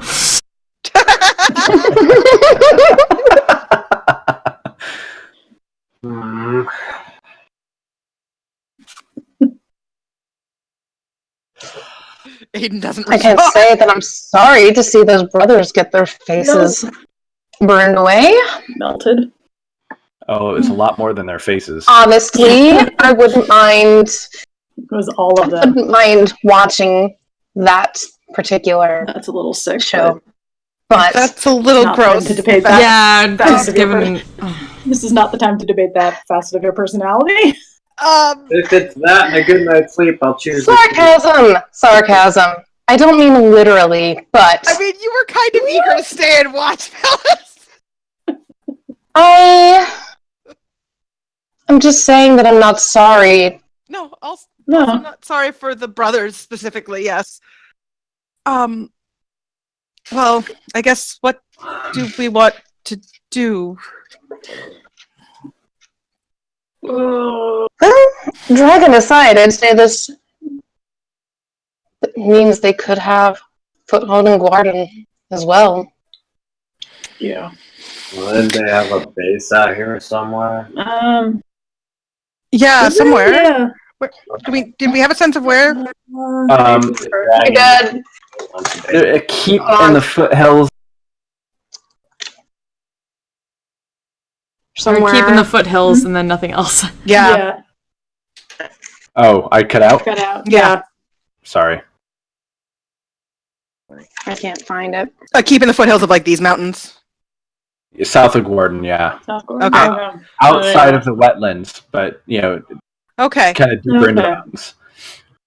So yeah, okay. Somewhere around this. So they're not that far. Yeah, that's not that far from presumably where their keep is. Well, do we just make sure we're well off the road and hidden and hope it passes us by? Yeah. I don't know. I don't know about you, but picking a fight with dragon doesn't sound like the... Well, honestly, it doesn't sound like the least intelligent thing we've done, but... Fair. Probably not the best idea we've had either. Well, and by the time we got there... I don't think we were able to Are we going to do any good? Other than having to fight a dragon. Brothers melt. Yeah.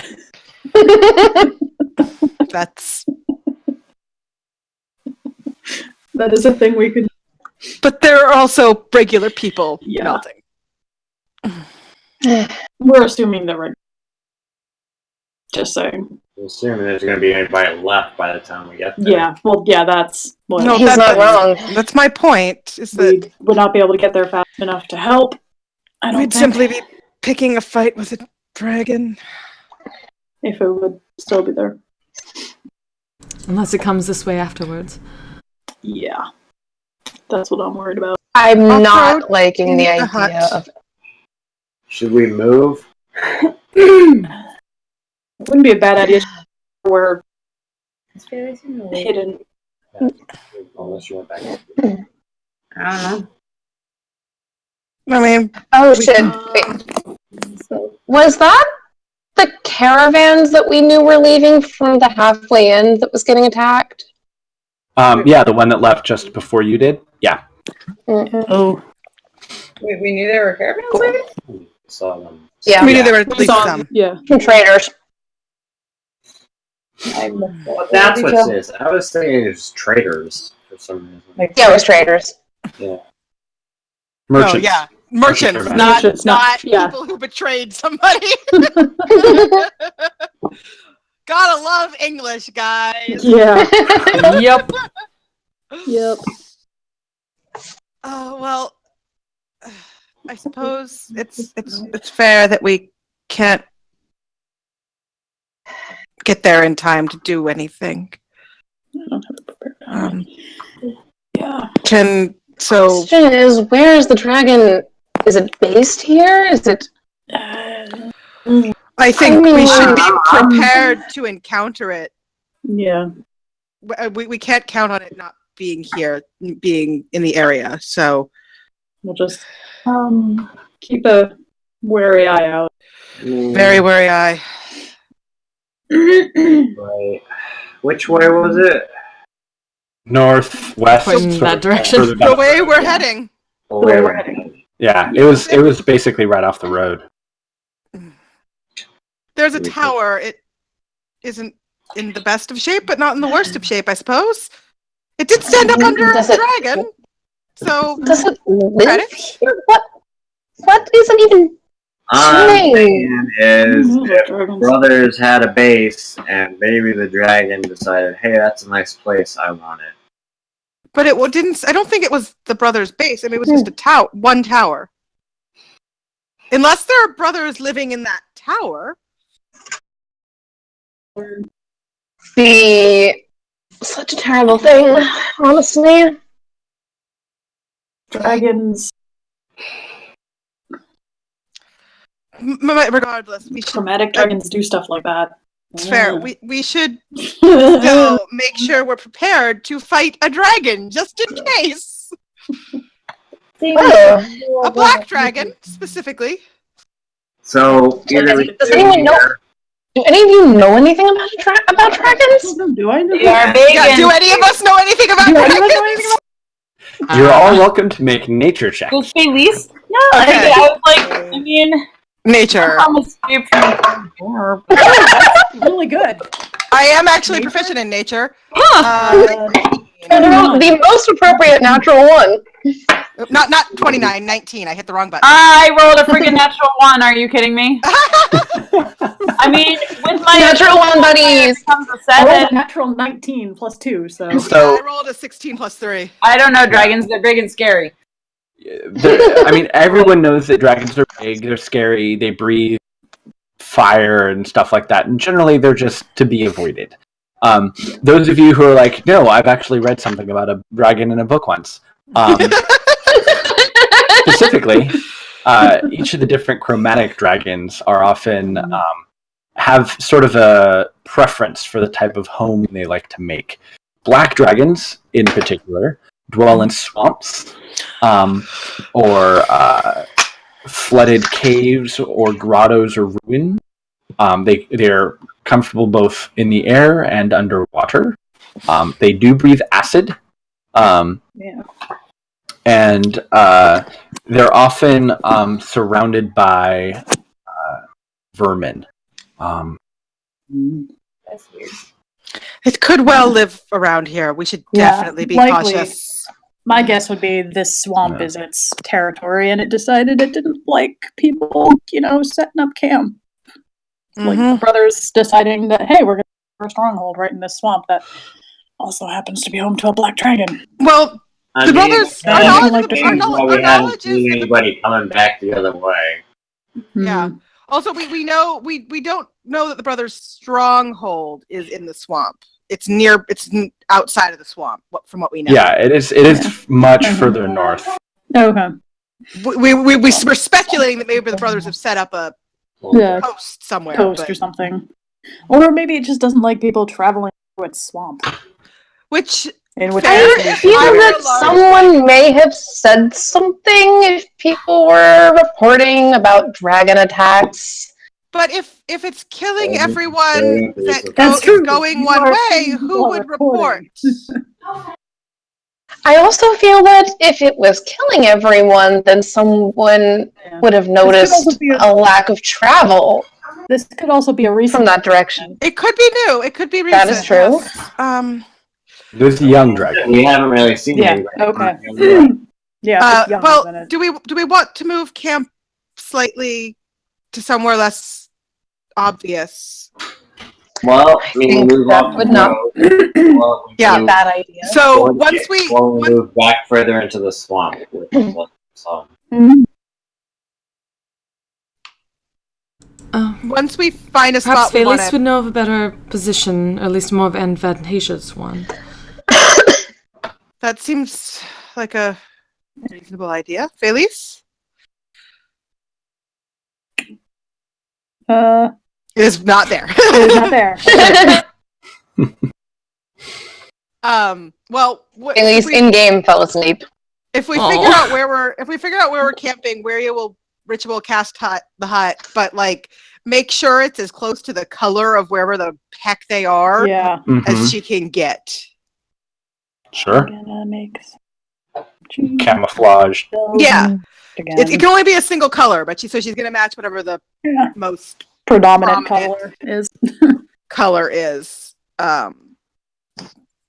So it's mostly hidden. Blending in. No, that makes Yeah. sense. Okay. So you're going to set up another hut and wait out the evening, the night? Yeah, I think the idea is we're going to find a spot that we feel like is reasonably obscure and set up the hut. Okay. Okay. Because What else are we gonna do? You said that black dragons are usually surrounded by vermin. I imagine that would have been shared.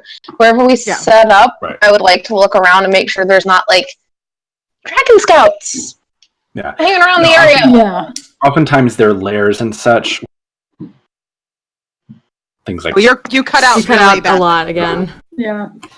So the black dragon lairs will often have a significant amount of insects of various, like centipedes or scorpions or snakes or something nearby. And then occasionally they'll have clouds of insects about them. A lot of death and decay kind of thing. But other than, like maybe some swamp mosquitoes and such that you might, like big ones, that you've been kind of luckily avoiding because of the hut. You don't see much beyond those sorts of things. And then just incredibly loud grasshoppers. Or crickets or whatever they are. Swamp cicadas. Yeah. But it does seem Screaming all night. not the sort of level of infestation was being described by the book learned party members. Okay. So what are we doing? Making camp again in as much disguised hut as we can off the road. So it's no longer sparkly lavender fuchsia. I mean, to be fair, I don't think Wiria makes it like really blatantly obvious when they're on the road. On the inside, it's like lavender. Yeah. Mashed. Yeah. And it's completely opaque, so any light source will shine it. So. Okay. So the rest of the evening passes uneventfully. As far as you know, being inside of the hut. For us. For you. For you, it passes quite uneventfully. Morning comes, and it's a bit of a hazy morning. Seems like the early morning fog has set in and isn't quite burning away as quickly as it might. So it's still, the visibility is cut down a little bit. It's not soupy fog, but there's a layer. I mean, because you're much closer to the coast here than in a lot of other places. So there's like this thick marine layer that comes in over these low wetlands. It just sort of hangs over everything, and it's all sort of dull and gray and kind of gloomy and a little foreboding, especially thinking on the previous evening's or morning or whatever I'll go ahead and do my light on a rock under a handkerchief thing just for a little bit of... Sure. Elias, you have anything that might be able to ward off acid? I do. I did prepare that just in case. to bed. Not like we're taking a long rest. I'm just gonna... Yes, I do have... Unfortunately, I can only do one person at a time. I mean, are we able to prepare our spells after finding out this information about the dragons? We slept. Oh, sure. We slept after that. Oh, we slept after that. Yeah. Okay. It was good that we looked out I for was it. gonna go in the morning that they told us. Yeah. So, No, I And I assume I get my spell slot back too. I mean, Yeah. okay, well, I mean, I'm just like, I don't know. The only thing I have that, like, I feel like might be handy maybe is, like, I can ground the dragon, possibly. Yes. Would that be handy? That would be handy. Yes. Would be I will perfect. prepare that then, because that's one of those I can spells that protect I use one because it's person very at a specific. time. Because if the thing doesn't fly, it does nothing. But what you have to do when you cast it is say, "You will leave when Burt Reynolds tells you to leave." Oh. It has to make a strength saving throw, so you know, like if somebody. I know. I was. But I have I did absolutely bring the nothing. blue elements, which I'm. no, I have. Unless the dragon would like to get drunk. I mean, maybe. I mean, That's I about all don't, I can offer. I don't have anything that is specific to dragons, but I have No. options. Kratan's no, just I- like, Let's sword? Yeah. let I us have protection from energy prepared. So. let's Out of- let us move quietly and carefully and hope we don't find a dragon. Yeah. Okay. Do you want me to this lasts for an hour? Do you want me to preemptively cast it on someone or hold off? I'd hold off. I would Hold wait. off. Okay. What do you have? Protection from energy. Oh, yeah. It's the third level. Oh wait, spell. can I learn that too? You might have that. I don't know if it's a druid spell or not. I think it'd I be something do. druids would have, yeah. I do. I should also.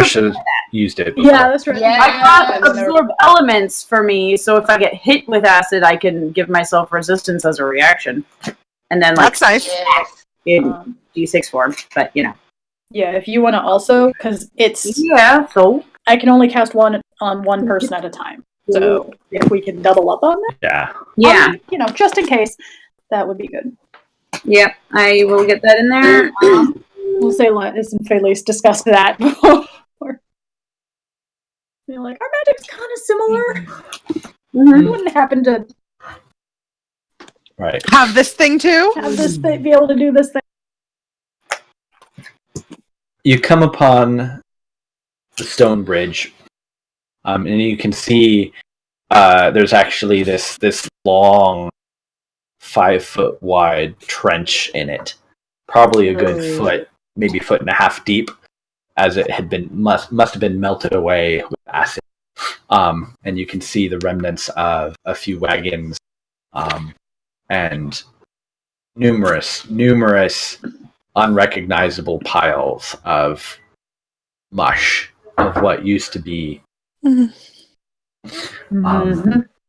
Maria looks quite unhappy about the state of affairs. You can see at the base of the tower, a couple of tents have been sort of hastily put up, and there's a handful of people kind of sitting or milling about, very moving about, sort of as if they're all very tired, exhausted, or shell-shocked. You probably see no more than like a dozen people. Any of the monks? You don't see any. There are, from what you can tell and hearing, groans and coughs, a number of people who are sort of maybe they're laid up inside the tower, and sort of it just sounds. It's like there. It sounds like there was a battle of sorts. Just the general feeling, not dread, but there's the cries of the people who are injured, dying, bodies on the sort of the battlefield. No obvious dragon corpse anywhere. You don't see any signs of the dragon. The dragon survived. Unfortunately. Right.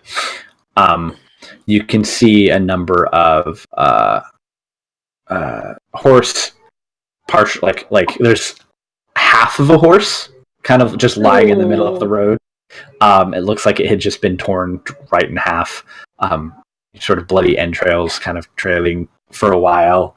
And looks like it's there are no intact wagons. You see a number of them that had been maybe knocked over or crushed or smashed. It looks like anything that had been a vehicle was definitely destroyed, and you can see that whatever the dragon was may have even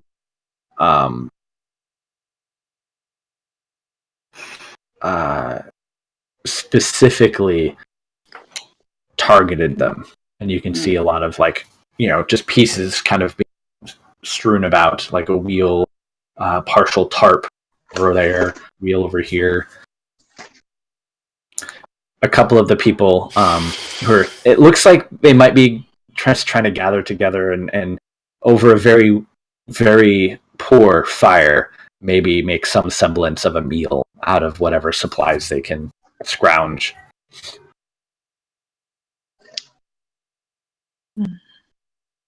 Does it Very grim sight. all the dead bodies and stuff? Are there any reasonably intact corpses or partially intact corpses of any of the brothers? You can go and make an investigation check if you like. I There's believe a specific thing I want to check for if I find any. I do have Speak with Dead still prepared. We could also speak with the not dead. We can also, if we find someone with an intact face. There are people who are alive. We could. We could do that too. I'm sure their faces are at least mostly intact. Elias is more comfortable talking with dead people because he doesn't need his charisma. There's that. I said that in character. I'm throwing that out there. That was absolutely in character. I'm not going to argue that. Aiden or Phyllis or I can do the talking, perhaps. Right. To the not dead people. Talk about morbid humor. Yeah. What were you searching for? You said you were looking for something. Yes. So I wanted to see if I could find any of the brothers dead, and I wanted to, if I found bits of them, just kind of cut the clothes to see if there were any of those chain tattoos under them on the lower ranking ones. Okay. Yeah, so you find what might be a leg. It could be an arm. It's hairy. Humans are often very hairy, so you're not sure if it's a forearm or a leg or a lower leg. But you do see the chain tattoo on one of them. Okay. Thank you. Yeah, these are without a doubt from that same organization. I mean, rough hewn or rough spun plain brown robes aren't exactly like, a trademarked look of one person, because I'm sure anyone who makes a lot of their own material, like rough wool, is going to end up with similar looking robes, but that change is without a doubt unmistakable. Cool. Okay.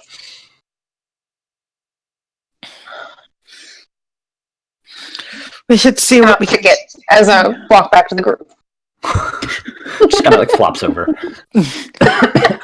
Normally I would say you shouldn't disrespect the dead, but I'll make an exception for in that case. But those monks are a special, I'll make an exception. special form of asshole. Right. So perhaps we should see if there's anything we could do for the survivors.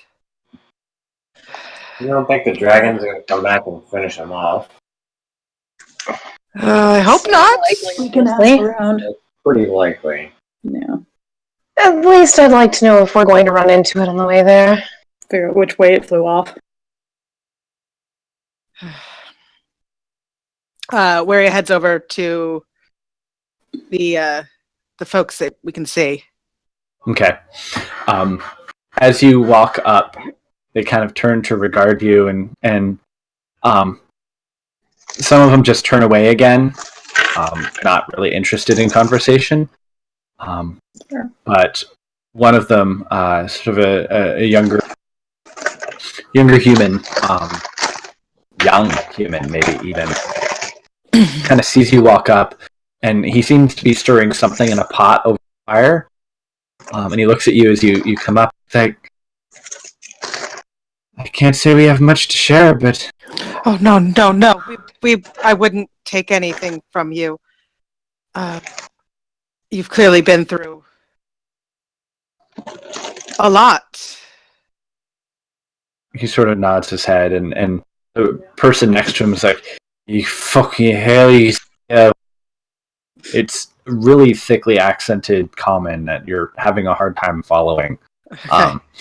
But yeah, he seems to have in the affirmation that yes, it has been quite a lot. Did you come from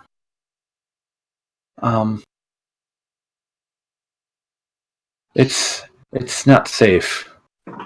Or and he sort of looks inside.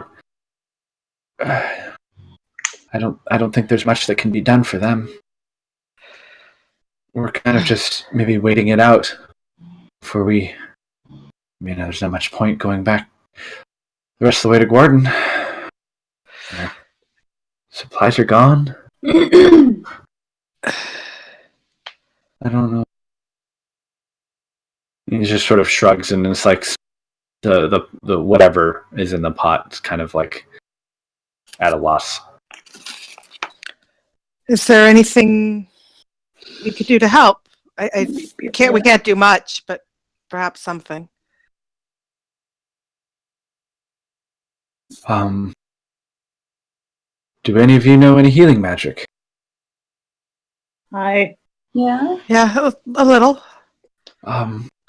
There's some folks inside. They're not doing too well. Quite a bit, actually. Just be careful if you have to fight later. Yes. I mean, if nothing else, I can stabilize. I can. Yeah, people I can stabilize. We also nothing else. We also have like 5 healers kits in our party inventory. So Yeah, That's why I'm true. like, That's true. Right. I can. we have I mean, I don't some, have the healer feat, so I can't actually deal with them. But but we could we can at least get people stabilized. Yeah, we can at least And, stabilize I mean, people. I Did can Sel see where the creature went? What happened? I could do 1 or 2 cure wounds I don't. It was if needs be. it was black and it was dark. I don't know. And then the other one who'd sort of spoken up before, kind of goes off on a litany of swearing and very sort of thick. What the fuck do you think happened? Kind of, we were just sort of almost as if. After like a moment, he kind of like stops the tirade and just kind of like sighs and sort of one of those deep shuddering breaths in, and looks at you. Says, sorry. And he just kind of turns and walks away. But, As he leaves, where he says, "It's quite all right." Well, Really kind of impressive. Elias, perhaps you and I could see if there's anything we can do, and Felice, perhaps see if there's anything we can do for those inside. We can't offer much, but perhaps a little help. Oh, I'm sure anything would at this point. I mean, if at the very least, if you can maybe get them on their feet, we can walk out of here. Not everyone. And he sort of like looks around at the bodies and remains strewn around. Yeah. Better than most. course. I can also, if you would have access to priests more skilled than I, Gentle Repose is a ritual spell. Or if you just want to take Doesn't that just remains. keep them from becoming undead? It keeps them. It keeps the body from decomposing and extends the resurrection. It extends the time limit on resurrection. Yeah. There's only a handful. If there's anyone in One Piece. There's only a handful of people who are even capable of casting that kind of magic. That you've ever met. One of them is in Port Damali. Maybe there might be someone in Guam, but very likely it would be a long ways. Yeah, it's a long ways with injured people and no way to anyone. Bodies sort of dragging them, and that the services often aren't given away. Freely or cheaply. Unless it's like part of that organization. So it's very unlikely that even if you did Gentle Repose any of the intact corpses. So I think I know where he is heading inside. I don't know. Okay. I just want to look around. Like, one person, so. What was that, Bess?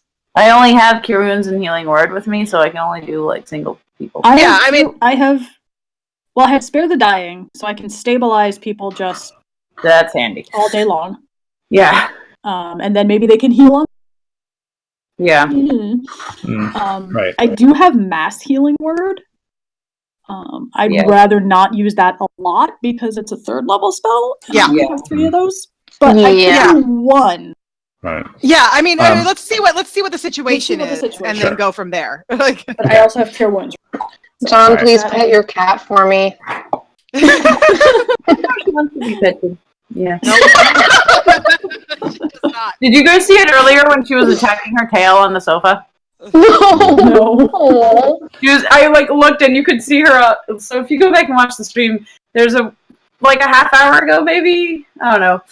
I'm just sitting there and she's like, her tail, she flicks her tail a lot, and she's curled up, and her tail is there, and she's flicking, she's and basically going after this thing, and then gets it, and nom nom nom nom, and then it flicks out, and she I love it when cats do that. They're so dumb.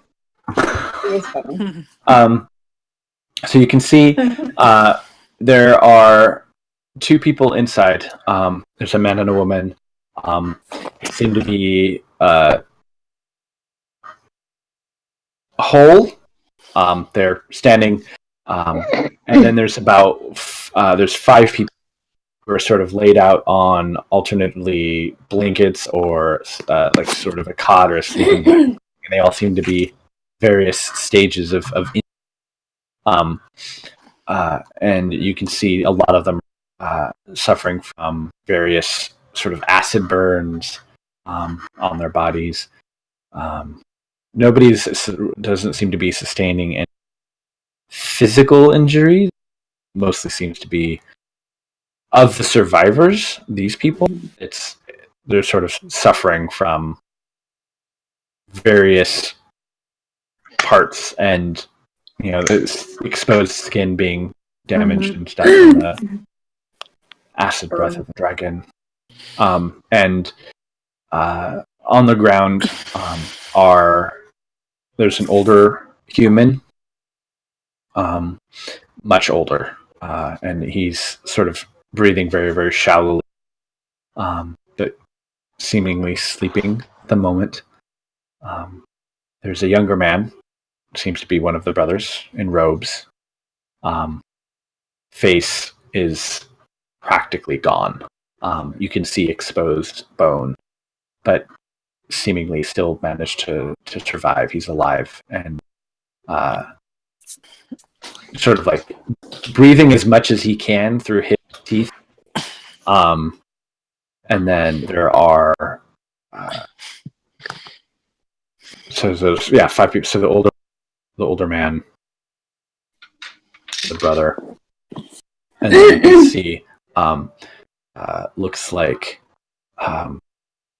two younger, maybe young teens. They're kind of sitting up a little bit. They seem to have suffered sort of the least, but one of them looks like they may have lost a leg. And then there's a woman sort of curled up on the side, sort of not moving. I think she may have passed. Okay. So one brother, and then Right. 3 people who are still alive, other than the brother, and then the Right. we think she looks like she might have passed. Yeah. Okay. And it looks like there's a man and both human, and they're sort of washing out some dirty, bloody rags. They look like they've been tending to these people. Okay. One of them sort of turns to sort of look at you as you walk in, sort of surprised to see somebody. We were passing by, and well, we thought we might be able to help. Maybe not much, but a little. It seems like you had a rough time of it, and that's an understatement. That would have been useful. That's certainly one way to say it. And she's sort of like wringing out, and you can just see blood. Her hands are filthy, her face is. Everyone here, and they're dirty, and they all look exhausted and tired. Were all of you traveling together? No. There was a group of us on our way to Guarden. And then she sort of looks over at the brother. There were a group of these folk. They were staying camped at the tower. I think they had stopped here for the evening, much like we had.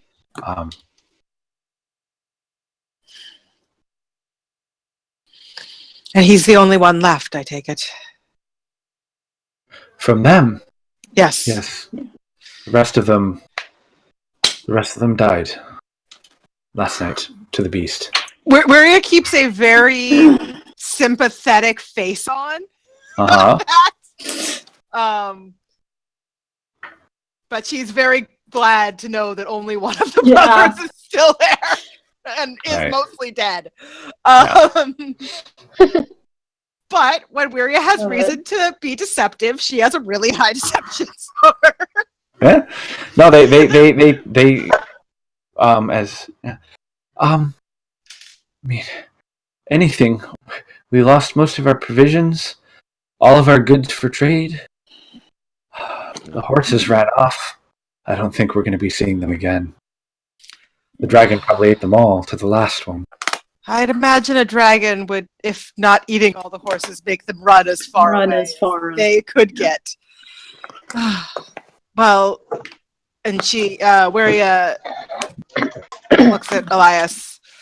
Shall we see what we can do for those for those who might be? You said there's out of character. In here?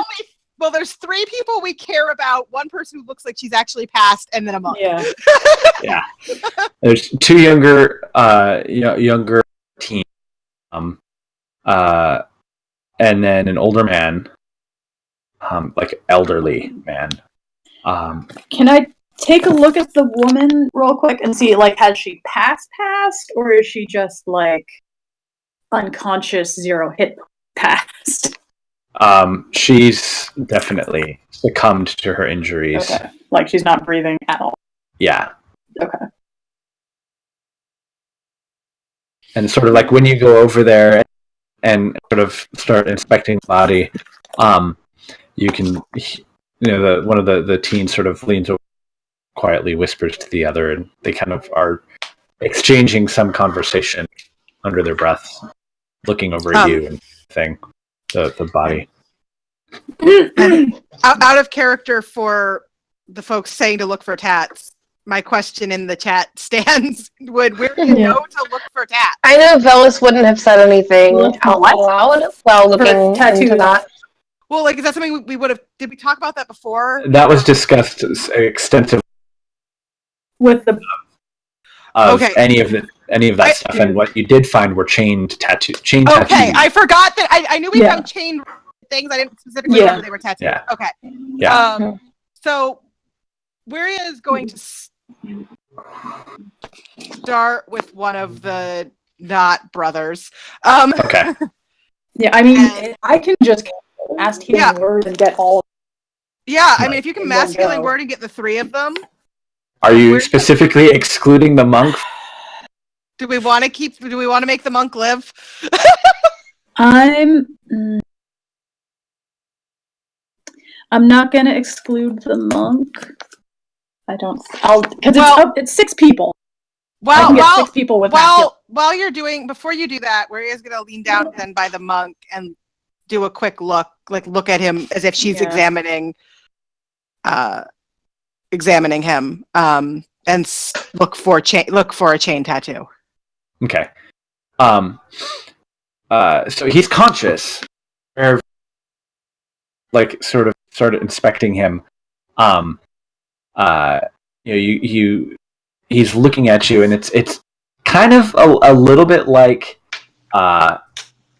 Harvey Dent in pretty much any of the tattoos, which is like half the face almost just not there.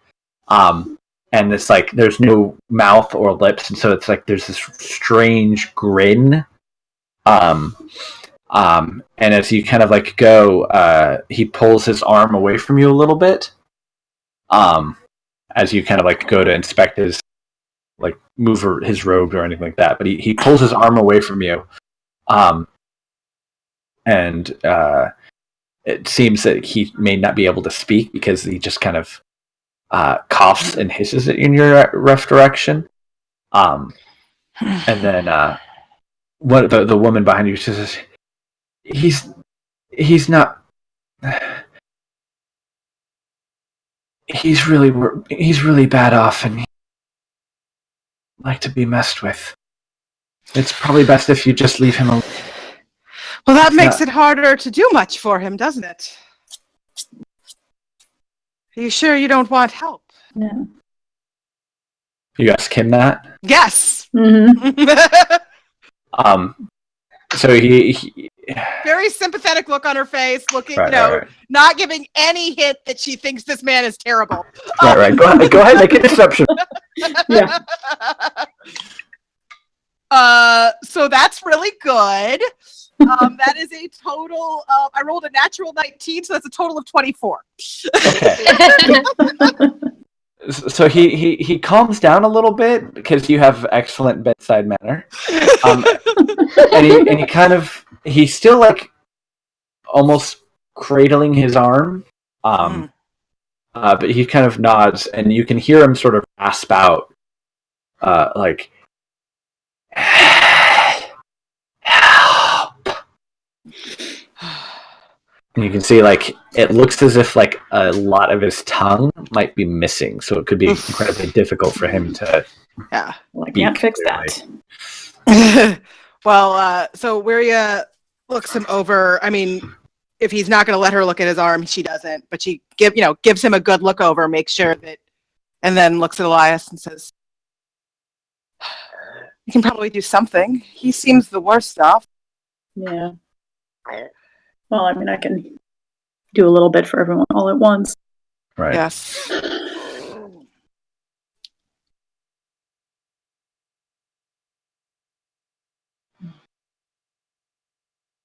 You've gotten the attention of the two teens, and they're just sort of watching both of you intently. All right. The older man he's asleep, but it's shallow breaths, and you can tell like he's not doing well, not doing too good. I think real quick. Mm-hmm. I just want to walk over to the monk guy and I'm just gonna like lean in just so only close enough so like only he can hear. Sure. And I'll be like, I can help you, or I can make your passing very. All I need from you is get to Port Tamale, leave your order behind, leave Wildemount behind, and I never want to see you again. Or hear anything about you causing trouble. You can go ahead and make an intimidation check. It's gonna go well. With your wonderful charisma. You got this. Come on, Dexter. I like how Wiria has almost no reason to be deceptive, except now. 5. He is the least intimidating intimidator. Yeah. Like it sounded cool. It sounded cool, but he kind of like squints at you, kind of tilts his head, and like, and it's just like there's this hacking cough, and then you realize he's actually laughing at you.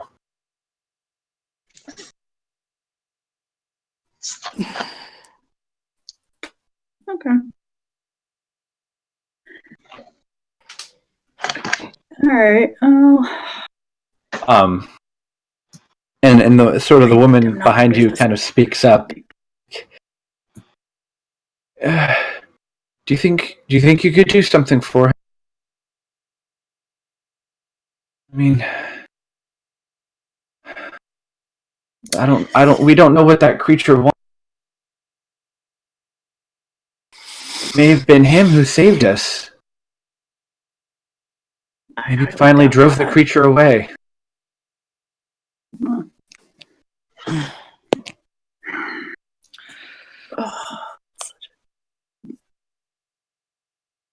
What did he do? Yeah, what did he do? I was say Aiden's not in there unless he followed us in. Out of curiosity. That's a good question. I mean, so many of us shot. We had a wizard with us for protection. I don't think we expected to need protection from a dragon. I would imagine that's not something that most people expect. No. I mean, he had cast some magics and I think maybe he'd hurt the dragon a little bit, but he couldn't move very quickly. Yeah. The dragon moved so fast. But no, he'd shot him or thrown something or just hurt the dragon. And we heard it cry out in pain, and I mean it sort of smashed our wagons left. And you can just kind of hear the monk. There's sort of like a low, raspy, like he's chuckling now. Kind of looking up at you, Wiria, and Elias.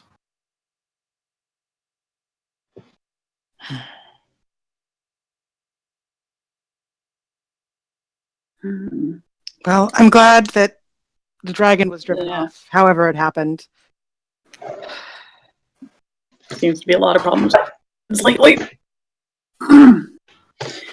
News coming out of the go-by. Yes, dragons do seem to be around. Oh.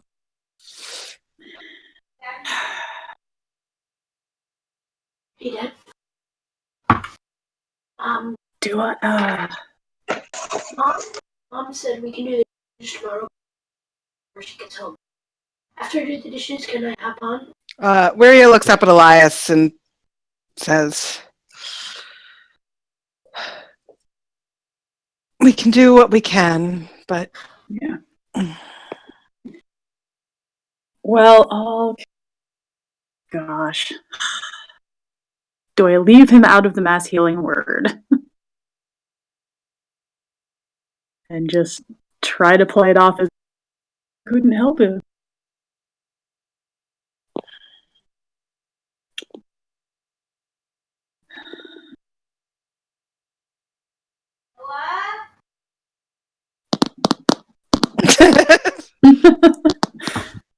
I mean, I guess the question is, do we feel like there's any? I mean, there's value in helping him, in the fact that these people don't think we're terrible, and in the fact that no, we're not going to get anything out of this asshole. No, we're not. We might have to kill him later. We could throw Velas at him. That would be fun. I do that. Actually, throw Velas. All right. I'm fine with this. Both daggers. I'm ready. Right. All right, I'll go. See, no, that is a yeet moment. That is a yeet moment. That is a yeet moment. All right, I'll go. Please make this happen someday. Basketball special. That is a basketball special. All right, I'll go ahead and get. Just to double check. There's what? There's the 4. There's 4. 4. Okay. Unless either the 2 caretakers have any wounds. Yeah. Well, I can still go ahead and get. Right. So you can get them. Yeah. Yeah. All right. I'll go ahead and just get everyone with mass healing work.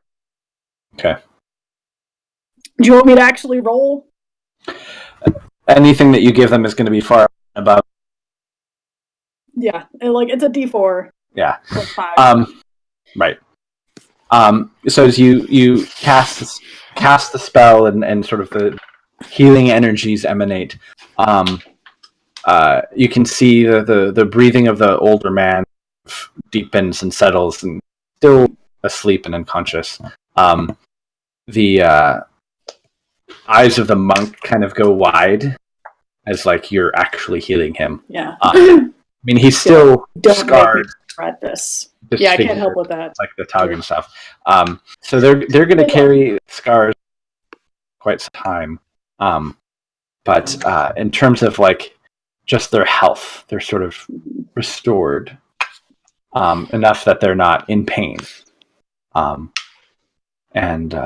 the 2 younger teens, they stand up sort of shakily, feeling better and not really suffering from a lot of the pain from. Looks like one of them may have lost a leg.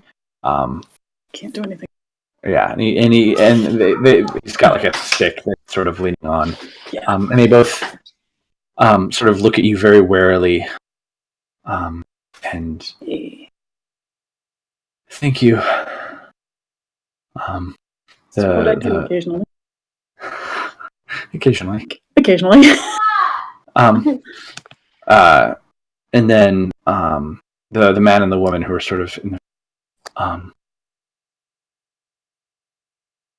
they're kind of taken aback. I mean, they've probably seen healing magic, but right now in this moment, this sort of small act of kindness is significant. And the woman, she's sort of like tears are kind of welling up in her eyes, and she's kind of like, "Please don't cry." You're like, "Oh, don't cry." And the man sort of moves over to check on the gentleman, and he kind of looks back, and he seems very sort of almost as if a little bit of hope and cheer has been restored to them. And he's like, he seems to be breathing fine now. And the monk sits up a little bit, still kind of cradling right on.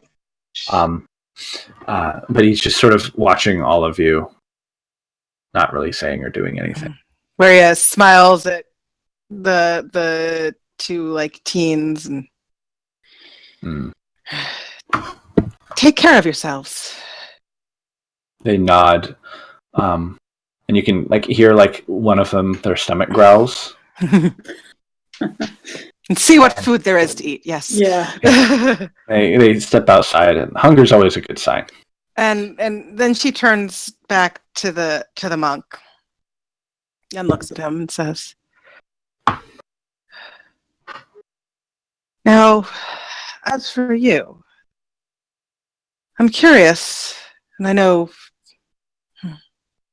She reaches into her bag and pulls out some paper and writing something to write with, and says, and hands it to him and says, "I'm very curious what your order was doing camping on this road." And she just like, where she was very bedside manner earlier, she's not that you're gonna like that, mom talking to her errant she suddenly goes like scary. Mom, where you go? Right. Yeah, mom voice. You can see like it's creepy looking at the guy because of the sort of damage. They're probably healed over the bit. Yeah, it's healed a little bit, so it's not like an open look. I mean, it's still like scarred, pocked skin, but just like the flesh around the mouth hasn't grown back, and so it looks like he's always got this sort of rictus grin. And he sort of like looks at the material and he still keeping like his right arm tucked into his robes. He sort of writes very roughly. Doesn't seem to be left-handed.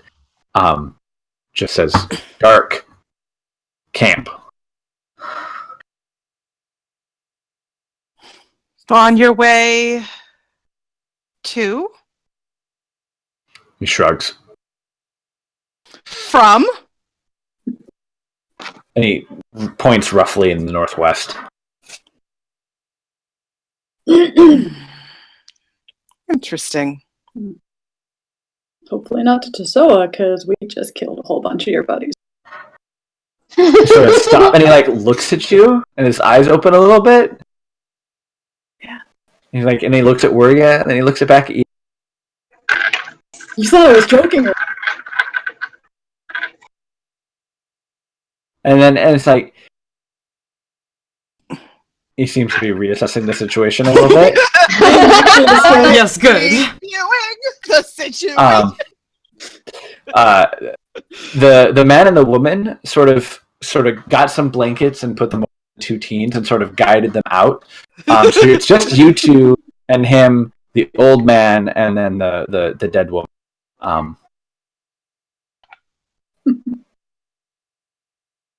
Well, Tracy's disciplining the children. Oh no. And he sort of sits up a little bit.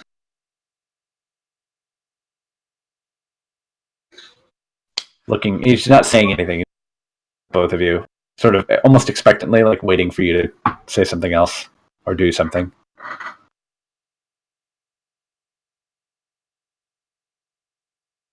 I'll lean in and just like, you know what the best part is? You don't even have to be alive for us to question you. We're doing you a favor. He's right. But yes, we might know a bit more about your... He looks at your wrist briefly, and then he looks up at you. And go ahead and make another intimidation check with advantage. Come on! Fuck him up! Oh, that's good. Let's see. Okay, I will take, that'd be an 8. A what? An 18? I rolled a 19, minus 1. Yeah. No, that definitely beats him. He does seem to be a bit more scared now, realizing that you're not just some rando who threatened him, but you actually... I mean, he saw you have power.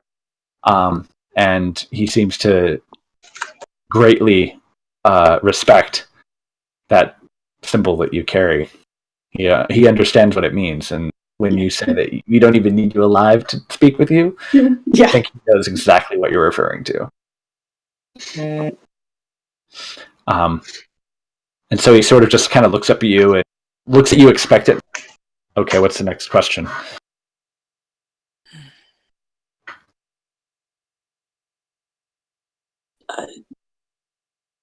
I was letting Wiria take the lead. Getting us back to good cop now. Which are you good cop or am I good cop? Yeah, we're like, wait. Mom cop, bad cop? I don't know. Mom cop. Mom cop, awkward cop. Mom cop, kindergarten cop. I'm just I'm trying to figure out what her next question would be. Yeah. Sure. So,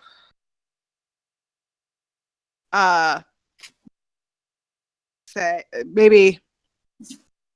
So, do you know what your brothers and Giselle are doing? He nods. And do you know who they were serving? There's a pause, and then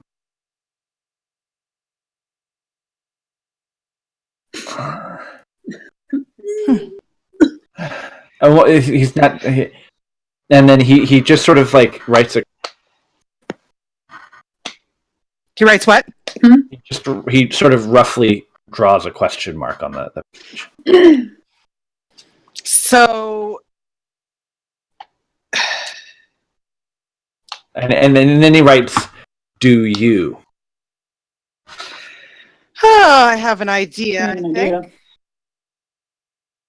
perhaps more than you do. It seems that's rather foolish, don't you think? Yeah. Not knowing who you serve. And then he just sort of writes order. Order. It's Yeah. your way of order. Just following orders. Fair. Just following orders. Or that's just. So why did you decide? But at one point you chose to join this order. I don't choose. To follow these orders. And he nods, and he's like, writes down, poor, hungry.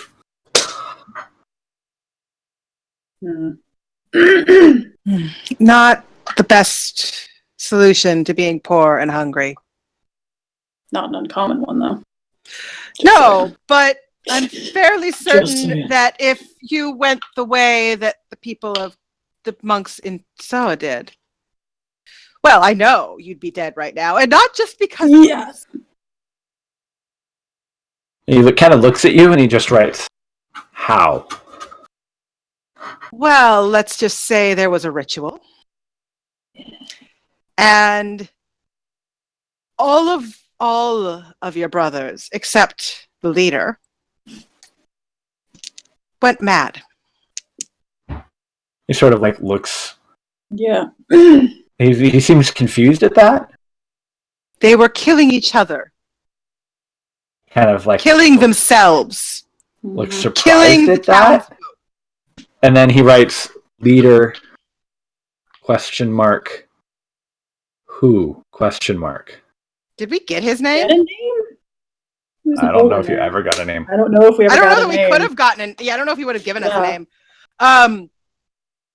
Well, we didn't get his name, but there was one. Yeah, one of your brothers, and where it just describes him pre-weird ass multiple arms and prehensile tongue. Right. Because that would not ring a bell. Right. Okay. And then says, but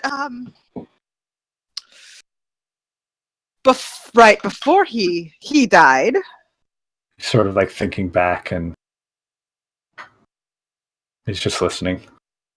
He developed some very interesting traits. Unnatural, you might say. No, you would say they're not natural. He writes the paper gifts. If you could call them that. I suppose That's you could a word. call them that. And then, at least from my understanding, I didn't see it. One of my companions did. They were taken away. They were taken. And he died. He failed, and he died. He writes taken how? We didn't actually see this part. Yeah, I don't know how much we know because Aiden. Yeah. Yeah. we heard stuff, but we didn't see it all. Right. Kratos would have explained at least to Elias if he asked, but it was whoever gave him his gifts decided he was deserving of them and took them back. You see, as you say that, like he wasn't worthy and the gifts were taken back, you can see briefly before he looks back up at you. You cut out for a second. You cut out, yeah. Oh. He looks, as you say he was not worthy and his gifts were taken away, you see him sort of very briefly, before he catches himself, look down at his arm before he looks back at you. Oh! Is that why you don't want... Have you received these gifts too? Or some of them? Sort of looks at you and he doesn't respond. I'll take that as a yes then. Yeah. My passive insight is 18. We're on shit passive insight, but I'm still taking that as a yes. Yeah. Don't try to lie to me. With your high passive insight, with that in mind, you also see him. You can see sort of him doing some quick calculus, looking at you, looking at Wurya, looking around, and looking at the opening in the tower. The door out? The door out, yes. Oh, please do that. I know. Yeah. Oh, yeah. Oh, yes. Maria doesn't notice this, so Elias, it's up to you whether you say anything. As hilarious as it would be, I wouldn't try that. Because Maria's passive insight is 11, so... I'll just be like, hilarious as that is to see. I wouldn't try that. The children out there have been through enough. They don't need to see you get murdered by my friends outside. Who won't be as not nice. As nice. They will not be as nice. They will not be as nice. And he looks at you and friends question mark. Friends. Yes. Did you really think it was just the two of us traveling through a swamp alone? Sort of like, well, yeah. Good point. I have a friend. Yeah. Really? How dumb do you think we're that dumb? A friend out there who would very much enjoy stabbing you. His already pale face kind of goes a little bit more pale. And so then he suggested leaving town. And he writes, "Now what?" Well, if you do as my friend suggested earlier,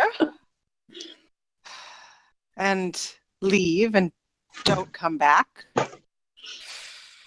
and you may want to rethink your life. Seriously rethink. Come on, even stealing for a living is better than. And I used to be a city guard. The being you serve doesn't care about you in the slightest. Yeah. And he wrote, and he writes, and he actually takes some words. He says, "When I was a kid, neither did anyone else." What's changed? Well, you're getting a second chance. Not everyone gets those. Second chance, and also he it shrugs, looks. Did the people who didn't care about you as a child also expect you to do things that would lead to the death of? I don't know how many innocents. He rolls his eyes when you say innocent.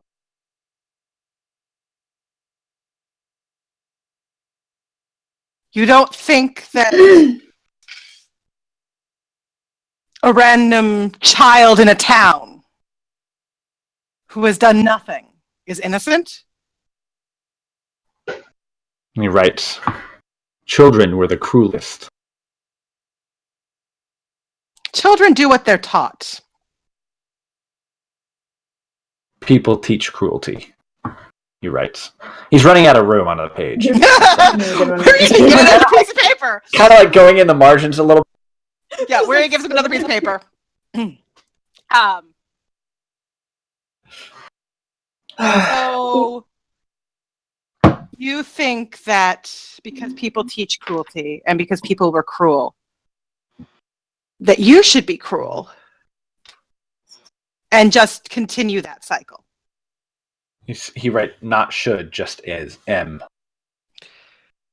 You could break that cycle. We all have to make choices. And he writes, no choice. No, there's always a choice. There is always I've a learned choice. that recently. That point-driven home, that choices. And he just sort of, in sort of. Even when it seems like. Oh. And then, like, period. And he just sort of draws sort of a rough sort of loop of a chain.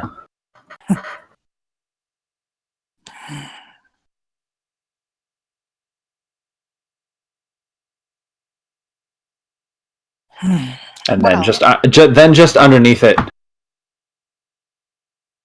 we all suffer.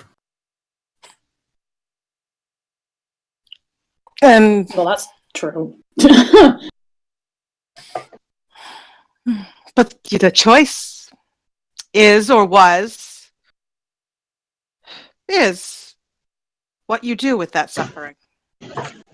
Do you let it turn you into a creature with no care or concern for others? A creature of cruelty who just creates more suffering? Or do you pick a different route and try to ease that a little?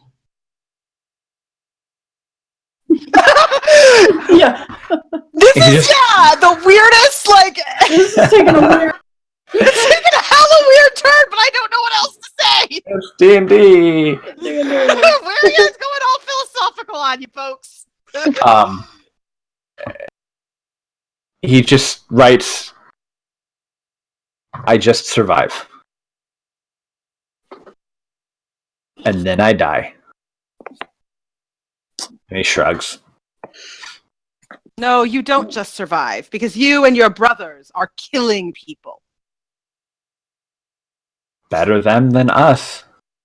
He's like, I believe it's Wiria just shakes her head. I pity you, and stands up. He shrugs. what you get for doing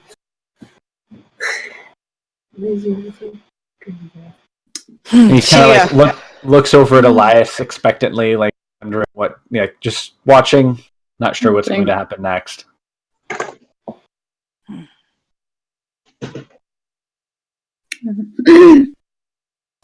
I don't think we're going to get anywhere with this one. No, probably not. Just I can't understand. To a certain extent, I get it. I didn't exactly have the easiest time of it as a child. Well. Seems like you were just a child with us. I may have also turned to an out of desperation. Yes, well, but your order doesn't plant aberrations inside people's bodies. That's true. We don't. Rhea looks back at the monk and says, how much? I think we're losing John and Bez. Really. Yeah. Sorry. I'm tired and like to go to bed. Sorry. Do you know anything else about your master's goals? And he shrugs. He writes down corrupt. People, places, things. Tracks as far as what I know about the chain to believe. Yeah, that Dragons. seems about right. This guy's just getting apathy syndrome slowly. Slowly. Were you looking for the dragon? Shakes his head no. Okay. Well, I think, Elias, I think that's about all we're going to get here.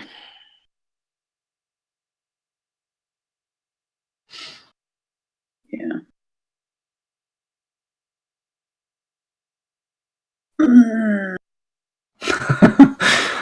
I think Elias is wrestling.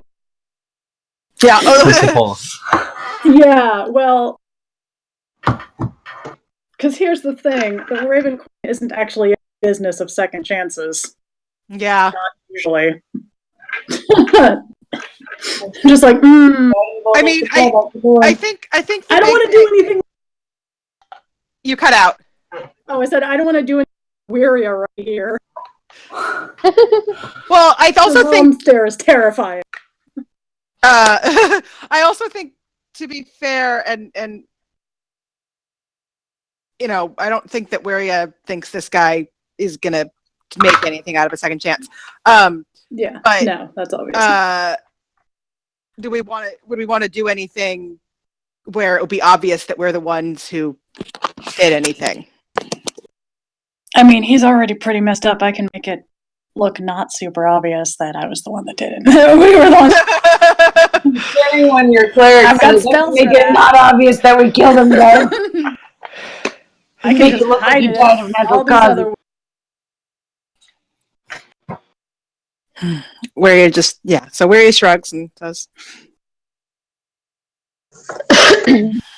I think he's a bit of a lost cause. And he writes, "What can you do?" What can you do? And that just confirmed what I said. It's fine, we use these papers as evidence later if they're like, why'd you kill that guy? Chained Oblivion symbol he wrote. Fair.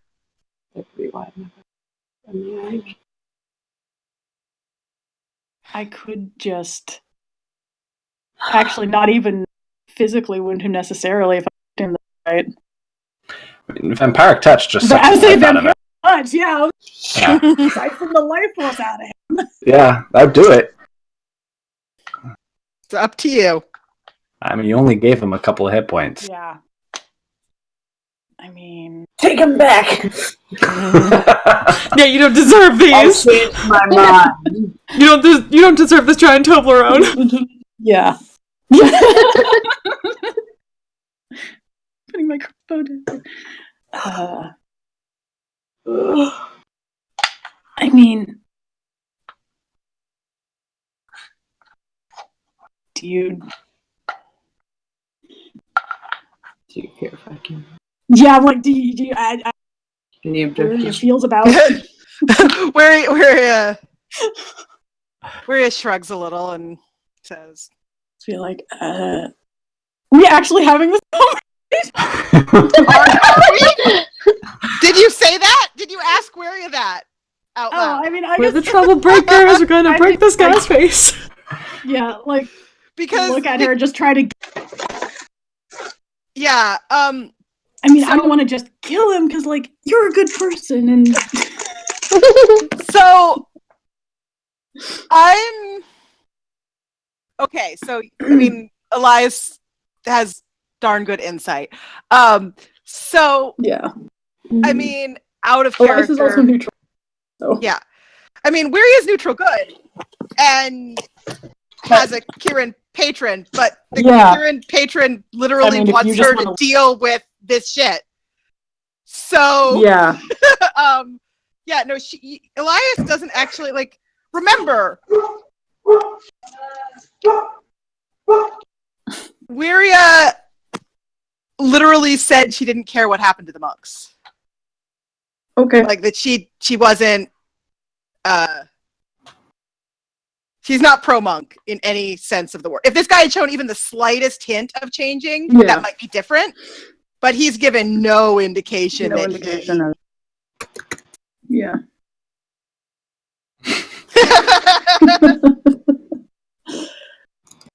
Oh. Yeah, poor John and Bess are just like dying. Yeah. Yeah, I mean, I guess. And if she thinks it would make Elias feel better, she'll just start heading towards the door. Yeah. Well, I absolutely to end the game on a little bit of a cliffhanger.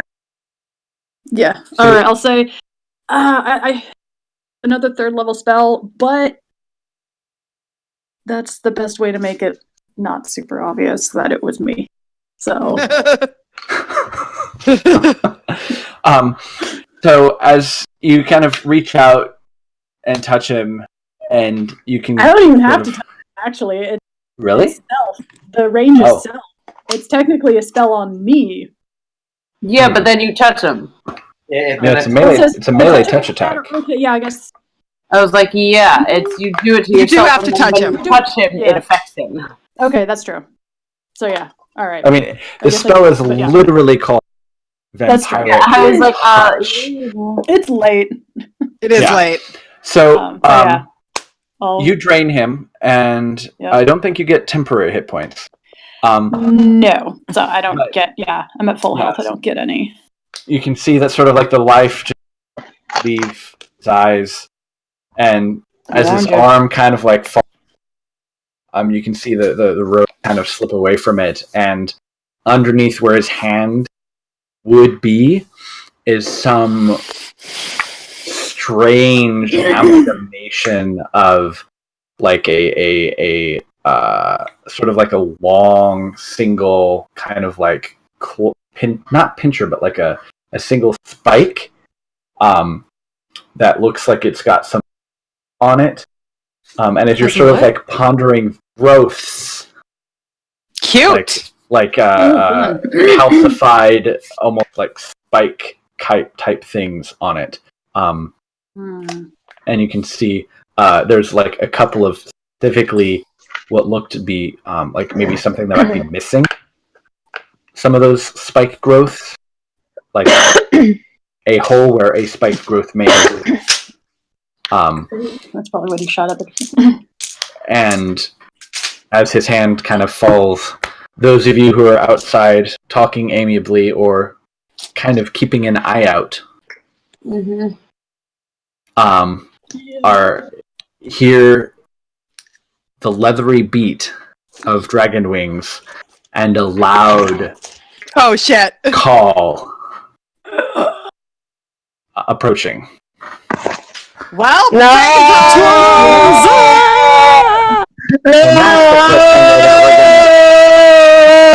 on. So, goddamn Elias, why didn't you spend 2 of your third level spells? We're gonna fight a dragon! I got 1 left! I don't want to fight a dragon! I don't want to fight a dragon!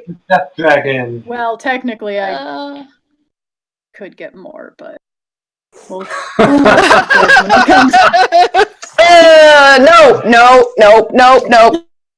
Yeah, just use the artifact from the god that we're fighting people over? Use the monk's soul! Just use the monk's soul! The monk's soul, I could. I repeat, I say that the gift that I posted in Discord still stands for this. Run away! Yeah. Well, the longest week ever. I know. We better be able to play next week, guys. Yeah. What? I said we better be able to play next week. Yeah. I apologize. I mean, I already know I'm available. So. Sort of a little dragging at the end. It's just sort of who knows where that comes. Like who knows we would have a conversation. That's fine. It happens. Yes. I'm gonna go ahead and hop. Yeah. We're gonna go. Night.